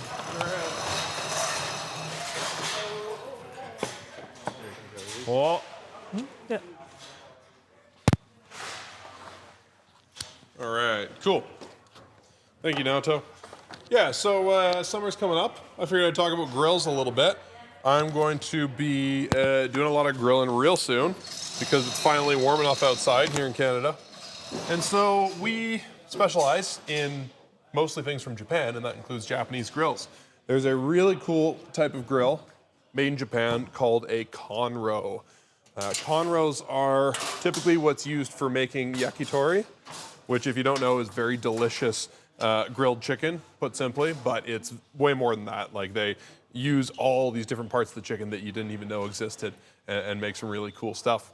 So there's two main categories of konro grill, and if you're thinking about getting a konro grill, there's a few things that might dictate which one you end up going with. This is the traditional konro. This is made from a diatomaceous earth, right, Naoto, that is mined out of the ground. And then they put it into these blocks and they build it kind of like you're making something out of wood. They're super cool. They are very insulating. It's a lot like ceramic, so it really keeps that heat in. So you don't really get any heat leaching on the outside of the grill. You get it basically forced straight up into your food, which when you're using, Japanese charcoal, which burns really hot, you get this intense heat that's really, really great for searing stuff. They have handles, typically. I think some of them have handles, some of them don't, but they're relatively easy to transport. You can store them outside, but they are quite heavy. So they're great if you are just using them in your backyard. If they get, a little wet, a little rained on, a little snowed on, it's not the end of the world. You just don't want to take them from being very cold to very hot or vice versa. This is what I'm using at home right now. I really like it. I have a larger one. I have one of the mediums, which is really great if you're cooking for like 2 to 8 people, and good if you want to sear like a big tomahawk steak or something quite large. This guy could fit 2 burgers, maybe 6 hot dogs, or 1 big ribeye. pretty comfortably. So if you're cooking for like 2 to 4 people, this smaller guy is a good size.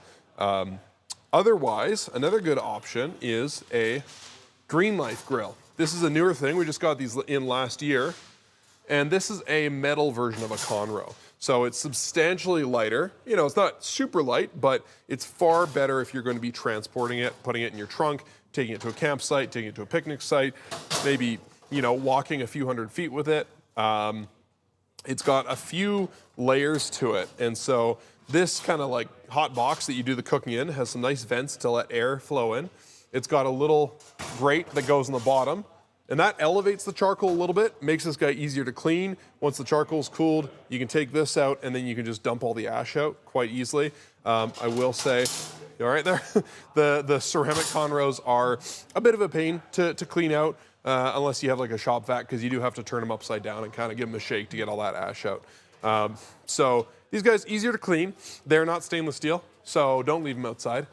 They will rust if you don't take care of them. So they require a little more care, but they're way easier to transport.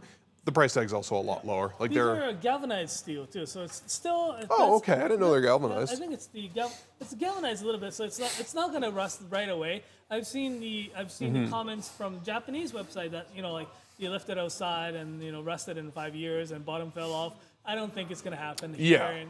Yeah. In, Calgary's a pretty dry place, but if you do live on the coast, on the probably coast don't. and stuff. Great thing about this though is that because there is a space in between this like the charcoal chamber to the outside will never only gets like lukewarm. Right. It heats up very little. It's like it doesn't get really like you can like even you have the old charcoals going. Here. Yeah, it also like brings air in, and so the cool air from outside kind of circulates and keeps the outside cool. It's and fantastic. so it'll get a little warm, but it's not going to get super hot. No. Both of these can be used on certainly on wood. I've used them on plastic tables with no issues. We used to have some that were less well insulated and might have melted a table, but these ones I haven't had any problems with. And certainly if you have like a wooden stump in your backyard, like a chopping block, it's usually what I put mine on. Cement, you know, anything like that. Absolutely. Yeah. Absolutely. Picnic table. For me, if I was going to be taking mine over to friends' houses or camping or you know, out for picnics a lot, I'd probably go with a green knife. If you're a real traditionalist and you want to shell out more money, maybe grab the ceramic. They're both awesome. They're both going to work super well. The differences as far as like actually cooking aren't huge, but just some differences for sure. Some it's good to know differences, which one's like right for what you. they say is that the diatomaceous earth will kind of heats up itself as well, so it creates another layers of heat of the. It's going to be better at regulating heat, Yeah, kind of like exactly. cast iron, where you can keep a more consistent heat for a longer time. But And then, you know, the charcoal you use matters, at least I would say just as much, right? We've all used briquettes or lump charcoal from the hardware store. That stuff's great, especially if you're cooking quick and fast and you don't want to spend a lot of money.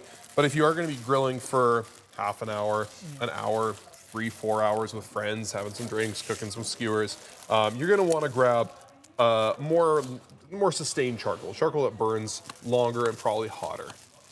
And so we have a couple of options that we recommend. I mean, obviously we recommend them because we sell them, but we've tested a lot of different kinds of charcoal, and these are the ones that we like best, especially for Japanese style grilling. This is traditional Japanese binchotan. So, well, Naoto, you know a little more about how this is made. Yeah, the binchotan here is made from the specific type of oak in Japan. It's called the ubame. You can actually see the grain of the wood in So the charcoal. It's they're pretty basically crazy. made by basically whole branch or the tree, or cut it like those ones cut into half or quarters. They are super dense wood, right? That they have to harvest sustainably. super dense wood, and the way they produce the charcoal, they make it super dense as well. Instead of like regularly when you're making the charcoals, they were just gonna heat up the chamber and let it kind of die, let it extinguish themselves. Where these guys, when they just about to become a charcoal, they actually heat it up. They actually let the air goes into the kiln, so that it burns remainder of all the To impurities. convert like the residual carbon. Yeah. And, okay. Yeah. So it like makes it super dense. Yeah, and you can hear just by the sound it makes, like. I don't think that's the maybe not real this one. I don't think it's a real Oh one. no? No. All right. Well, I Did you look like grab an it idiot. from there? I grabbed it from over there. But it's extremely dense. It's extremely heavy for how small of a piece of charcoal it is. And when you get like the really good stuff, this is maybe the lower grade, but when you get the really good stuff, it like clinks like glass because of how dense and how pure in carbon it is. So the Binchotan is going to burn the hottest and the longest. It also emits infrared light, and so that cooks the food more consistently throughout. It basically penetrates right into whatever you're cooking. It helps it cook from the inside out, cooking on the outside. And so this is the true authentic stuff if you want to make traditional yakitori, and then you're going to want to go for the Binchotan. That having been said, it has a pretty high price tag because it's made. Yeah, there you go. That's the good stuff. It's made by masters who are like have been doing this craft for decades. They have to hike up a mountain and cut down this wood that is very controlled because there's limited numbers of these trees, so they want to preserve these forests. And so it's very expensive. It's also a lot of work to make the actual charcoal. So a lot of people go for ogatan. This is a style of charcoal invented in Japan. These days it's made, I believe this is made in Thailand, if I'm not mistaken. Right, somebody? I forget. Sorry, Vietnam. This guy's made in Vietnam. It's made from fruit wood sawdust. And so this is much like briquette charcoal, where they take sawdust and they compress it and make this super dense brick. This is a denser form. And if I'm not mistaken, Naoto, is ogatan made using a very similar method to Binchotan? Not really. Okay. Not really. Different heating process? Ogatan is really regular charcoal, but they are made from the sawdust. And Yeah. Yeah. So it's a very green product, like yeah, green isn't yeah, eco-friendly. They're not like they're basically made like a regular charcoal, so Right. they don't have to heat up the. Yeah. Yeah. The nice thing about the ogatan is that it still burns for a really long time and gets really hot, but it's way easier to light than Binchotan. Binchotan, because it's so dense, it's quite a lot of work to get lit. If I am using Binchotan, I will mix ogatan in to kind of help start it. Yeah. You can also put your charcoal in the oven for half an hour to warm it before you light it, and that helps. But in general, this stuff's much easier to light compared to the very difficult Binchotan. If you just want to cook food and have a great time and have a charcoal that's still fantastic, I would go for the ogatan. We also have shirozumi, which is kind of between the two. It's made in Vietnam. It's made with eucalyptus wood, but it's made using the same technique as Binchotan, and so you get very close to Binchotan quality without the Binchotan price tag. It's basically the same price per kilogram as the ogatan. So those are your fuels. Some people notice a difference in the flavor based on what kind of charcoal they use. For me, it's mostly about how it burns, how long it burns, and how hot it burns. And so those are the two that I like to use the most. And then just like other things you might need if you're going to do a lot of charcoal grilling. This is a charcoal chimney. This is the best way to start charcoal. So you pile your charcoal in there, however much you want to use. You get a nice source of flame from the bottom. If you're using the ogatan, you can put some newspaper in there and maybe mix in a little bit of kindling, and that'll get it going. But if you're using Binchotan, anything that takes longer to get lit, then you could use like a gas or a butane burner and just stick this right on top. That having been said, make sure you're outside because charcoal produces a lot of carbon monoxide. So you either need to be outside or have an extremely good hood vent to keep yourself, alive. Otherwise, I have like a basting brush for putting sauces and marinades and stuff onto meat when I'm grilling it. I have a pair of these King Tong. I actually have several pair of these. These are the offset ones. I also really like the straight ones. They're somewhere between chef tweezers and tongs. I find them much easier to work with than tongs, more like an extension of your hand, but way sturdier than chef's tweezers. So I'll use them inside my grill if I want to move the charcoal around. I'll also use them to flip and manipulate stuff on the grill. It's too hot to use your fingers for the most part, but I have burned my fingers cooking over Binchotan many times. But it's also, they're a little more delicate, especially if you have really delicate ingredients. These are a bit more delicate than tongs. Naoto, you got anything else to add? Something to note: these cornrows are made in this area called Noto. Oh, yeah. In Japan, where important. it's got the hit by the earthquake and tsunami on January 1st of 2024. They've got quite a bit of damage on their workshop and the mine to get these clay as well. So it will be a little bit difficult to get more stock in for a little while. So like we managed to get, and we did have quite a bit of stock for this upcoming summer. So we do have quite a bit in stock right now. But if you're thinking of getting into the cornrows, it's good time, and also it kind of also supports the they need too. the support right now because they have to rebuild a mine and a production facility, which is extremely expensive. And apparently it's gonna they won't be able to. As far as I heard in the recent news, is that they probably won't be able to start mining again for at least a year. Oh, jeez. Yeah, and so we bought as many as we could, squeeze into our warehouse, what space was left. And so we'll have them for a while, but not forever. There will be a period of time where we just don't have any, and probably nobody does. So if you're looking for one of the authentic ceramic, get that. If you just want a kick-ass grill, doesn't break the bank, really easy to transport. You know, I just saw a comment there from somebody that lives in an apartment and maybe doesn't want to upset their landlords or whoever. Then this guy you can take out to like a public park. Yeah, Bernard. You know, if you are adventurous and you want to go to a public park or a picnic space, then I would grab one of the Green Life because you can transport them. They make a smaller one too. It's quite light and easy to carry. All right. Alrighty. We got some questions before we get to those. We are Knifewear. This is the garage sale. We are based in Canada, and we sell handmade Japanese kitchen knives along with other cookware, kitchen tools, cookbooks, sharpening supplies. We have stores in Toronto, Ottawa, Vancouver, Calgary, and Edmonton. We also have an online store at knifewear.com. There's a link somewhere down there.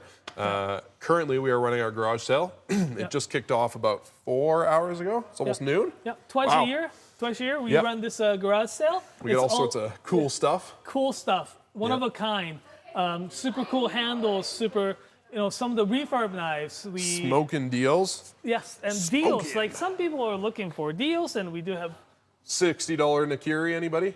60 Canadian dollars. So that's like 45 American. 40, 45 Yeah. 60 cents American. 60. Yeah. So we have a lot of good deals as well as the. So it's all sorts of stuff, and we're here today to do some fun stuff, answering questions. You know, if you have any. Like, this is a great question as well. If you need help picking a knife, exactly, or you're trying to decide between 2 or 3, or you bought a knife already and you just want to see it one last time before it goes in the box and goes to you. But before we do that, now, do you know what time it is? Oh, the spin the wheel. Time to spin that wheel.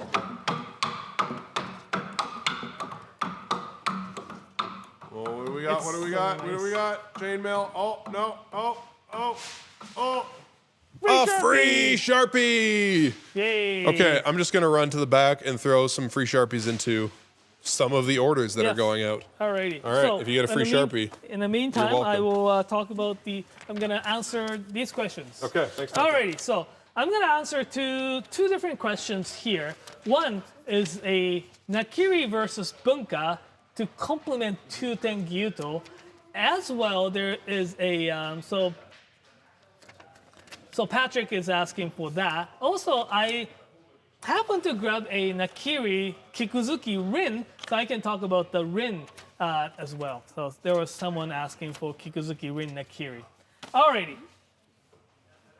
So Bunka is this type of knife that is, considered to be a multifunctional knife.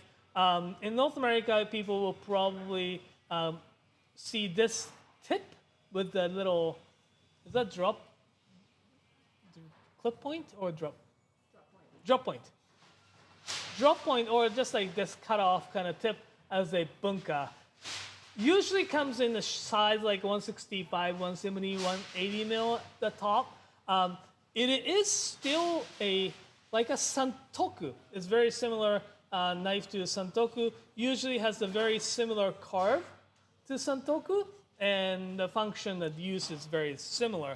in some areas of Japan, they call santoku and bunka interchangeably as well. Or nakiri is more rectangular shape and usually has a lot flatter edge profile.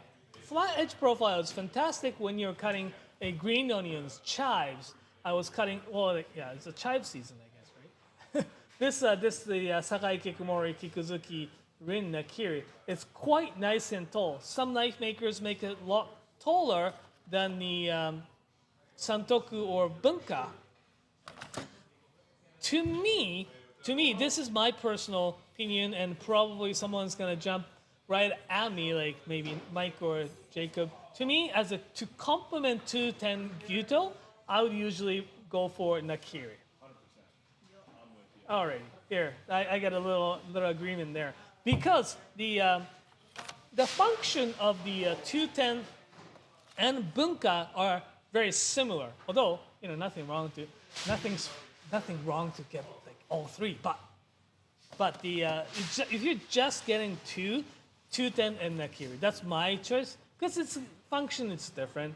It's flatter bevel when you're cutting green onions and chives, cutting this cabbage and stuff like that. That will make it so much easier. And if you want to cut the, use the tip, I'll grab the 210. So that's kind of how I go. And this Kikumori Nakiri, Kikuzuki Rin is fantastic. It's taller than a lot of Nakiris from that particular region.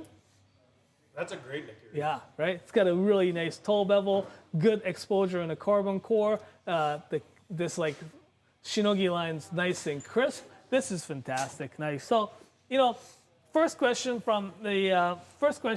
to complement the 210 Gyuto, I would probably gonna go for nakiri over bunka. I would like to have a bunka in my set because it's a little bit shorter, and if I'm going to cut, just make a sandwiches and stuff like that, that's like what I would maybe grab in. But if you're just getting two, I'll get 210 and the nakiri. Does that answer your question? And hopefully I answered two questions at the same time. Woo! Gotta love getting two birds stoned at once. All right. Oh, hey.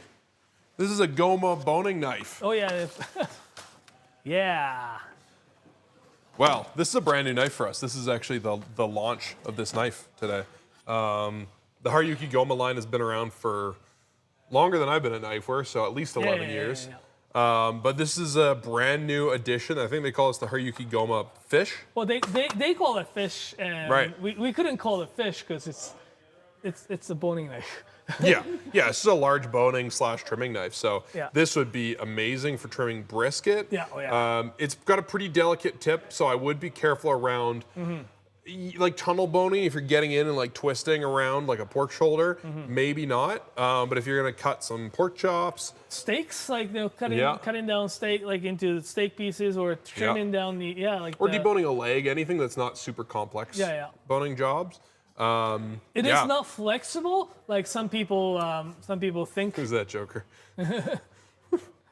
Yeah, it's got like pretty much no flex. Yeah, it's got a really rigid blade too. So yeah, but the steel's not super hard, so it's not going to be super fragile. You still want to be careful around bones. You obviously don't want to cut into a bone, as you don't with almost any Japanese knife. But cutting around bones, you should be all right as long as you know what you're doing more or less.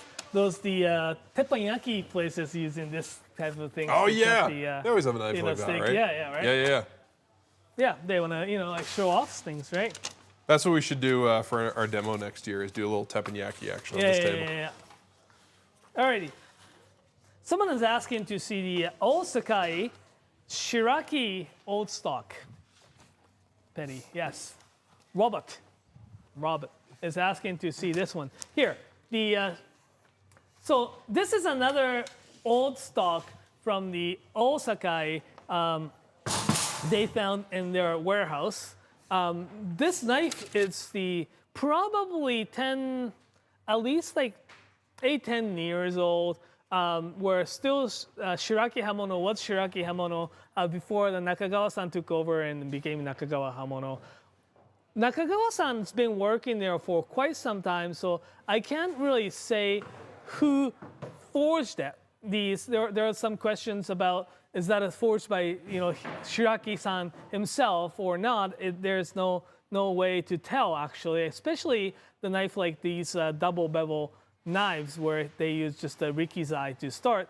But definitely this is from that particular workshop, and really nicely super thin and gradually very gradually tapers towards the tip. Really nicely sharpened. Aogami number 2, carbon steel, really well. Like overall, it's really well made knife from the very famed, I guess, the workshop in Sakai. So there you go. It's the.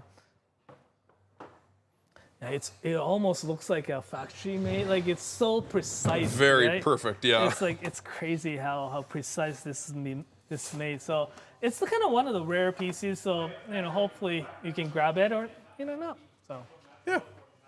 there. Anryu. Ooh. Anryu Aogami Gyuto, Nice. 210 millimeters. What do they want to know about it? Give me more info about Anryu Aogami number 2. Varun. All right. Alrighty. So this is from Anryu Hamono, the currently run by the Takumi Ikeda, master blacksmith, and he just a couple years ago he became also the traditional craftsman like Dento Kogeshi. He has been making blank blades or the blades for all the tinker knives like tangs. We had a Barracuda. We had some other. He's been making knives and implementing the techniques from the different knife makers and workshops. He makes the tang really super thick like this and forge tapers it into super thin to the tip. How he sharpens, it's got the really nice almost flat and slight hamaguri or slight convex grind right here. It's very nice. It's super nice. Aogami number 2 with stainless steel cladding.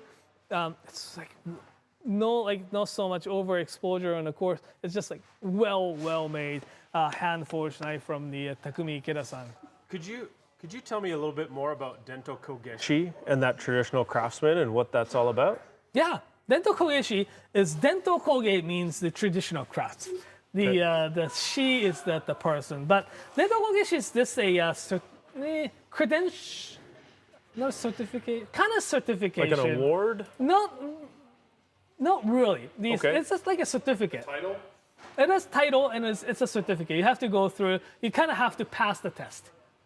Okay. Yeah. So it's each region, and say like Takefu, you have to work for certain number of years, and that requires to go through the. You have to be able to do this. Have to be able to do this, and because each region have its own technique, that criteria is slightly different, even the same knife maker. I see. So it's about maintaining your region's sort of traditions. And Regional tradition. That's amazing. Right? But each region has it's almost like a committee or the thing, and they'll say, you probably want to, take a test to become a Dento Kogeshi. So like the Takefu, there's one in Sakai. Some people don't even it doesn't, I have to say this though, it doesn't mean Dento, if you don't have Dento Kogeshi title, it does not mean you're not bad or anything. Right, you just haven't, do you have to apply for it? Kind of. Okay. You have to apply for it. You have to say, Sure. yes, I want to be a Dento Kogeshi. So That's like very say, for cool. example, the Shiraki-san. No, he was known as one of the best blacksmiths in that region, but he never got the Dento Kogeshi title. So it's something you have to ask for or want to have? You have to want to have. Oh, I see, yeah. Yeah, it's like- Because I know a lot of places sometimes like Michelin stars for restaurants, they just show up and they give it to you whether you ask for it or not, right? No, it's not yeah. like that. So Interesting. They'll probably say, do you want to take the test? And probably they'll be like, nah. Have we talked about this at all? Not today. We should talk about this Yes. because this is something that's very unique. This is a gyuto, right? But this is a single bevel gyuto. You want to talk about that knife along with the other Yeah, you should bring knives the other that ones he over. has? So, I think they're gone. oh wow. Wow. They sold. They're packed up. Oh, okay. So this is kind of like that Suzuki Hamono one. This is like a proper single bevel knife. I think it's very cool that you can see the Damascus right up on the spine here, right? So this gives you all of the shape and size of a gyuto, and it feels very much like it. But we've got a very, very thin edge here with that. The way, there we go. With that single bevelness, right? So you can actually see the curvature from the back of the blade. You can see how when you cut with it, it follows that curve. And I think this is something, one of the next things we'll see from Japan is this type of knife becoming more popular, because you get something that's incredibly thin. This would be great for cutting meat. This would be great for cutting through cabbages and vegetables and stuff, especially if you're trying to make something a very, very fine, very thin cut. This would be an amazing knife. It would require the user to learn how to use it. When you cut with them, they have a tendency to curl in towards your knuckles. And so I find when I cut with it, I start by angling it outwards a little bit. And so as I slide the knife forwards, it stands up and then cuts straight. It is a right-hand dominant knife, this one. If it was left-hand dominant, you would see the bevel on the left side of the knife. And if you are left-handed and you try to use a right-handed knife, it is very, very frightening because it's almost like that angle is really pointing towards you. Just the way it moves, it just feels like it wants to cut you. However, it's a very unique knife. And again, it's one of those things that can sort of open the door to some new technique. Like anything, when you've got a tool that does a job really well, it kind of opens a whole bunch more work that you're capable of doing. And the single bevel gyuto is something that's very cool. This is the Yaoji Yoshihiro Blue No. 2 Damascus. This comes to us through Hatsu Kokuro, and it is a Kiritsuke 240. Kiritsuke and gyuto shape of the edge is very similar here, but a very, very cool, very unique knife. And this one is crafted incredibly finely. The Yaoji knives that we've seen over the years just get better and better every time. So stunning. Right? I find I really enjoy getting knives that are weird because it inspires me to try new techniques and new ingredients. Sure. Like you were saying, like it kind of that challenge is great because it helps broaden your perspective in the kitchen. I think so too. I think it's just nice that a tool can kind of spice things up for you. I find if you're getting bored of cooking, either get a new knife or change your, be a vegetarian for a month or something. Change everything up. Okay, so we got a question here, Naoto. Yes. Can you tell us Hadosumi? the difference between Yoshikane Yeah. and Hado? How would you compare these two? Oh, good question. Steel's Steel the white same? number 2. Yoshikane one has the stainless clad on the outside. Okay. Makes it a little bit easier to, I guess, take care of. Yeah. Hado's bevel is much taller, straighter, thinner. So when it glides through the food, maybe a little nicer, a bit nicer. Also, how it kind of like widens towards the tip makes it Hado knife so much more unique than the other knife makers. Well, Maruyama-san, who is the craftsman behind Hado, is a sharpener. Yes. So while they are getting incredibly well put together blades forged for them, they're also the addition and part of the identity of the brand is this real focus on the cutting performance of the knife. So when you get that performance, just like when you get a Ferrari, right? Because you all have Ferraris. Remember your first one, right? Your first Ferrari, you learned to be a little bit more careful with it, and maybe you didn't take it down the gravel country roads like you do with your Mustang. So I think there's a bit of robustness that is behind the Yoshikane, where we've got pure, unbridled performance when you get to Hado. I wouldn't say this has robustness to it. It's still super thin. Yeah. Like Yoshikane's grind is incredible for how he sharpens it. But the Hado's taking that to the extra level. Let's put it this way. It's the it's well-forged blade by Yoshikazu Tanaka-san, and how the team now of the Hado comes up with, comes up with the the way they sharpen. Yeah, just look at how much core steel is exposed. It's incredible. We do have a sample version of this. We have a sample version of this at our store in Calgary that I've been just watching over time. The patina on it is incredible. Yeah. What happens on the edge in this core steel and what happens on the cladding and what happens up here is different. So you end up getting like 3 different kind of patinas to the knife. It's absolutely stunning. Like when I buy knives, I don't usually buy two knives from the same maker. Yeah. I have few exceptions. I have like few Masashi-sans, and I have 2 Sumi. I remember That's being like- in Japan with you at their workshop, and That was really bad. You were digging through a stack of knives and went, "Could you please send me this one? And would you make sure there's a note on it, because that's the one I want." Shopping in Japan, shopping in a blacksmith shop. It was the way that I had a 240, That's next level. and I didn't need 210. A few 210, but I was like, There's a lot of different things that you could need and want in this world, that was yeah. and these things make you dinner. So Yeah, I mean, I guess yeah. why not? Yeah. As like everything is getting super expensive, just I think invest in a knife and make the good meal, right? I think the comparison is that there's a real different lens in performance.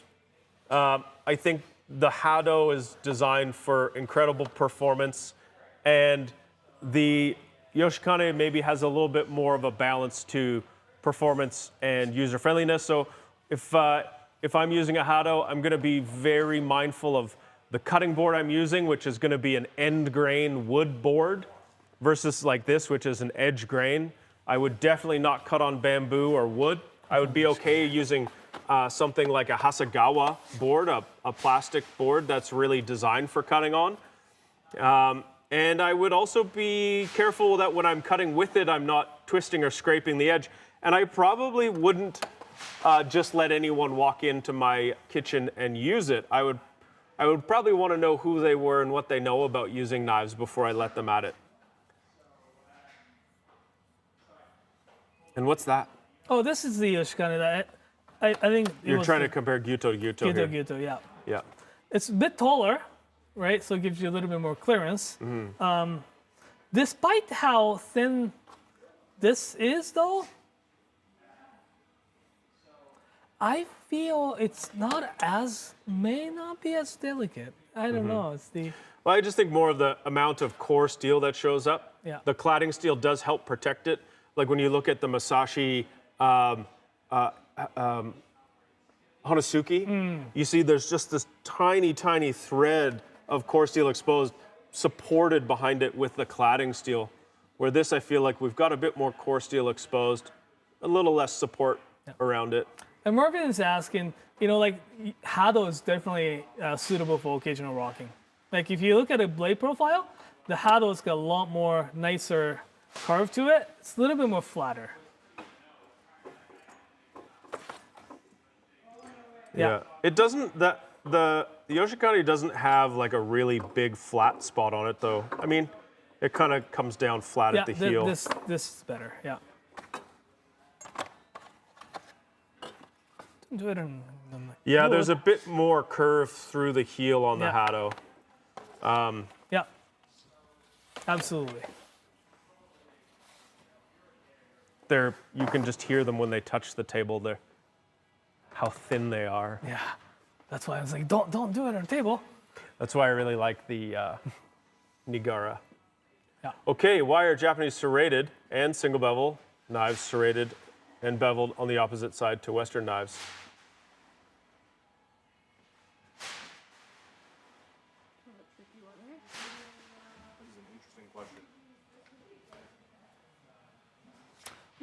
I thought they were beveled on the same side. Yeah, the Japanese made serrated knives we have are beveled on the right hand side. Yep. Look, I can bring the And brand knife. yeah, Yeah, left-handed knives would be beveled on the left-handed side, and right-handed knives would be beveled on the right-handed side. Interesting. Yeah, I feel like my Western bread knife is right-handed as well. But I'd be curious to hear if yours isn't. Yeah, I would love to see some photos, in fact, yeah, if possible. You stumped us. It took 4 hours, but we finally got a question that stumped us. Yeah, keep coming up with the Keep stumpers. trying. Yeah, right? You can always get in touch with us. You can always email hello@knifewear.com if you have any questions we haven't answered you, obviously in the chat. But if there's something you're thinking of ever, you're wanting to buy a knife, you want to have any of these types of questions answered, we are here all year round. And we're open 7 days a week with a few exceptions.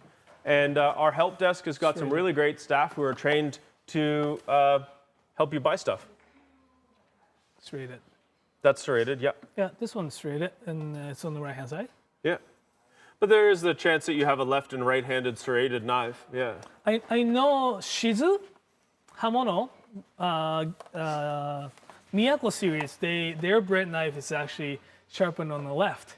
And I asked specifically why they do that, because it is wrong side. And I asked them, that's the left-handed one, right? They were like, no. We actually made it so that they did test on the bevels on the right and left, and apparently what they found is that their knives for the Miyako series, having the serration on the left hand or grinding from the left, worked better for some reason. So there's one maker, That's amazing. That's really amazing. Yeah. So Now I want to try an other-sided beveled. one bread I knife. know is the Interesting. Shizu. I do hope we manage to do our lefty. There's there's days of the year to celebrate things, and there is a left-handed day. And last year we were a little late, but we did have a whole bunch of left-handed stuff, like left-handed scissors and left-handed knives and left-handed cigarettes and stuff. And I think it would be amazing to do it on International Lefty Day, Lefty Appreciation Day. So I have a question here. Someone wanted to see a knife that's ZDP 189. That's a steel type. For those of you that don't know, steel has numbers and types and stuff. And ZDP 189 is a very, very unique steel. There's a couple things that are unique about it. One, its carbon content is quite high. We see carbon content sort of hovering in the 1 to 1.5, 1 to 1.6%. Certainly less than 2. Certainly less than 2. And that's what you add to iron to turn it into steel, and the carbon hardens the steel. So something like a cast iron pan, that's usually around 11 or 3 for cast iron? Yeah. Oh, I don't think it's got 11% carbon in it. but ZDP 189, I believe, is 3%. Almost, yeah. So almost 3%. It's like the cast iron, I believe, it's like 5, starting to like 3 to 5-ish. Yeah. So it's almost like a cast iron hardness, but And then this has got a really high amount of chromium too. I believe it's almost 20%. yeah. Yeah. So the makeup of the steel is very unique. And what that does is it gives you a very tough blade. It makes it very long-lasting edge because of its very high wearability. Like if you think about the uses of steel, there's different measurements for it. And wearability is a very real factor because if you think of something like a drill bit, it's spinning and it's abrading all the time.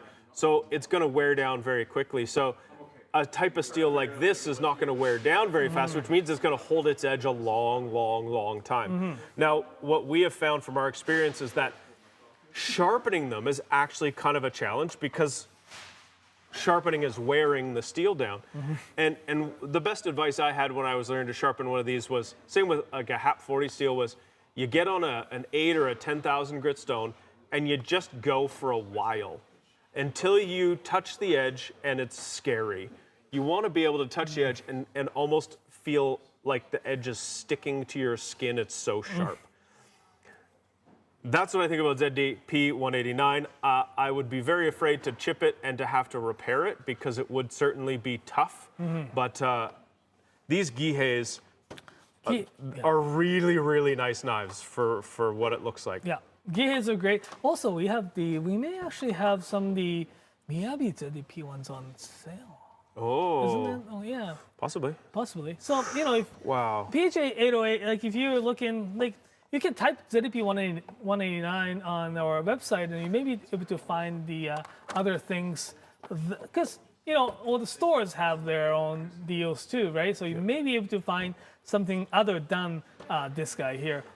I know a couple of really serious knife collectors that have some really baller knives, and two of them have told me that the knife they use all of the time is one of these Giheis. Yeah, we may have some Yoshida ZDP somewhere in the stores too. Oh, that's right, yeah. So, they're hard to come by because it's a very difficult steel for the blacksmith to work with, and more often than not, you're going to find it out of a larger factory. We do carry Miyabi Black, which is a knife that's made out of ZDP 189. Yeah. It's just technically the tools you need to do the heat treatment and even I think to hammer it, right? Is it quite ductile? Like, no.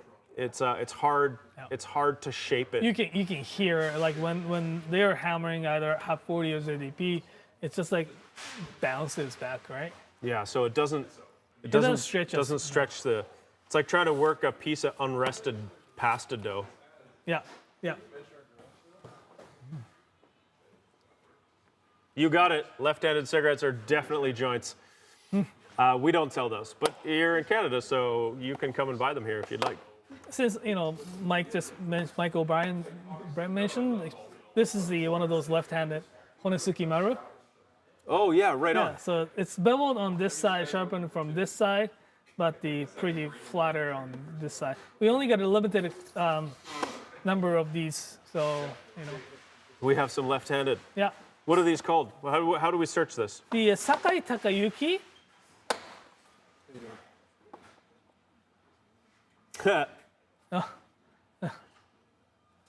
Interesting. It's interesting. Well, Right hand. thank you for learning us something Yes. here today. Very interesting. Left-handed serrated bread knives from the UK. Hi, welcome. How are you? How are you? I'm good. I don't know who you're talking to. Have we got any more? Well, I was looking at got so you, many questions possibly you. over here. Okay. They don't see me. What's up? This is riveting. What have we got here? Oh, okay. Okay, so All Sakai Yasuki Hagane 240 Yanagiba and Usuba.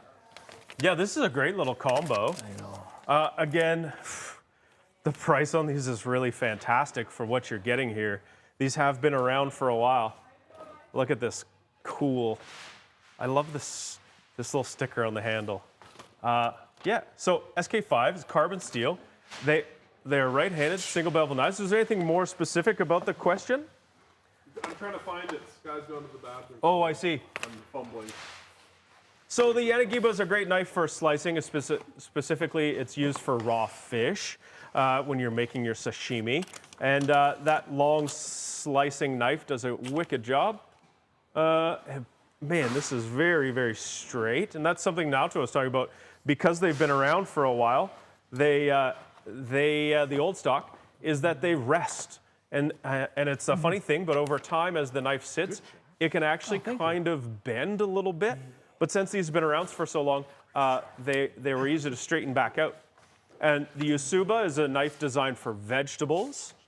And so when you're looking at sort of the Japanese knife skills techniques, and you see them using the single bevels, and you see them especially using this Usuba, it's amazing for this technique where they'll peel something by rolling it. It takes something like a daikon or a cylinder kind of vegetable, and they roll it, and that turns it into this long, thin, flat sheet, and then they turn around and julienne that. So very different types of techniques, very good for cutting stuff very thinly. You'll find something like dicing a potato can be difficult if you're trying to cut it into something like a big, fatter, thicker type of cube or square. The knife will drift, and you can end up something sort of doorstop shaped. They're great. They're a great knife. I mean, for $150 for this, was that 240 Yanagiba and a 165 Usuba is $135. These are going to be hard to beat price-wise. Yeah, that was basically all we had. Was Finley saying I would love to see them. So I think we got it, Finley. If you missed that, let us know.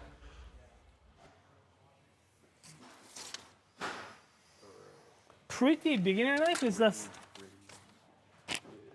I think these are all great, pretty beginner knife. Yeah, well, the Tsunehisa knives we've got here today, some of them are Tsunehisas. Like these four in the middle here are Tsunehisas. They're 20% off at the sale, which, oh, that's not a Tsunehisa, which, you know, gets you an amazing knife to kick off with. And I think the question is, what is some pretty looking beginner knives? Well, pretty. Yeah, that was Kevin Lee who was asking that. Pretty, I mean, we've got some pretty knives all over the place here. This Yoshimi Kato VG10 knife, I mean, that is pretty. That is a stunningly beautiful knife. It is a stainless steel blade. It's been etched, so it's got this cool cloudy look. There's a layer in the Damascus that's pretty high in its nickel content, which makes it really shiny. It's super thin. This is a very thin knife. Like, this thing is incredible. And that size and shape, this is a Gyuto, or it's basically a chef's knife. And this size is 210 millimeters. And to me, if you're gonna have one Japanese kitchen knife, this is a pretty good size to be in. It's gonna be able to let you do mostly everything you need. You know, this knife here, Tell us. Tadafusa with walnut handle, Tadafusa Nashiji, Aogami Nashiji walnut. This is the first knife I've got. And you know where I bought this knife from? Where? Knifewear. Knifewear, yes. Before you started working there? Yes. Nice. So this is my first knife. I still have it at home and still in my routine. It's a fantastic knife. It's not as like fancy as the you know, like other Damascus blades, but this does such great job. Do you know what I really like about the finish on that knife is it looks like someone grabbed a rock and sharpened it. It looks like something you've just basically found in nature, cut a piece of a tree and stuck it on there and sharpened it up. I really like that kind of look about some of this stuff. But I mean, like, it's nothing wrong with going something. This is also stunning, like AUS 10 was such. Look at a beautiful that Damascus. sort of mirrored. It's like, yeah, and red, you know, Western European style handle. It's 20%. So it's, oh my God, it's 208. 208 on this beautiful, stunning Damascus finish knife. If you're looking for something, you know, like really the beginning, like the really reasonably priced, this Mastani-san is really well known for his like reasonably priced knives, right? Like, look at how pretty the blade is, and it's only 156. It's incredible. And I like that sort of denim blue colored paca Right. wood. Paca wood you see in a lot of the handles we've got here. And paca wood's basically they press like a resin inside of the wood, so it's kind of like half wood, half plastic, which is awesome. You know, you're gonna wash a knife a lot sometimes. That wood's a little bit more stable that way. But you know, we've got some rosewood and walnut, also pretty great woods for knife handles. So. Yeah. Someone's asking for a how to care for the kiridashi. Just gonna quickly talk about. It's basically saying, you know, kiridashi. I wouldn't think you be. Oh, use 4. Oh, it's the. It's just a small knife to do everything. If you wanna do the woodworking, if you wanna do the leather crafting or something. Yeah, like it's very great. Some people use that same, very similar shape for fruit carving as well. I've seen some people use it for fruit carving. I know some woodworkers will use it instead of using a pencil to mark a line. They'll actually use the blade to cut through the top layer of the wood, which reduces the tear away when your saw hits the wood. So you've already sort of given it a pre-cut. Right. So it's basically like it's small knife. It's sort of like a diagonally beveled chisel. Yeah. So anything you'd kind of shave away with, it will do a really. Oh, that will make it a lot easier, as if we can see it. Yeah. Good thinking, Jacob. But yeah, it's like, like hold it like this, and you know, carving into something. Maybe probably great to score bread, maybe. Letter opener, pencil sharpener, Yeah. bread scoring would actually be really cool with that. It's really thin. Yeah. So, Cutting. Matte cutting, yeah. All the artists out Yeah. I think I wonder if you could do it with. If Like you're, anything that X-Acto knife does, this does that too. what can't you do? Yeah, so What can't you do? it's really hard. And what X-Acto knife doesn't do is the wood carving and stuff because it's Too flexible, flimsy, yeah. right? But this one's got a really nice thickness to it. So yeah, I think anything you wanted to bevel. yeah, If you wanted to bevel the edge on something, that would be really handy for that. yeah. And I like these.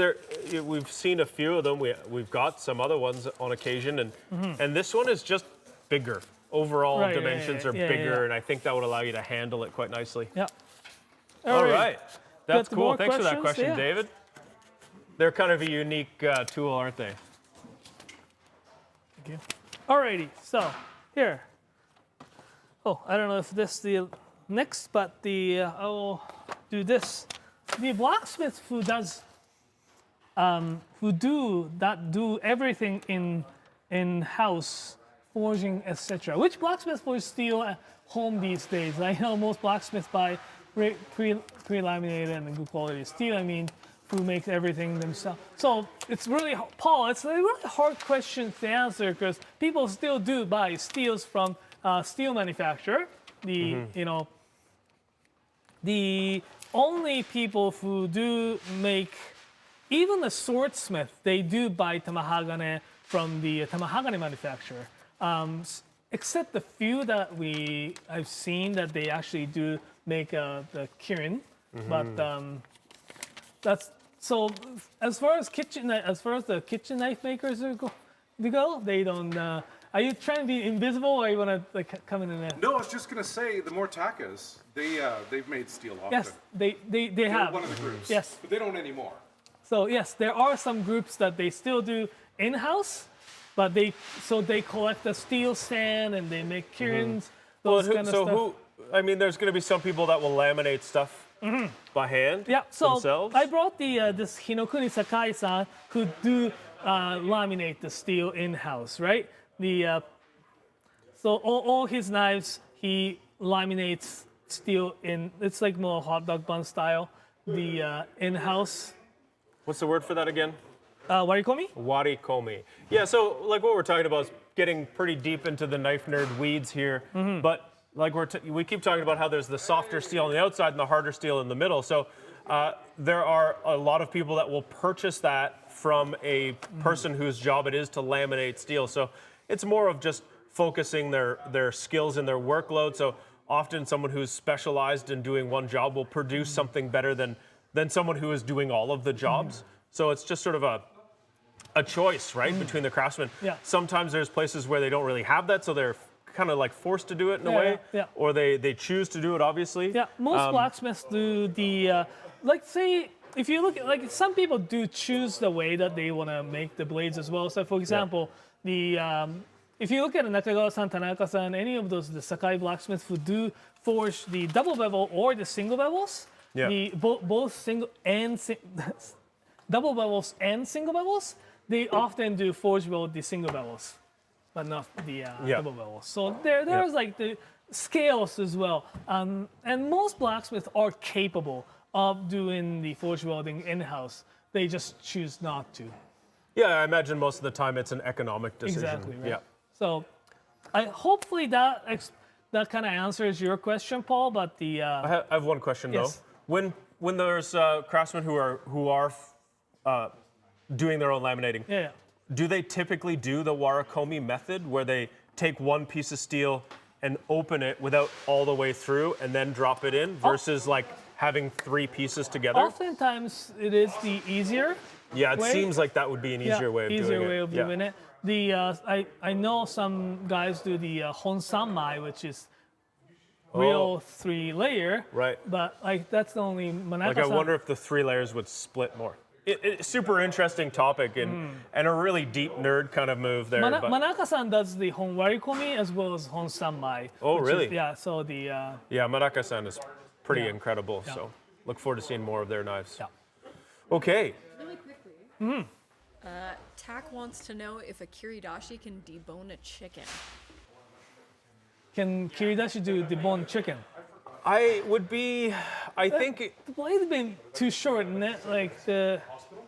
it might be a little short, but I think the way that the blade is kind of beveled, it's meant to be very, very flat. So what I think would happen is, let me see if I can grab something like a Honesuki here, is that when you look at the Honesuki, it's got a really wide bevel here. So you'd be able to pass the face of the blade along a bone without the edge biting into the bone. So what I think with that flat kiridashi is you're trying to cut beside the bone, it would actually try and pull the edge into the bone. So I think you'd end up snagging the bone a lot. Does it mean that you can or cannot? Well, I mean, I think you should get one and try it and then send us pictures and let us know. Oh, we got a nice comment here about the Vancouver store staff. Super nice and accommodating. Well, we like those folks. Okay. Alrighty. Oh, thanks to the. Nice. Awesome. I had one knife with the sticker saying the Sampo Petty 150. A Sampo Petty 150. Here it is in all of its glory. Yes. I want to see that too. You can see better on the camera, maybe. Because that camera is like. You know, one of my thoughts about these is I really appreciate the simple beauty of it. The sort of foggy cladding and the nearly mirror polished core, I think is very attractive. I think both of those two materials will tarnish differently. Yeah. Over time, this will look very unique. Mike and Naoto, that's on my list of things to buy at the end of the day. Oh, absolutely. No. And that they're Petty is my list. they're so nice, and they've got some weight to them that I feel, you know, does the cutting for you, Yeah. right? I just wish my name was as cool as Ingemundur Gester Alexson. Like, that is a name that deserves a knife this Well, awesome. come on, like, change your name. Apparently, I'm going to. I don't see why you wouldn't. Again, like sample knives are great because they were made by those younger craftsmen at the sample workshop, right? Including the Shibata-san, who the name sounds familiar. It does sound familiar. Different Shibata-san. Different Yeah. Shibata-san, but he's incredible though. He's the one who decided wanted to become a blacksmith and not like came to Sakai, and now he's working under Doi-san. But his passion of becoming blacksmith is becoming the blacksmith is like he's got a knowledge about all those like scientific knowledge. And, Yeah, well, we were talking with them. It was very interesting, and it's such a cool culture around these craftsmen. And something that we've talked about in the past is there's a lot of tradition. So there's a lot of you're a blacksmith because, well, your father was, and your grandfather was, and your great-grandfather. So you follow those traditions. And sometimes I think for some people that might not be as exciting as you think. Yeah. It's exciting for us that people have been a part of these centuries of traditions. But maybe when you're younger, you think, well, what do I have to do with my life? I'm just going to do what my grandparents have always done. Yeah. But it does seem as though there are new blacksmiths coming into the scene who are doing it because they want to be there, because they think it's fascinating. Yeah. Like Mazaki, like this fellow. It just, there's a lot of interest in this craft right now, and we're seeing a lot of it grow. Like the Nigata region as a government is incentivizing it, like with Iwasaki and the straight razors that are really incredible. And Takefu Knife Village. Takefu Knife Village itself, right? Well, even Nigara up in they got a lot of in their region there. guys. So really cool and really amazing for us to see that this industry is growing. And of course, we look at all these folks like you guys who are joining us here on this video today. Like, this is a genuinely interesting thing, and it's a hobby that can make you dinner, which I don't know. I think is all right. I like eating. Right? All right, this is a good transition. Mike, you I choose think. the scissors again that open and close. Well, my favorite earlier was when you were like, this is a Japanese knife, which is a thing that's in most Japanese kitchens. Yeah, it's a very common thing in Japanese kitchens. Is a Japanese knife. Yeah. It's hard sometimes talking all day long. All right, now it's a great transition.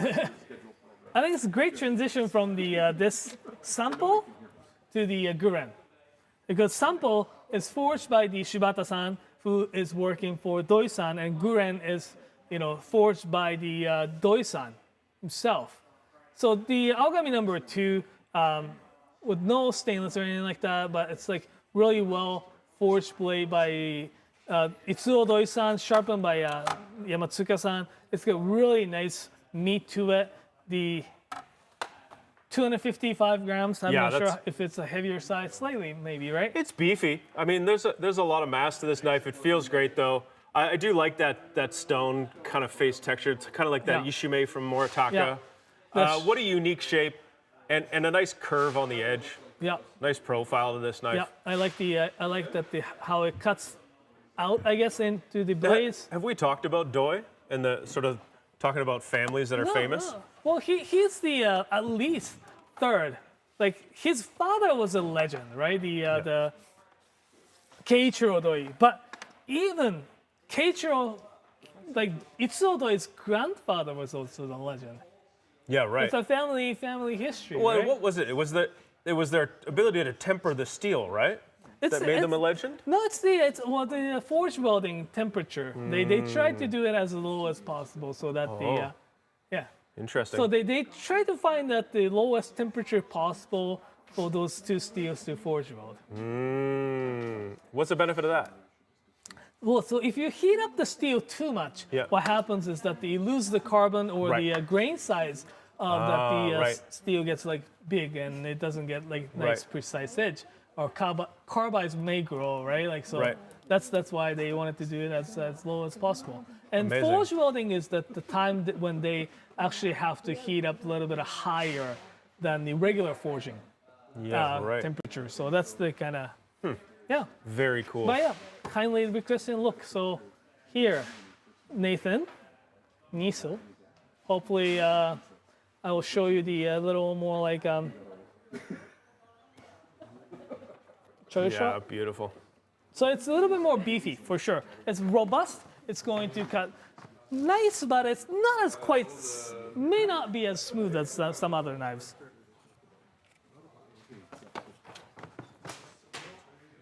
Alrighty.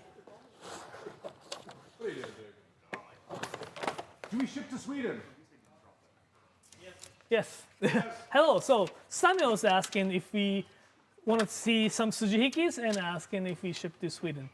What time is it in Sweden right now? It's Sweden o'clock. Is it early or is it late? Pickled fish o'clock. Yes, Samuel, we definitely ship to Sweden. Yes. You get it, Alan, right? The Put it together. shipping. So, what would you like to see, Samuel? Maybe we've got some things here we can show you and we can help you make some decisions Tsujihikis? here. Yeah.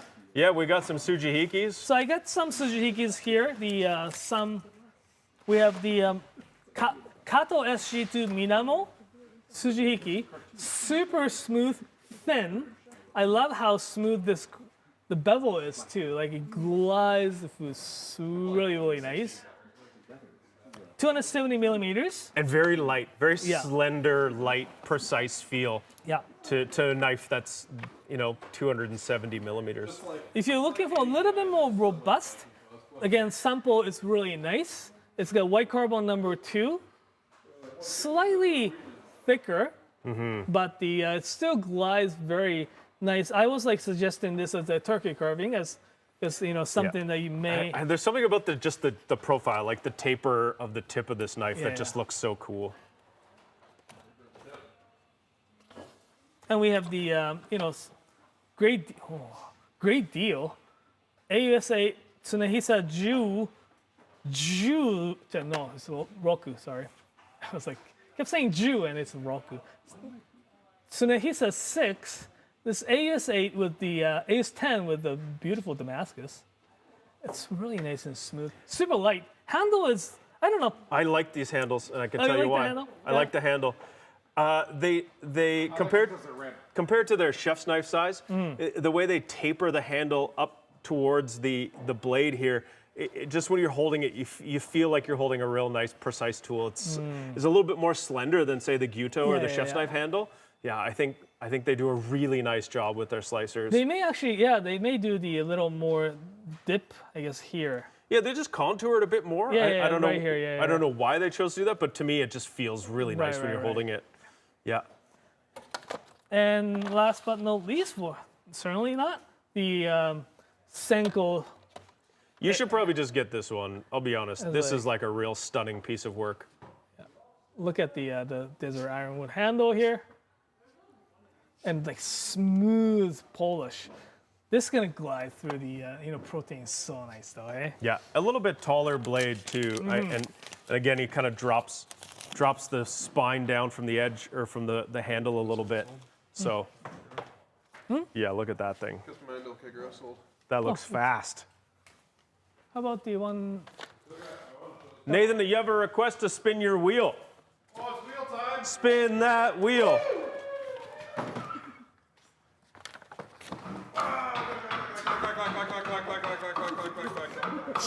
Clack, clack, clack, clack, clack, clack, clack, clack, clack, clack. Oh, Clack. oh. Took! Took! Took! I'm gonna go get a Knifewear toque and a random order from the shipping station, and whatever order I grab gets a free toque. Okay. Alrighty. So while he's doing that, I grab the this Hessel. Personal opinion, what would you be rather better Nakiri, Ryusen Okokuru or Sakai Kikomori that you showed earlier? For sharpening at home, that's the side note. Personally, if I'm just want to own a Nakiri, I would definitely go for Okokuru.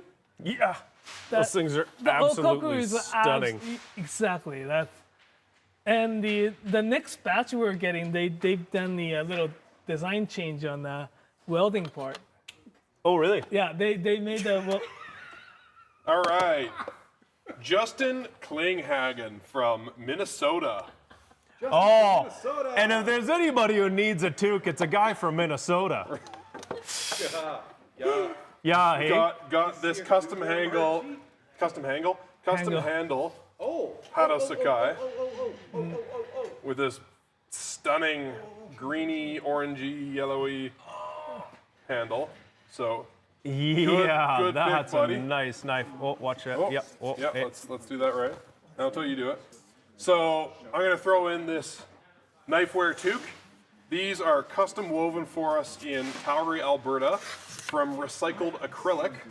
And so we have Knifewear Supreme. 4 designs. This one is definitely not inspired by a popular streetwear brand. We have a black version of this. We have my personal favorite, which is the Damascus pattern, Suminagashi, and then we have a kimono pattern as well. Yeah. So, well, congrats. Jason Klinghagen, if you're watching, you're gonna get a free toque in your order. You get a free toque. Happy New Knife Day. Happy New Knife Day. Go back. Go back. This Kikozuki Rin, I think is really fascinating. Oh, yeah. The height of it, like it feels really interesting. I would love to give this thing a spin. If I were to like have it and to sharpen it, I will go for Kikuzuki Rin. Okay, yeah. 'Cause Why is that? It's the bevels are so much like So much more. Okokuru is great. But when it comes to like it's like so beautifully sharpened Damascus thing, and if someone is to sharpen it at home, that like by the time they need to thin it, that's like pain. Well, they are pretty beautiful knives, so you can always get us to do that work for you. That knife, yeah. But so if I were to just own it, like use Okokuru is like They're stunning. Well, and the way like steel tarnish is often the food, more likely with vegetables, right?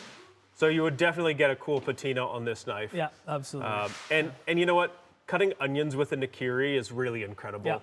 That's what I would start with first, as I just cut through a giant bag of onions. Yeah.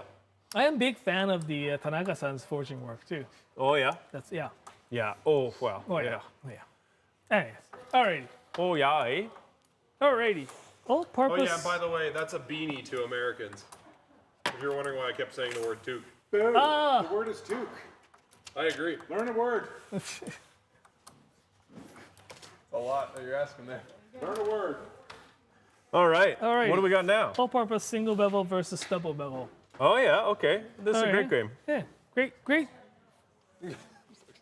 Saving them up, eh? So all-purpose here, we got a couple of Gyutos.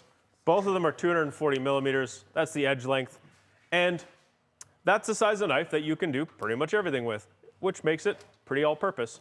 And what is the difference between single bevel and double bevel? Well, the shape of the knife. A single bevel knife like this one here on my left side is right hand dominant. It's got a very thin edge. See if I get you the choil shot there. You can see it's almost like a curve to it. It's because it's beveled on one side, it's actually concave on the other side. The concave side allows there to be less suction, so the knife travels smoothly through stuff. And then the one side that's beveled just ends up giving you an incredibly sharp edge. It's very good at cutting things very thinly, and you see a lot of this beveling done with Japanese knives for cutting fish. It does give you quite a delicate edge because it is so thin and would be temperamental around things like bones. And when you cut with it, it kind of curves a bit. So you need to change its direction, and you end up learning a new technique to use it.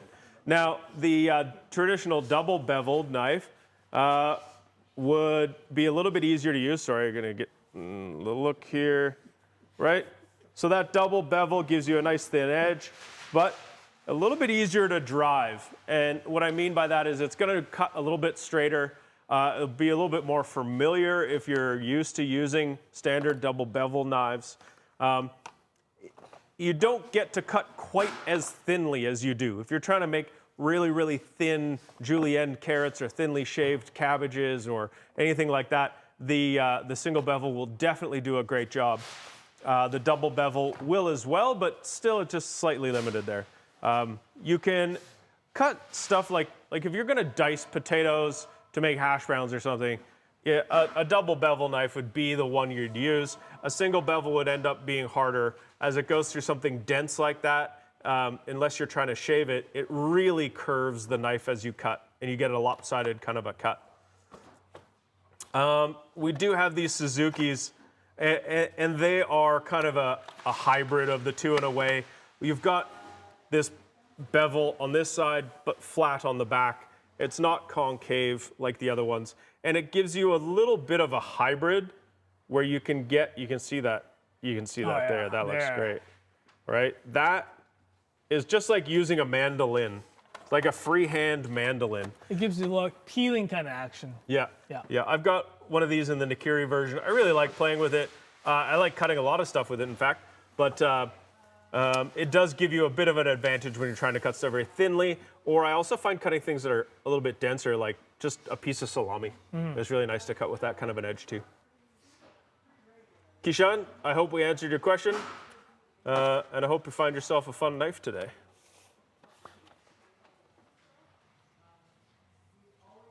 What's next? What else have we got here? We got the note with the this Kagera knives.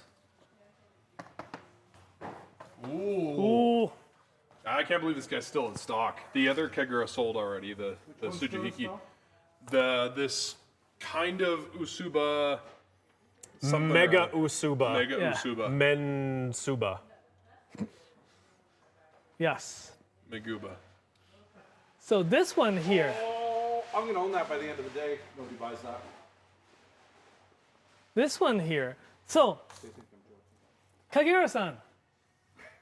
Have you visited Kagera-san? No. Oh. Where is he again? Well, he's in Kochi in this little town called Yasuhara. Okay. I've never been visiting him either. Yeah. Well, you know who went to visit him? Who?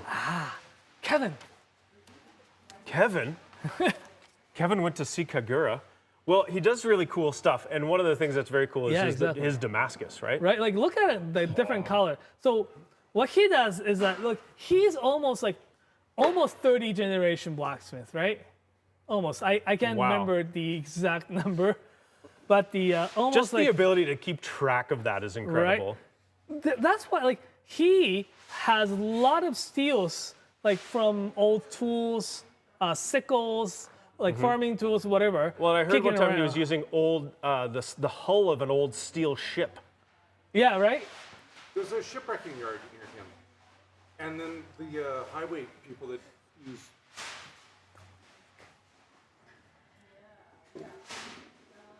I don't know. They wanted me to talk. You want to talk to the Anyway, mic? I don't. Nobody wants to hear from me. So there's there's a voice that we just heard from somewhere that the ghost of the Knifewear apparently warehouse. there's the shipwrecker around the Kagero-san's place that he can get the some And something about some stuff. highway tools, highway working tools. Yeah, like shovels and Right. shovels. forks and Steel. rakes and shit. Steel. So he gets all these things, and they're just sitting in the corner of his shop. Yeah. And then he puts them together. And last time I saw him there, Oh, he that's was cool. making levels of ship and shovel. So Ship and shovel. Ship it and sounds like a shovel. real working man's pub.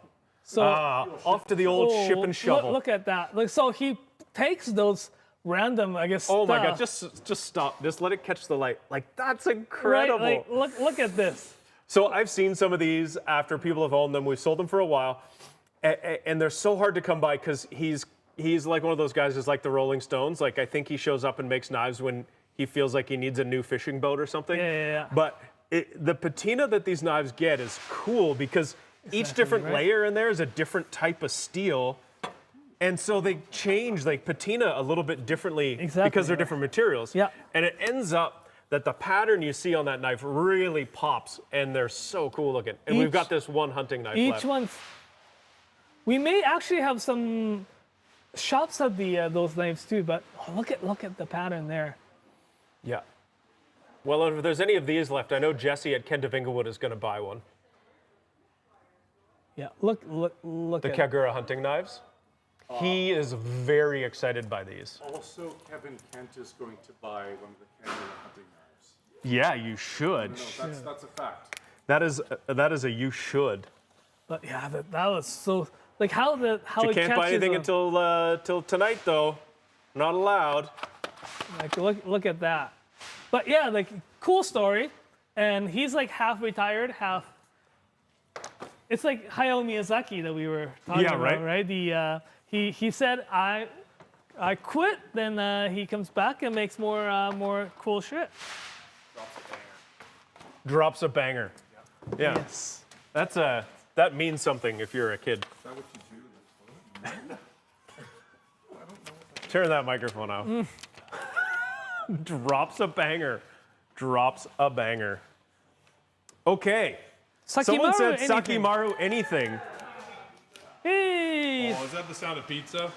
Sana pizza. Sakimaru. So Sakimaru is indicative of this tip here that's sort of Tanto inspired. Tanto, I think, is the name of, there's like two swords you have when you're a samurai, and one of them, the short one's called a Tanto. I don't really know much about being a samurai. I'm a chef, and I know a lot more about food, and that's probably better for everybody. I don't know much about being a samurai. Usually a samurai. I use a tanto. So these are single bevel knives. They're similar in function to the Yanagiba, which is designed for slicing raw fish. And this Homura Guren is, I believe it's blue #2. Yeah, that's what it says on my Absolutely, yeah. handle here, with this nice texture. And this has got some weight behind it. This knife, I would gently lower it against the fish and slide it backwards, and that would do all of the work you would need. It's a little bit taller blade as well, has a nice curvature to it. Yeah. It's very typical of the Doi-san. It's really interesting, right? Like each blacksmith have their own shape. Oh, So yeah. this is Doi shape, and that is very Tanaka shape. Oh, yeah. Yeah. Yeah, this is definitely a Skinny or straighter. slender, right? That just makes me nervous just moving my fingers like that. Like I know Yeah, how yeah. sharp this is. And yeah, nice. You're right. Very different styles. Yeah. Very different styles. Definitely lighter, but and thinner. It's really really nicely made. I love the tip. They both are definitely really well made. It really depends on the, I guess, like preference, right? Like personally, I like slightly heavier Yanagi, so that it just like, you don't have to do the work. It's just like, you just have to pull the, Yeah, and I would say that like definitely when you're cutting something larger, like if you're portioning tuna, like a larger piece of fish, that weight will really be lovely as you just slide the Yeah, knife yeah. and the weight will drop through the little layers of Yeah, the yeah. fish. right? Yeah, this one, yeah, definitely portioning out the tuna or Those making big a sort of like saku, yeah. apex fish, Yeah, right? yeah. Those big pelagic long. Like sashimi, I guess like this probably will do a little bit more precise. Yeah. Yeah. Yeah, absolutely.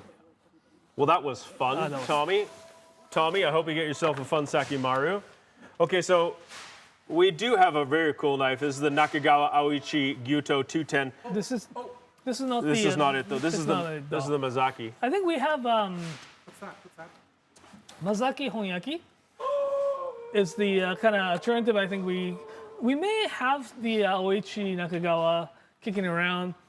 May not be here, or may have been sold or something. Yeah, the Mazaki Honyaki not only rhymes, but it is amazing. Mazaki Honyaki. We've got the handle wrap because it's very dry Yeah. where we are here. So Naoto goes to great lengths to keep the handle from shrinking, which it does a little now and again, but oiled up. Oil up. And But wrap maybe we them can unwrap it so we can look at it Yeah. to see it At in least. all of its glory. at least, right? Yeah. Oh, that is absolutely stunning. So honyakis are a very, very high-skilled knife-making technique where you're not using these laminated steel blades. It's just one solid piece of steel. So the technique required to get a knife to the performance level is very difficult. So that's why these are a honyaki is definitely a revered knife. Satoshi Nakagawa Aoichi Nakagawa Damascus. Aoichi Damascus. 210. We'll find it. Okay. We had him, but it's gone. Well, Fries, let me tell you something about this live stream is this is our life. And if you want to hear about something that's dangerous to your wallet, definitely don't get a job here. By far the most expensive job I have ever had. I've got 42 Japanese kitchen knives. I have several other kitchen knives that aren't Japanese. And I'm currently trying to convince people that I know to buy knives so I can buy more. Yes. And I'm trying to convince them, like, let me just buy knives. And it's not working that well. Oh, Hinora 210 Nishiji Gyuto. This is actually really like These are super well made. Good call. It's that time. We should run some commercials. This is the last one before the commercial break. This Yeah. one here, Shirogami white number 2, stainless clad, easy to take care of. Only minimal Hagane exposure to core exposure. So like only part that you have to be a bit careful of is just like this tiny bit here. It's pretty thin, and it sharpens it. Yeah, I kind of like the height of the blade itself is really perfect, and just the way it feels. The way it feels is always one of the most important things to me, and this feels great. It has a nice taper here, right as it comes up to the handle, which is where you're going to pinch it, and honestly, that taper, it just gives your finger and thumb a spot to pinch. That's really nice. And nicely tapered. Yeah. And I do find this like Nigata style is the blade is a little bit thicker at the spine, but yeah. Yeah. It's so well made. Cool little engraving there. Yeah. You can see the texture on the Kurochi. Yep. I always feel like this is like 2001, like the Space Odyssey. It's just like the knife slowly.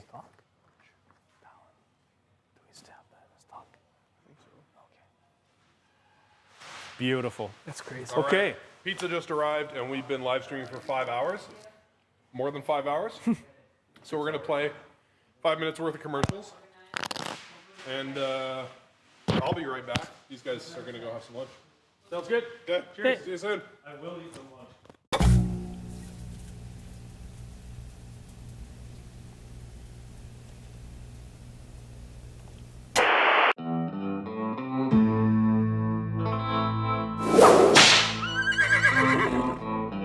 Are you the kind of man that burns his fingies getting crispy bacon out of a hot pan? Are you the type of man that struggles to cradle his infant child while preparing dinner for his family? Do your manly bare mitts get stuck trying to get Pringles out of a can? Why do they put them chips in that can anyway? I never really understood. Isn't that can for tennis balls? Well, partner, you need King Tong, the only tweezers designed by men for men.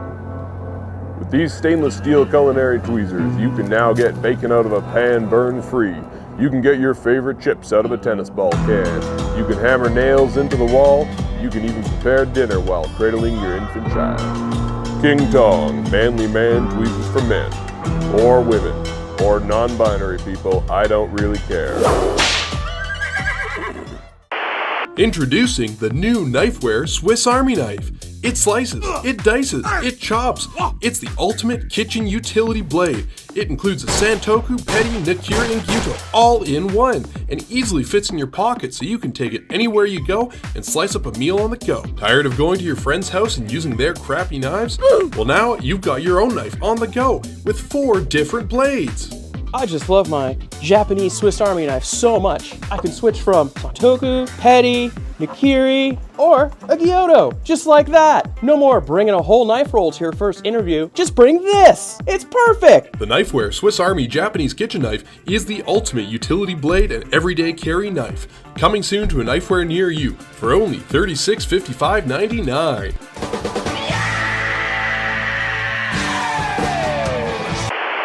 6 feet? It's 6 meters. This is Canada, damn it. Oh, hold on. Hey, you. Yes, you. Have I got a deal for you right this way? Brumhilde and I are out here at Calgary Knifewear for Knifewear's garage sale from May 13th to 20th. That's right. Used knives, all of the used knives. With sales like these, you won't be able to stay away, damn it. Our pans might be angular, but we're not square, man. Our deals are no strain in your wallet. Wood protection for your wood. For his, her, and theirs protection. A sale is just a threat of a deal that you might miss. We're slashing prices and cutting down our competition right here during Knifewear's garage sale line.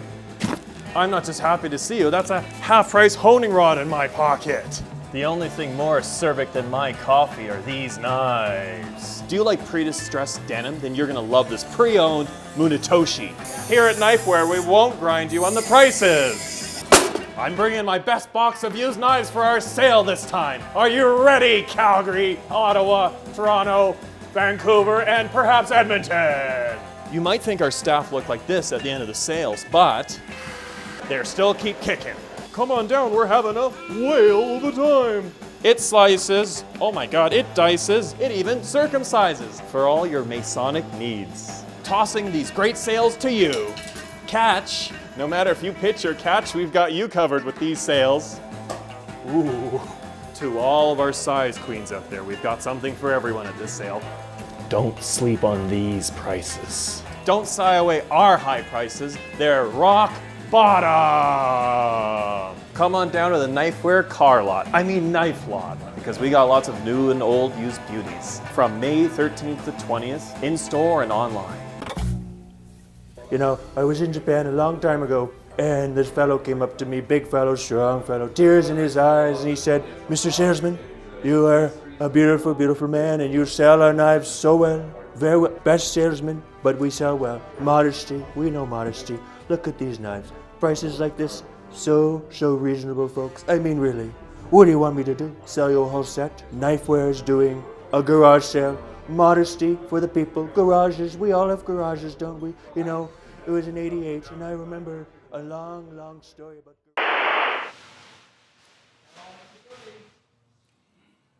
And we're back. Welcome back to the Knifewear Pizza Eating Channel. That was some good pizza. I think that is the fastest I've ever eaten 3 slices of pizza. I'm gonna get real sleepy in a little bit, but for now, I'm here to answer your questions. So, let me know what you want to know.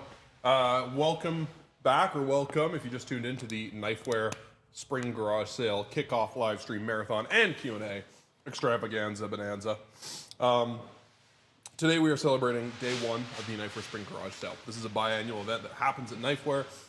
Who is Knifewear? Well, we are based in Canada. We specialize in handmade Japanese kitchen knives, as well as chef-curated cookware, sharpening supplies, cookbooks. If it's high quality and has to do with food, there's a good chance that we have it.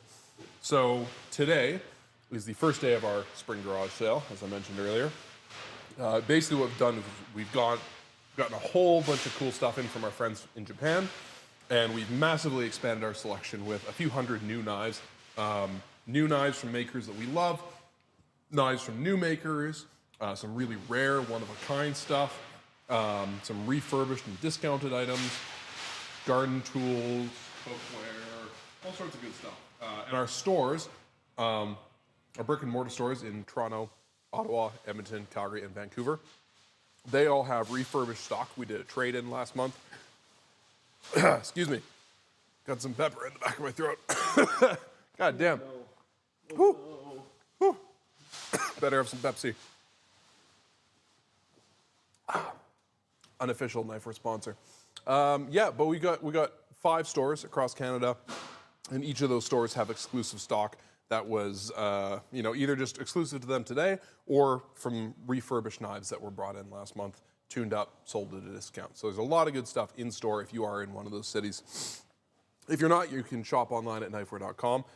There's great stuff to be had all week. There's still a lot of really cool and really rare stuff left. So definitely check the sale out if you haven't already. If you have shopped at the sale, thank you very much. Thank you for your support. We appreciate you guys. We love you. And your knives are probably going to leave today. At least the first round of knives will. Our warehouse team is diligently working to pack them up right now. So a bunch of stuff will leave the warehouse in like an hour or two. Anyways, back to questions. I am answering questions. So if you need help finding the right knife, you want to compare a few, maybe you have no idea what you're looking at and you need some help, maybe some beginner advice, or you already ordered a knife and you just want to see it up close before it goes in the box, tune in. You are tuned in. Ask a question. Leave a comment. That's what I'm trying to say.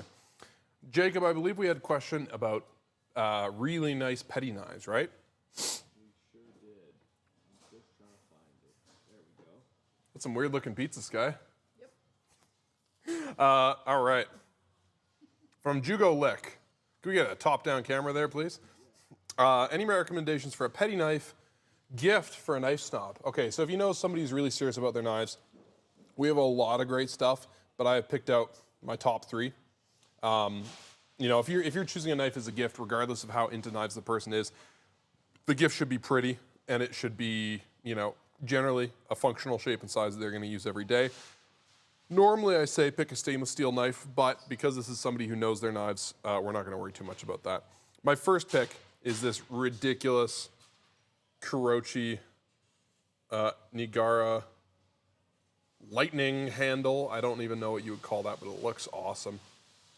Kind of looks like Dimebag Darrell's guitar.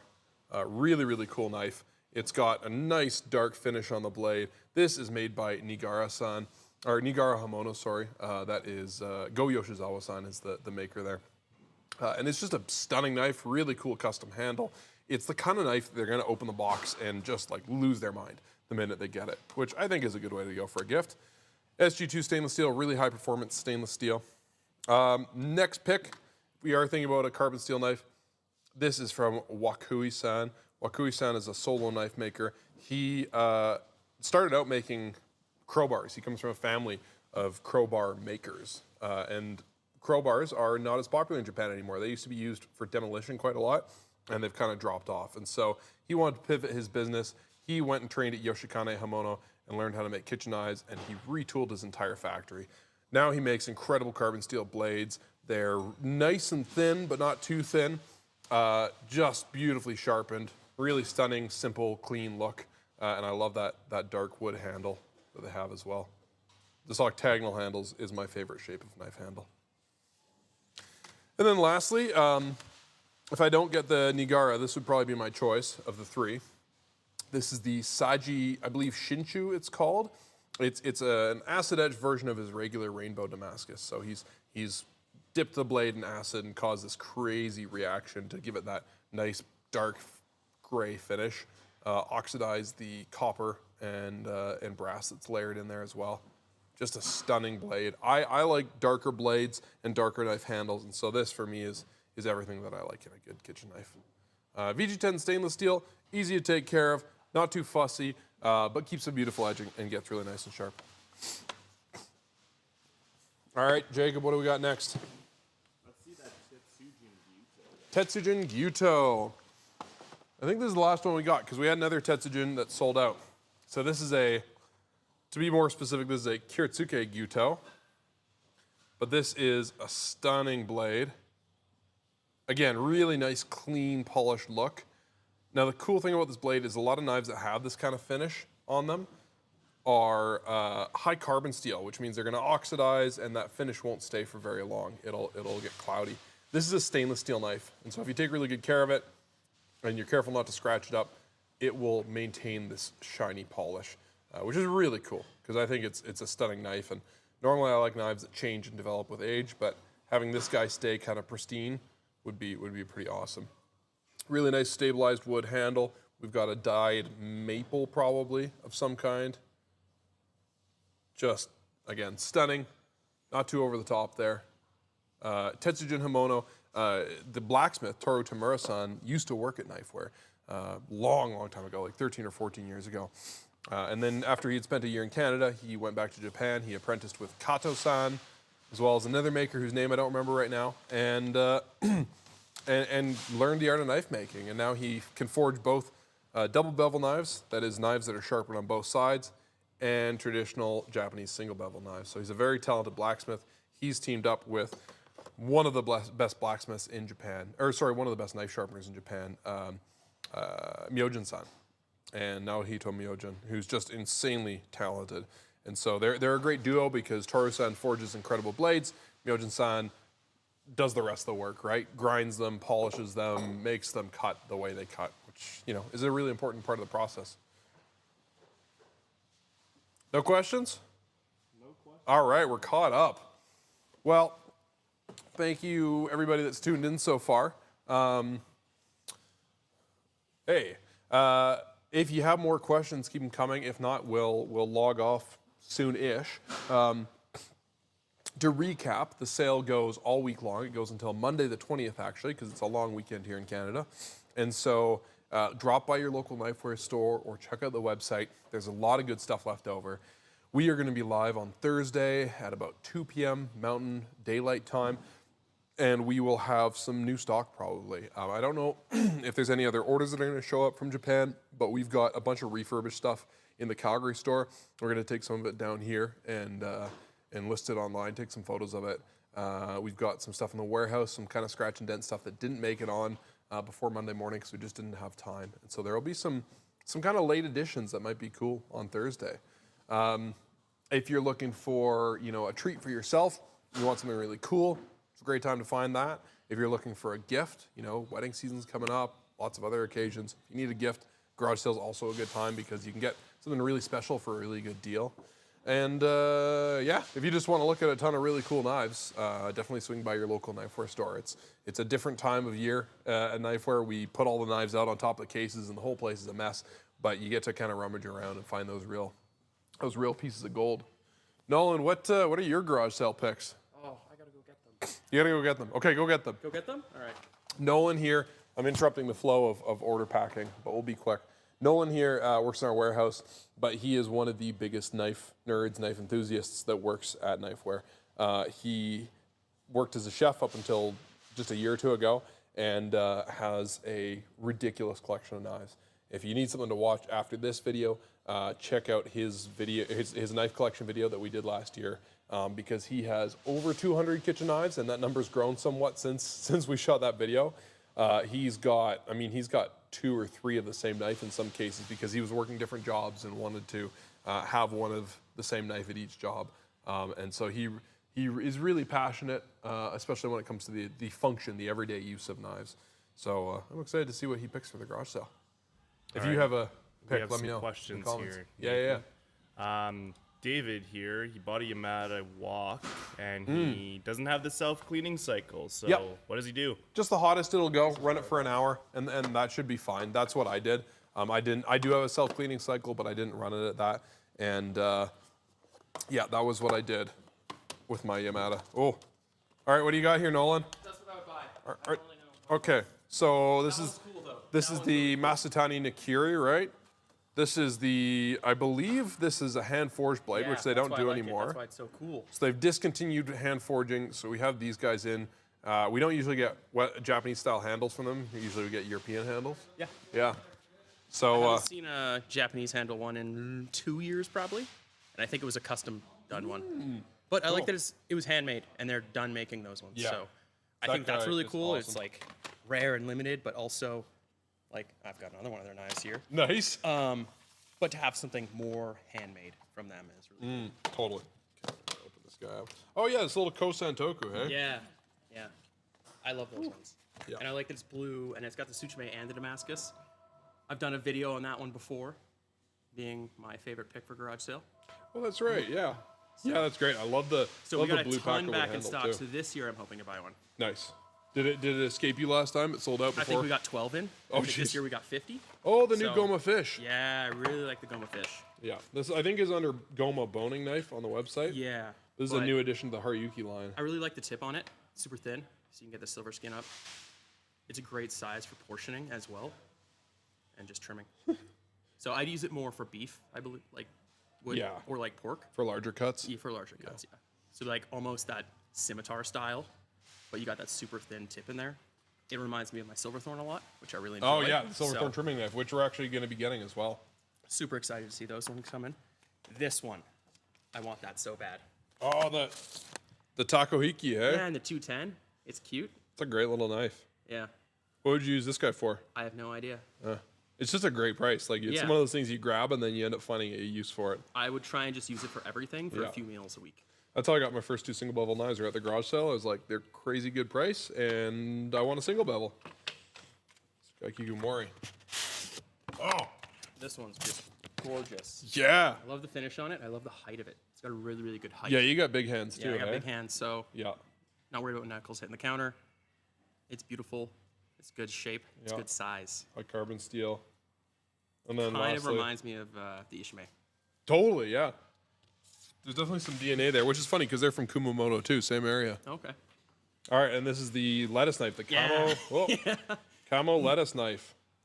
So back when I didn't work here, I missed out on these a few times.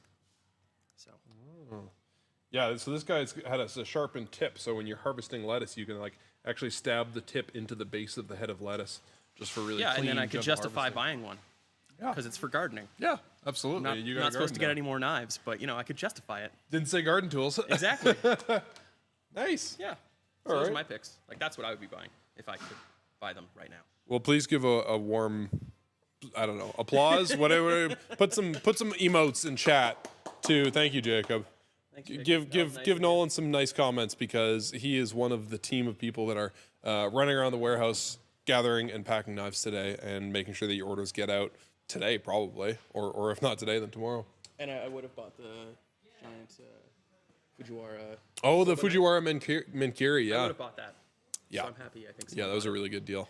But yeah, I'm glad someone bought it. that's you don't need to spend $850 on one No, knife today. I'm really glad someone bought it. Yeah, you can spend that on like 5 knives. Yeah. Yeah, That one, and this one.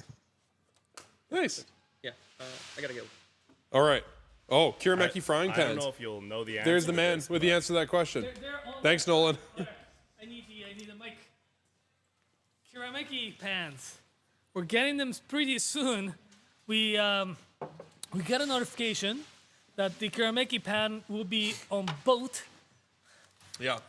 We really like those pans, but they discontinued them, and so we had to order a lot of them. Yes. And then they had to make a lot of them They're for us. great, hey? Like I have. They're awesome. They're awesome.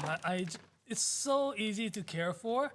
It's like, technically it's non-stick. It's just a really carbon steel, but it's got a texture, right? It's about as non-stick as you get without using Teflon. Exactly. And you can consume. Probably you get more iron than the 3 milligrams of the pouches that you. Some of you guys may have received. Thank you. Oh, it was good pizza. Yeah, that bow tie pizza. The bow tie pizza is great. If you're in Calgary, Alberta, consider ordering pizza from Bow Tie Pizza. They're really good. We've There got are a them few times. locations, eh? Okay, nice. Yeah, like I know one up on the McKnight. It's McKnight not Boulevard. it's not like any kind of fancy pizza. It's just pizza, Mm-hmm. but of the best variety. And Inglewood pizza. I really like Inglewood pizza. It's greasy, like in the best way. So if you like greasy pizza, get Inglewood pizza. One more Oh, question here. That's actually great. Great question. The Patrick is asking where. Over years of use and sharpening, it needs to be thinned out. Is that guy? Yeah.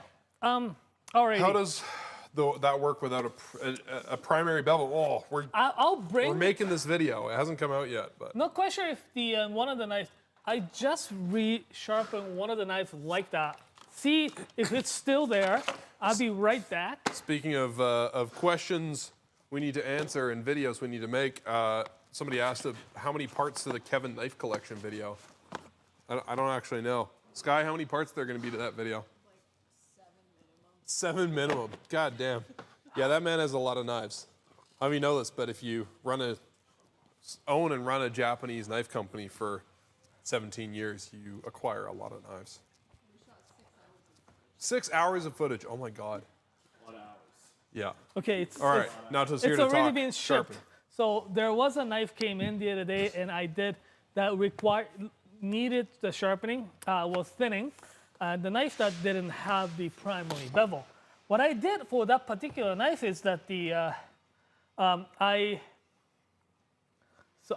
thinned about probably 5 millimeters from the edge, making another bevel and thin back again and polished. I changed the way I sharpen depending on the condition of the knife, right? So, but if that is just a Myojin sharpening, you don't really have to thin it as much, right? In fact, that one was not the sharpened by Myojin, but yeah, basically I could usually create a little bit of a bevel slightly here, then thin it, and as it needs it, I can probably go up a little bit more farther. Then sometimes I use, so again, the bevel that I create is not as pronounced like the other bevels, right? So I usually use the other stones or the sandpapers to blend them in. So that's kind of how I sharpen thin the knives without the primary bevel. Hopefully that answers your question, Patrick. What do we have? Oh, I have no knives to talk about. Yeah, we're caught up on questions, but I have one more question now. Yes. You want to answer this one? Yes. What's the wheel for? Maybe give it a spin. Alrighty. Oh, do I get to do that, or it's just Nathan exclusive? No. What? You gotta do it. Alrighty. One sec. It has to be Nathan? No. Spin that wheel.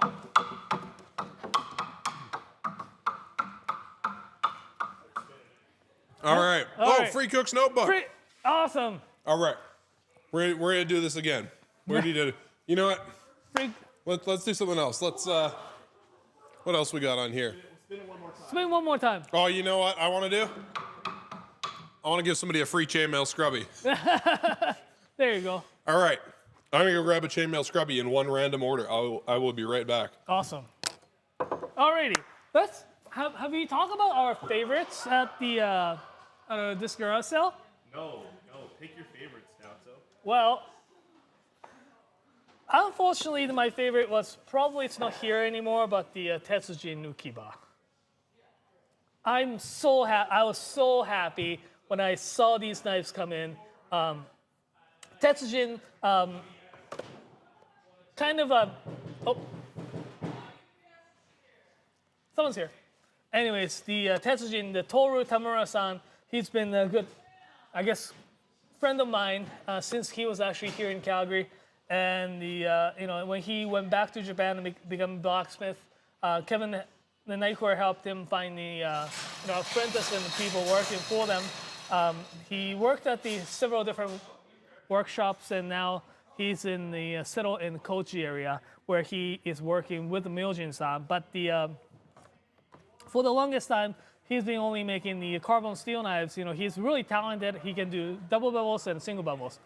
Not many knife makers can do that. But so as soon as I heard he and they are starting to work on the Ginsan, I was like, yes, because Ginsan is type of stainless steel that is blacksmith favorite because it they call it the forge effect, right?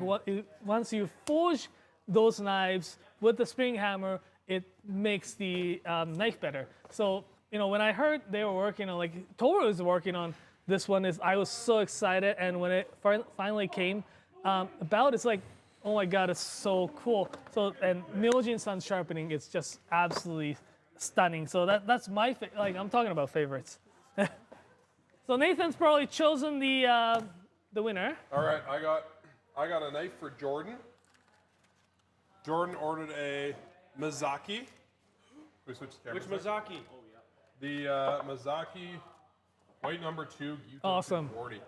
And we're gonna give Jordan a free chainmail scrubby. This guy, it's called Sir Scrubs a lot.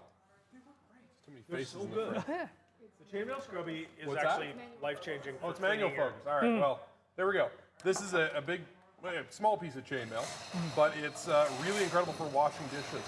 I came into the office today and somebody left the coffee pot on the warming plate all weekend.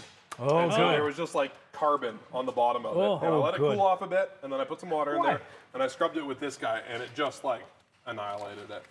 The thing I Really like good. about it is I can use it on my carbon steel and my cast iron that I've taken lots of care to season, but it doesn't rip the seasoning off. No. It's not that aggressive either, right? You have to still wear gloves. Yeah. I do it in super hot water, so I have to wear Oh, gloves. really? Oh, Yeah, no. yeah, I don't wear gloves. Yeah, but it's amazing. It is like if you have like burnt on rice or oatmeal, which is normally a massive pain to get off and stuff. Yeah, terrible. So good at that. But yeah, like you said, good for cleaning stuff that's a little more delicate. Maybe not non-stick, but pretty much any other cooking surface. I've even used it on my glass top stove. Yeah, I got a little copper pot that I tried it on, and it wasn't very good on the outside. It was a little soft to scratch it up, but yeah, no, it's really good. I really think these are great. So yeah, this is Okay, this and is I also Scrubs think a lot. this is really great. This is really great. I've got the Santoku. This is such a great knife. Just the way it feels when you cut with it. I mean, that's kind of my driver. Is like, does it feel good?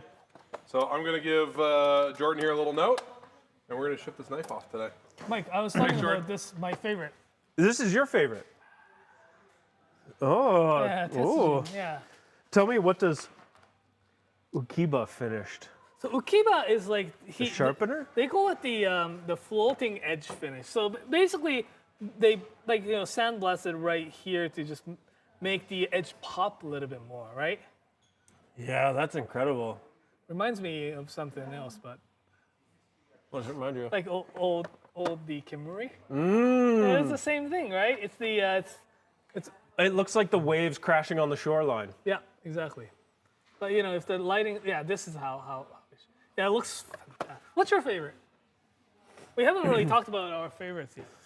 Do you have a microphone? I do. I have it Okay, on. good. Can you hear me? Can you hear me now? Can you hear me now? I think this Wakui is one of my favorites here.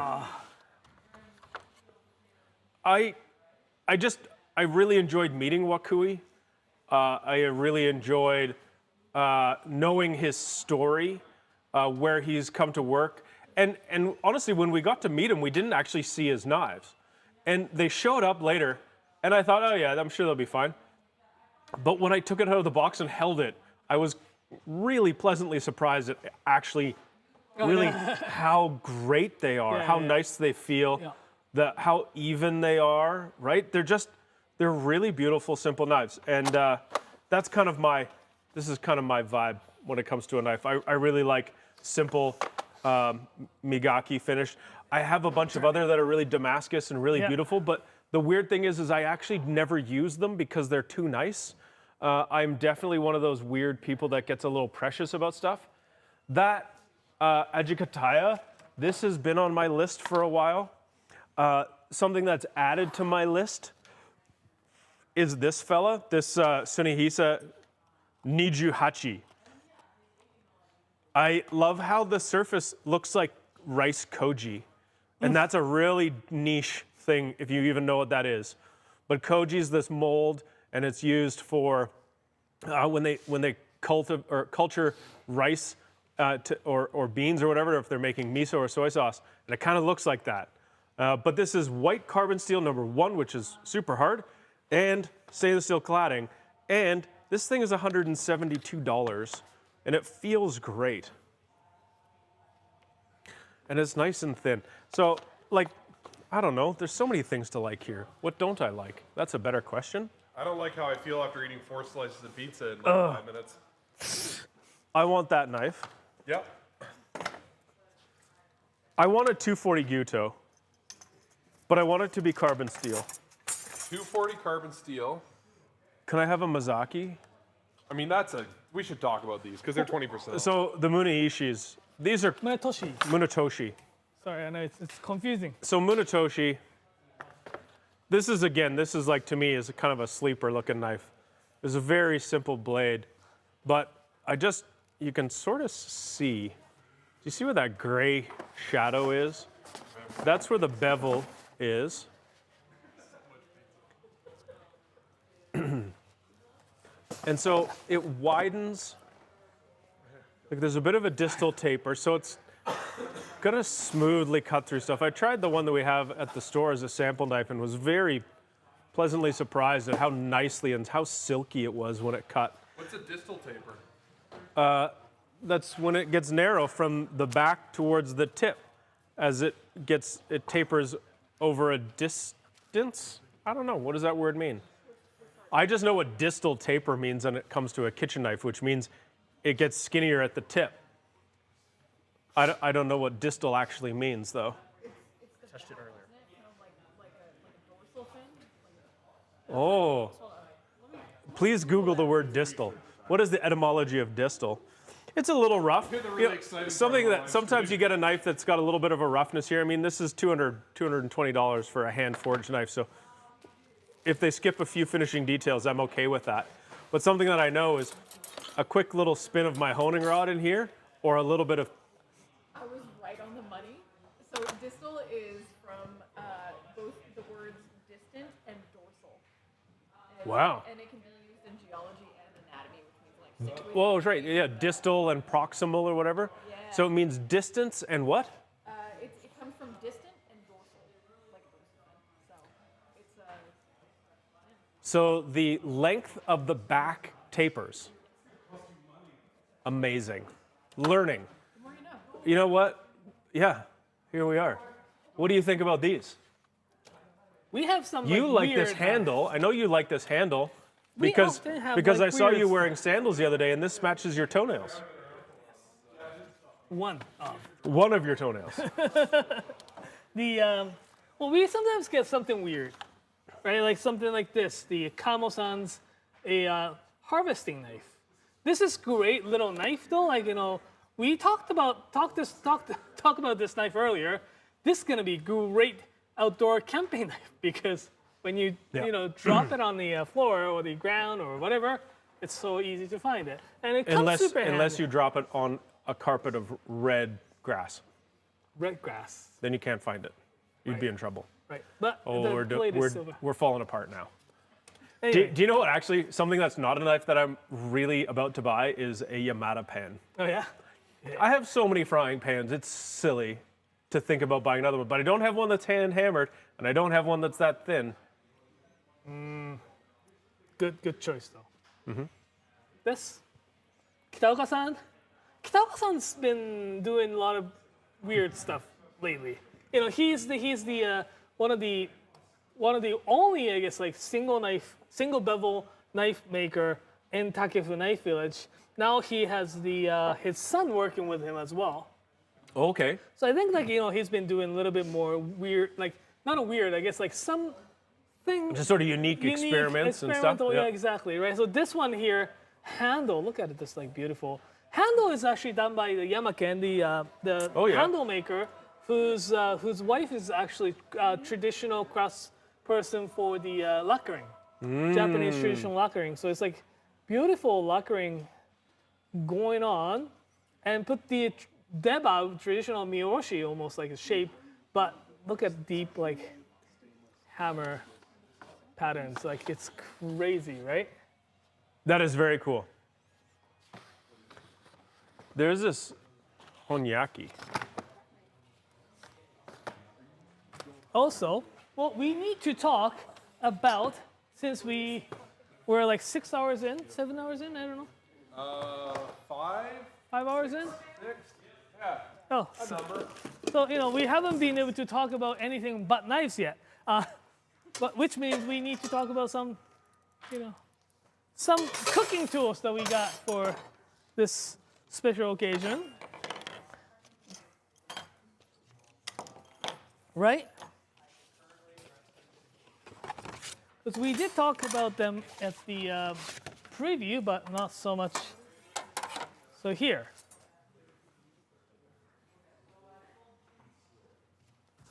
Camera. Yeah. Thank you. So we got some super cool cooking tools. Let's start from here. These. Oh. So like these ones.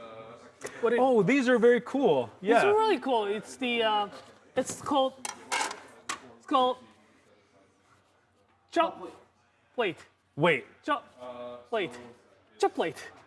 Oh. Chop plate. These are kind of made from the material that's like a little bit harder side of the cutting board.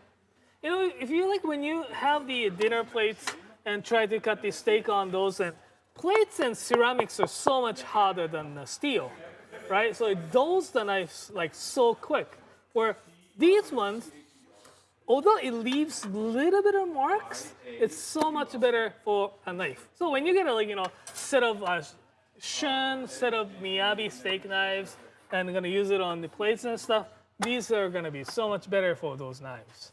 And Absolutely. These, fantastic. It's kind of cool design, and I could totally see put the steak on and some green. Green will actually gonna pop right on the black plates. I think these would present really nicely. Yeah. So like this is 26 centimeters. This looks small, but it is the Yeah. yeah. Yep. That Yeah, is they like do vinyl. look like vinyl. Yep. They come in like this. We're always trying to find. We have really great steak knives. We're always trying to find something that's really, user friendly to cut on. So these are just like a plate. You can put them in a dishwasher, right? Yeah. Dishwasher safe, microwave safe, But better than putting your beautiful steak knife onto a ceramic plate. microwavable. Is that a word? Yes. Now, what are these for? These are tiny little pincers. Yeah. And I think if you wanted to take a caper out of a jar, one single caper out of the jar, you'd be able to get one single caper out of the jar every time. Which is good because there's no spoon in the world that is as small as the opening of a jar of capers. Right? The worst. It's the worst. And I feel like this is a pair of caper tongs. I thought that's what those tiny little spoons are for. Like the really little ones. Little caper spoons. Nathan. People have them at the club all the time, eating capers. What lactose intolerant people use for ice cream. These are smart though. These little guys, they've got this little rest, right? So you can not get things dirty, I guess. Yeah. Elizabeth, I bet you could chuck these things just like a Frisbee. Yes. Nathan, go long. I thought you were actually going to throw it. No. No, I actually really like these things. We already have one of those to try. I think these are adorable, these Benry. It's like a little grater, a little mandolin, and this little super fine grater. These super fine graters are just teeth, there's no holes underneath. These are amazing if you want to make something like bruschetta or salsa, or those things where you want to have like really fine smashed garlic. They're so good. Toss this thing, plate it right. Woo! That flies pretty good. All right. Ginger, garlic, Ginger garlic. Yeah. wasabi, which you probably don't come around fresh wasabi, but fresh daikon radish is really delicious. And when we were in Japan, we ate something that I had never had before, and it was one of those things that was like 3 ingredients. It was a grilled fish, grated daikon radish, that was seasoned with a bit of soy sauce. That was it, and it was so good. But it also comes with this little brush. Yeah. And it cleans out the grater. How adorable. It just pleases me, Yeah. this little thing. It's just like this little piece of, is it bamboo or palm? Yeah, that's a Bamboo. bamboo. Yeah. Look at how brilliant this little thing is. I like these Brilliant. small ones. Like this one, you have it at the kitchen, the countertop, or do the carrots, daikon. Actually, cucumber. I really want to change my kitchen, and I actually want to put a pegboard, like a tool wall, Yeah. and just have all sorts of little things hanging. I feel like I'd get more use of them if they weren't in the cupboard. Yeah. We have the tenugui, also this one, palm color. Spring needs colors. That, as well as this. Do we have any tenugui open? These are beautiful. Which color did we open? So we have Aogami. Oh, there. Oh, there. Found one. So there's two cloths that are pretty common. There's the tenugui and the furoshiki. The furoshiki is something that's larger. It's like a square meter. The tenugui is a little bit smaller. And it's very cool. It's just a really nice thin piece of cotton. I don't know if you ever run into those problems where you use a dish towel to try and wipe up a spill and it doesn't absorb anything because it's been treated and dyed and all sorts of stuff, so it's repellent. Even These are some not. of the microfibers are like not absorbent either, right? Yeah. You can wrap gifts in these things, Yeah. right? There's all sorts of, there's sort of endless use to these. I always take one of these when I go hiking. It's just sort of like a handy thing to have around. And they're quite beautiful and they're a little traditional craft. Also, we have the these guys here. That's the palm blade grater. Like you have it, and you can like. So this one here is kind of designed to say, for example, when you hold the party, the dinner party or something like that, you leave this on the table like this and serve the Parmesan cheese beside it. So you just like Grate your own. grate your own. Yeah, yeah. This fits in Do your you ever roll palm up to really. Olive Garden, and then when they ask you if you want Parmesan, you say, "Oh no, thanks, I brought my own." Yes, and not that kind. Actual. Not the Olive Garden. Not this. I did have, as a kid, we had one of those like spinny Oh, things. yeah. Those are so good. Oh yeah. Yeah, they're great. We need like the high-end Does Japanese it fit version in of your? that. Yeah. See, like it fits in your hand, and they come in like 10 different. It fits 10 all different sizes. colors. Oh yeah. Mike Wrench with the steel chair. It's really well made. It's made by It's very, Tsuboi. it's very pleasing. Well, I have the Tsuboi, the other traditional shaped metal grater. Yeah. And when you shave the ginger with these, you don't leave any of the fibers. It just cuts it, right? Really nice for amazing. marinades and stuff. Yeah, So you yeah. don't end up burning anything. Yeah. Yeah. I use my Tsuboi grater and ginger in tea constantly. Oh yeah. Constantly, just like Yeah, this definitely and you know, whack like, it into the teacup. It's great. definitely serve it with a teacup, and people can just like grate the ginger. Oh, These are just really it's like that kind of purpose, right? Like have the those kind of parties like. Nice. Chris, Looks like we have nice a to guest. see you. How Looks are like you? we have a guest. Good. Hey, look who I found, guys. Yeah. You guys better come up here because there's no microphones I think it back was- there. Where are the mics? There you go. Does that work without it? Can you Yeah. hear me? Cool, like one of the people on YouTube, and you got to stick it under your hat, but you haven't got a hat on. For a change. Hey didn't break guys. There you go. Hey everybody. I'm Kevin, founder of Knifewear. That was Mike and Naoto showing us the whole show here today. They, I guess, what are we doing here? It's garage sale. So it happens twice a year. Once in the spring, now, once in the autumn. Christmas in the summer. This for one knife starts lovers. today, as you know. And it's also in all of our stores and online. So in stores in Calgary, Edmonton, Ottawa, Vancouver, Toronto. That's a lot of Thanks for stores. reminding me of that. That's what I'm here for. So Moral yeah, and they're support. called Knifewear. So welcome. Okay. All right, you look this way. Look here. All right, Chris Green. Kevin Kent? Chris Green. I've known Chris. I used to be a cook with Chris Yeah. years ago. It's like 30 plus years. 30 plus years. Yeah, exactly. So the two people behind the camera, they weren't alive when we met. What?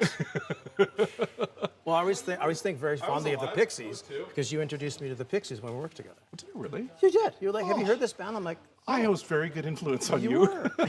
Chris, why are you here? Okay, Chris I- is now a blacksmith here in Calgary, and he posted something on Instagram a few days ago. Yeah, and you snapped it up. And I so- said, if you put it here, Where am I putting it here? I think Nathan will show you how to do it. Oh, Nathan, yeah. show Oh, yeah, us how do I to have do to it. You do got that? this one. I'm glad you bought Do this. the thing Because I with wanted the, to. You got to the do thing? it up to the there. thing? Yeah, yeah. I don't know, what am I doing? Yeah, so they're gonna switch the camera. Oh, and there then we go. And then you can see what you're doing. Oh, okay. Yeah, so So just put you your pick hand up under it. you pick up the blue end, not Yeah. the other end. Not the shiny And end. is that what we And do? you put your hand there so your hand can show where to There you go. focus. Yeah. I don't know. And then you try not to move it too much. Okay, I'll try not to. But I'm moving it. Yeah. Wow. I felt bad because I had dirty hands. I only make them, but I don't know how to solidarity. present them. Right. So Chris, okay, like I bought this on Instagram from you the other day, that was really and you cool. were kind enough to make this really wicked saya or a sheath, I guess. I can mount it this way. Yep. Or here, I'll show you here. I can mount it this way on my belt or that this way. Yeah. Easy access. What's that called? A scout carry, you said, right? Yeah. Anyway, or pretty excited. Whatever.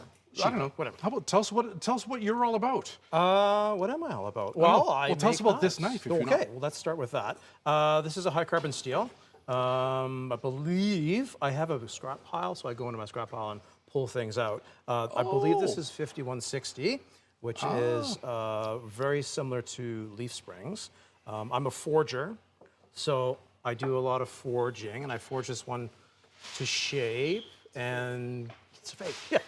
And what do you mean? What do you mean? When you say you're a blacksmith and you say you're forged, what's the difference? Well, there's two camps essentially in blade making. One is the stock removal, where you take your bar of steel and then you grind that to shape.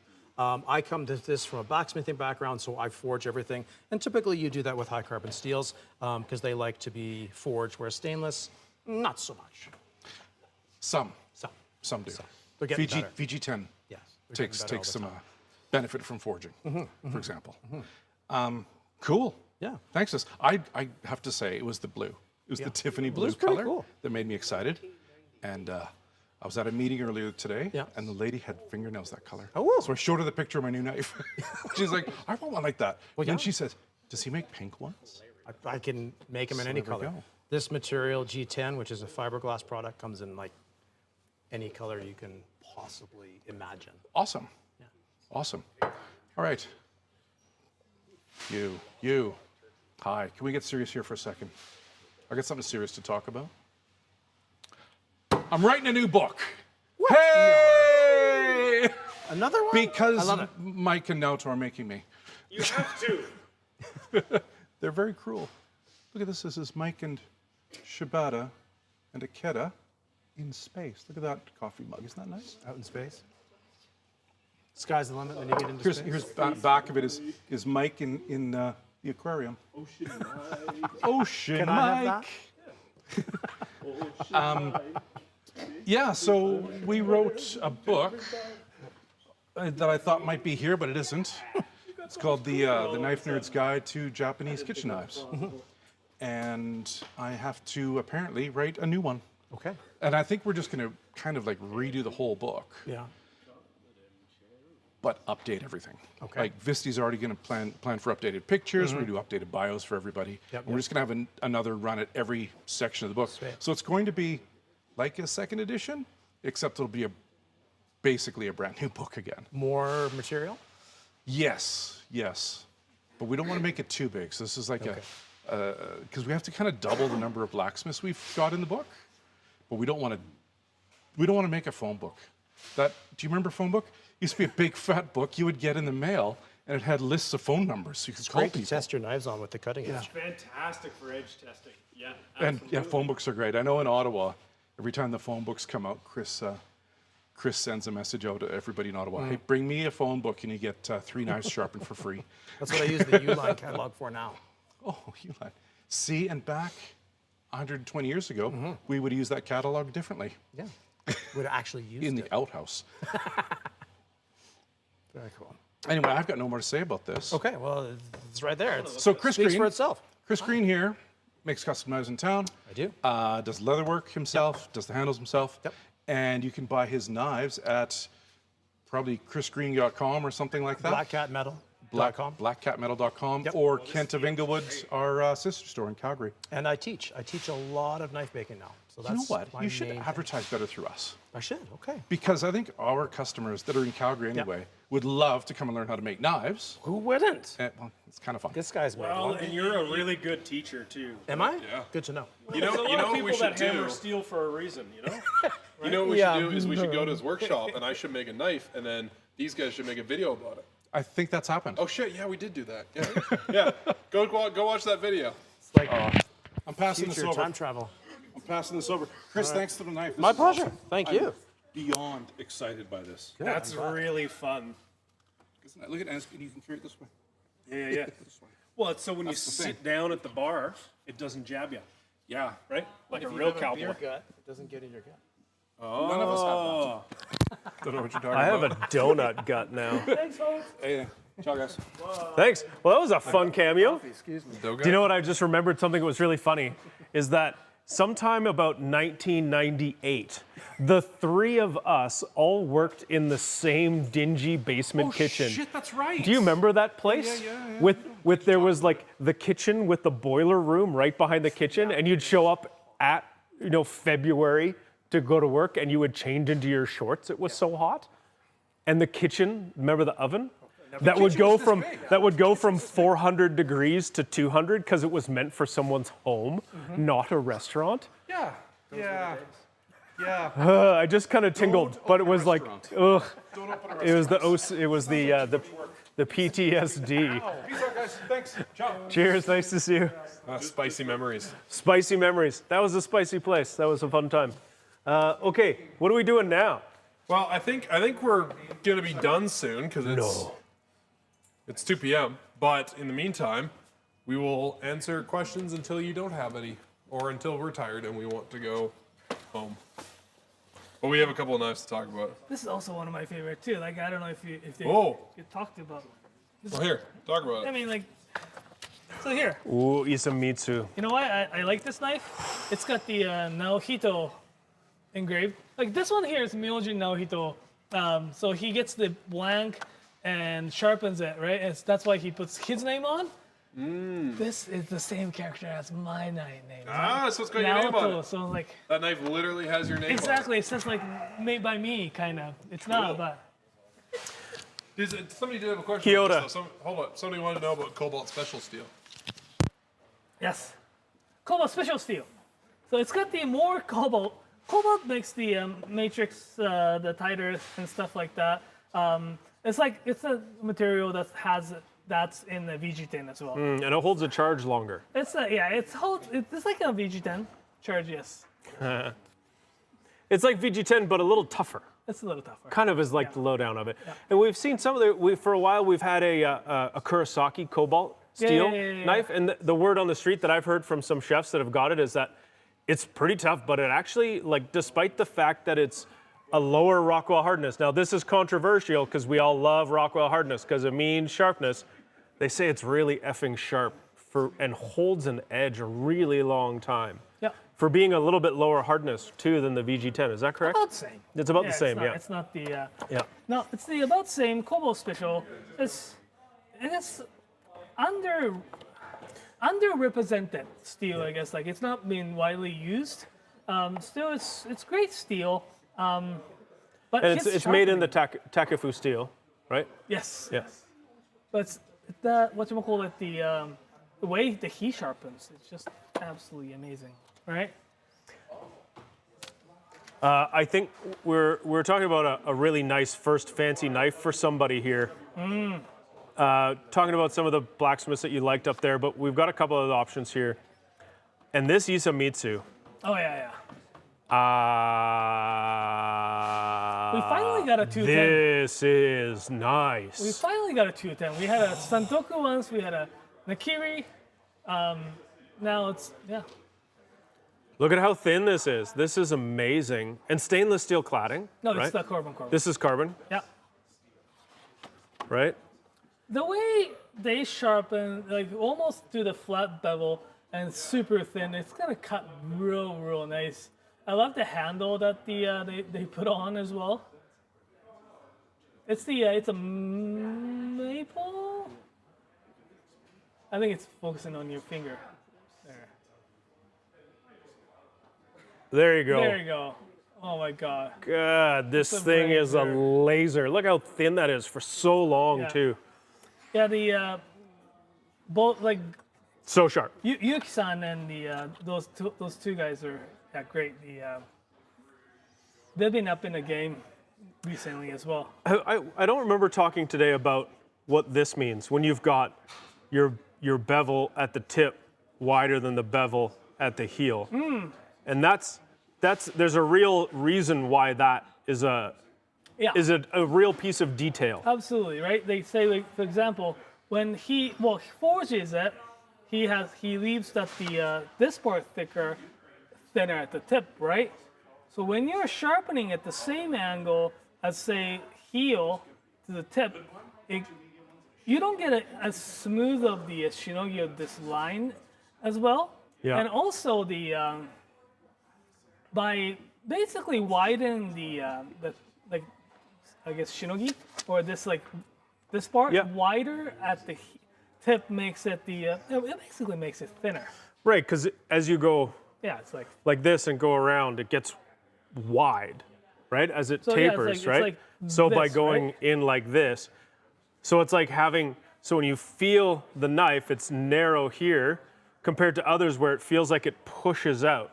So if you're cutting through something, it's even more taper. So it's more for entry. It's so easy. It's thinner. more, you know that like, Yeah. that- And if and less. Now we are getting down into the weeds of like detail, but that is a very cool detail from this Mazaki. and he does finish sharpening by hand too, right? So when it comes to so good. resharpening, there's no place that it's low or There's anything. It's no like, imperfections along it's like there. super flat here, so it makes it super easy to resharpen. Why do we have this? This is one of my favorite too. There are a lot of favorite. The Kikuzuki Rin. I love how straight this. Yeah. And like some people makes this shinogi bevel, fake shinogi bevel, just sanding it. No fake shinogi. This is like real. Like you can feel the ridge here. It's like really well made. And to make it even like this is so hard, right? It's like so well made. You have done an outstanding job, Naoto. This has been such a pleasure. This garage sale has had such wicked stuff, such really amazing selection. I don't know if anyone knows this, but Naoto's responsible for ordering all the knives that we get from Japan. And there's some influences around. Yeah. That man over there has a lot. How do I go? That guy there, he's got a lot of influences to what we buy, but we generally leave it in Naoto's capable hands. And you have outdone yourself. Very nice work. Thank you. Yay, Naoto! Also, can we get one more hand for our incredible warehouse team? Yay! Back to work. And also the team behind the computer for doing an incredible job of making this run smoothly so I don't have to. Yay! Nathan, you're significantly less stressed today than the last couple I used to garage do sale all of that Mondays. stuff on my own. It And sucked. all of this stuff. No, I don't do any of it. Yeah. I just stand around. And it works so much better for some reason. Imagine that. I would say this is last call. If you got questions, you got 10-ish minutes to get them in, and then we're gonna peace out. Or if you don't have any questions, we're gonna peace out. Anything that we forgot to talk about? Oh, Rogue Wave Coffee Co. can I have this? I might get this hatchet soon. It's only $84 Canadian. Oh, nice. That really? hatchet is nice. Yeah, it's Tsunehisa, so it's 20% off. You should get that. You should get that. Right. So then I can borrow it. Right? Right, it's got a Tsunehisa on it. Yeah. This is a sleeper Tsunehisa. Right. Right.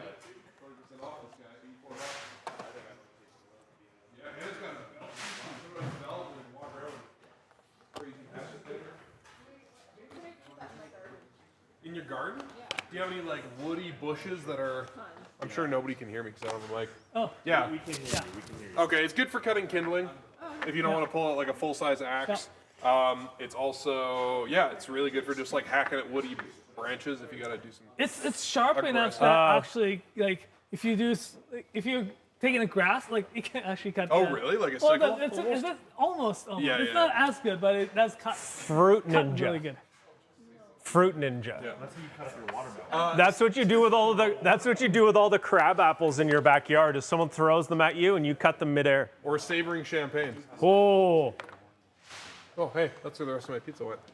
I thought you said you were I thought I finished it and I was really sad because I was. Oh, it's the magic of TV here. Nathan just pulls out a half-eaten piece of pizza. I know, but I was looking forward to this last bite of cheese pizza and it disappeared. By disappear, I left it out there.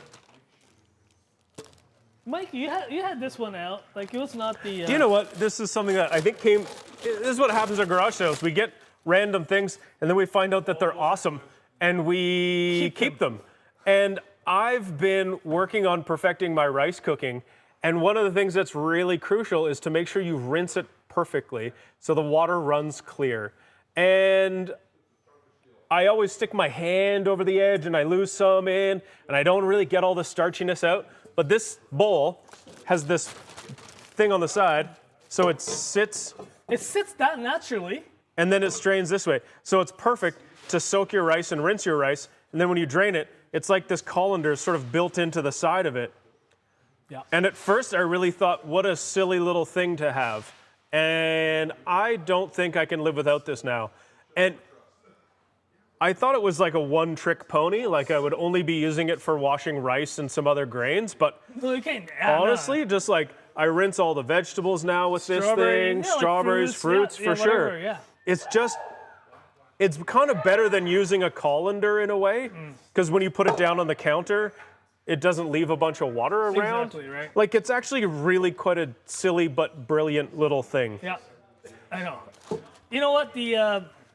We're working on getting so cooking rice. We should get into cooking rice. Let's do it. And we didn't get to do that thing, but probably fall we can show people how to cook rice with the donabe. How to wash them and make onigiri. I'm okay. Don't get mad. I use my Instant Pot to cook rice That's okay. because it's pressure. Yes. It's the pressurized, and we're at high elevation, so it's below boiling temperature. Yeah. And it works really good. It's okay. Oh, okay, good. Thank you. No, I use the Zojirushi pressure rice cooker. Okay, and don't So get you mad have again. Don't get mad again. I put salt in my rice. You do what? Later. No, you don't add the salt. Like, you can add it later. I put the salt in the water at the beginning. It's like a convenience style. Convenience. Yeah. It's a. Yeah, right? Why do you not put salt in rice? You can At the add beginning. to it. Yeah. I know. No. It cooks weird. It gets crunchier. Takes longer for the water to boil. Do you just leave the pot on for 10 more minutes and let it hang out? See, leave the comments. We're having a rice fight here. You pull it off the heat, you let it hang Salt in the water and then cook the rice, or cook the rice and then add the salt? This is the question. We need just like a professional kitchen in here, so we can just do dare to compare videos all the time. Yeah. And you know what? We love, if you folks have things you want us to do and try, I mean, if you tell us, then we have to. So it's a great experience, a great excuse. Yeah. We have to. Except we don't. Yeah. One more question, which is about the Saji Rainbow Damascus. Okay. Right next to you. Oh, the rainbow or the Shinchu? Rainbow. Okay. Let's get a. Scott, the ultimate. Okay. Ultimate rice. Scott and Thank you. Robin and Strick's Kitchen. Thank- Everyone is saying after. Thank you. Yeah. So Thank you. Yeah. everyone says after. See there. Every time I add salt first, but now I'm just going to post it on the internet. Make people angry. See there are one Asian, one half Asian. Yeah, two Japanese people. Yeah. Saying don't put the One and salt a in half the water. Asians agree. Yeah. One and a half Asians. So A sample size of 1.5 Asians. Saji Rainbow Damascus Kyoto. Alrighty.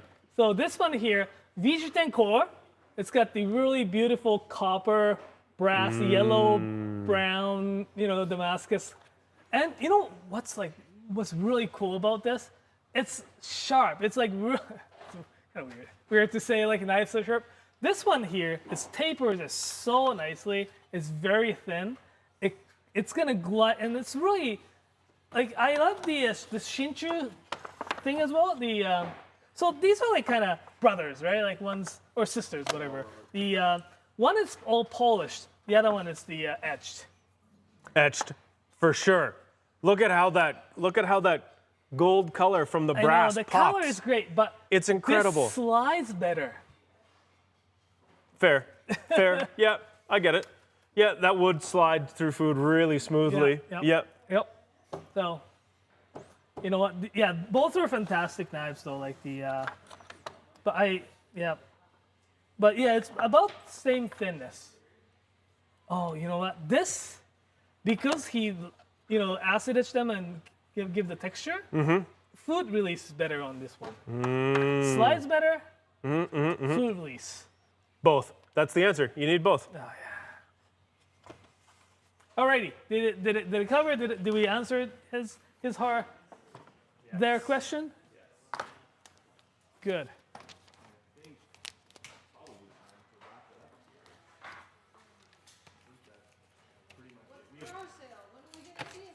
Right. What's the garage sale? So. Oh boy, housekeeping time. Garage sale.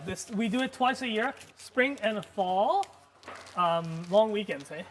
Both. Yeah, it's usually around here. We call this May long weekend. I think in other countries it's got another name. What was it originally? Victoria Day or something? But she did. It's it's a great time to celebrate the spring here. It's been very nice weather. Well, it always coincides with trips that are business trips out to Japan. So always do one in the spring, one in the fall. And so it happens for the whole week. It's not just today. We'll be back doing some live stream stuff on Thursday. Yeah. I won't be. I'll be at the Vancouver store tomorrow morning. I'm going to be there until Saturday. Come by and say hi if you're in Vancouver. Yeah. And it's happening in all of our stores, not just Vancouver, but Calgary, Edmonton, Ottawa, and Toronto. I think we might have you call in from Vancouver. Oh, yeah. We'll call in show. Yeah. Sounds good.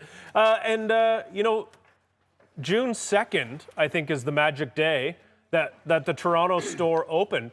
So if you're in Toronto, June 2nd, we're having a first birthday party. And there's going to be classic Knifewear party things like hot dogs and Hawkins cheesies. Yep. High fives. High fives. And fun. And 10% off the whole store. Whoa. only. That And- includes things like sharpening stones and frying pans. And free limited edition stickers. What? Right? Oh, that look. Oh, wait till you see them. Yeah. They're pretty good, actually. They're pretty fantastic stickers. What else do we need to tell you? Terroir is coming up in Calgary, May 25th and 26th. So if you're in or around Calgary, you can get tickets at terroirsymposium.com. It's a food symposium, so there's a bunch of speakers giving keynotes, kind of like TED Talks. There's hands-on workshops, so we're doing a chicken butchery workshop. There's one like an Indian bread workshop. There's macarons. There's all sorts of stuff. There's also included with your ticket. There's a bunch of different food stations at different points in the day, with like some of the best chefs in the city making incredible, delicious food that you just get to eat. This is a bona fide industry symposium that is open to not just industry people. Yeah. And we're doing a collaboration dinner with Duncan Lee and Avi Shashidra. So that'll be at Bar Chouette. You can also grab tickets to that at terroirsymposium.com. It'll be good. We're exploring kind of Japanese charcoal grilling through the lens of Alberta flavors and ingredients. Yeah. Another person we haven't thanked today is Ellie, our lady in charge of all things internet. Probably answered your questions on help desk today, and most days. Ellie is just a wonderful human that's worked with us for a very long time, bona fide knife nerd, and just an incredible human. So I want to say thanks to Ellie for Ellie, I know you're for making listening to this work. Ellie's the one who makes all of this actually work. So there's a lot of tricks that go on behind the scenes to make a website run as well as this does. And I don't know about you, but I often find myself on other websites and think, I wonder if Ellie would just fix this website for me, because I like shopping at this place, but this website is not nearly as good as ours. So thanks to Ellie for a lot of this too. Thank you, Mason, for all the beautiful graphics. And thank you to all our staff and all of our stores, for showing up today and making it a fun party, because the shops are crazy on Monday, and it's our team of awesome staff that hold it together. Awesome.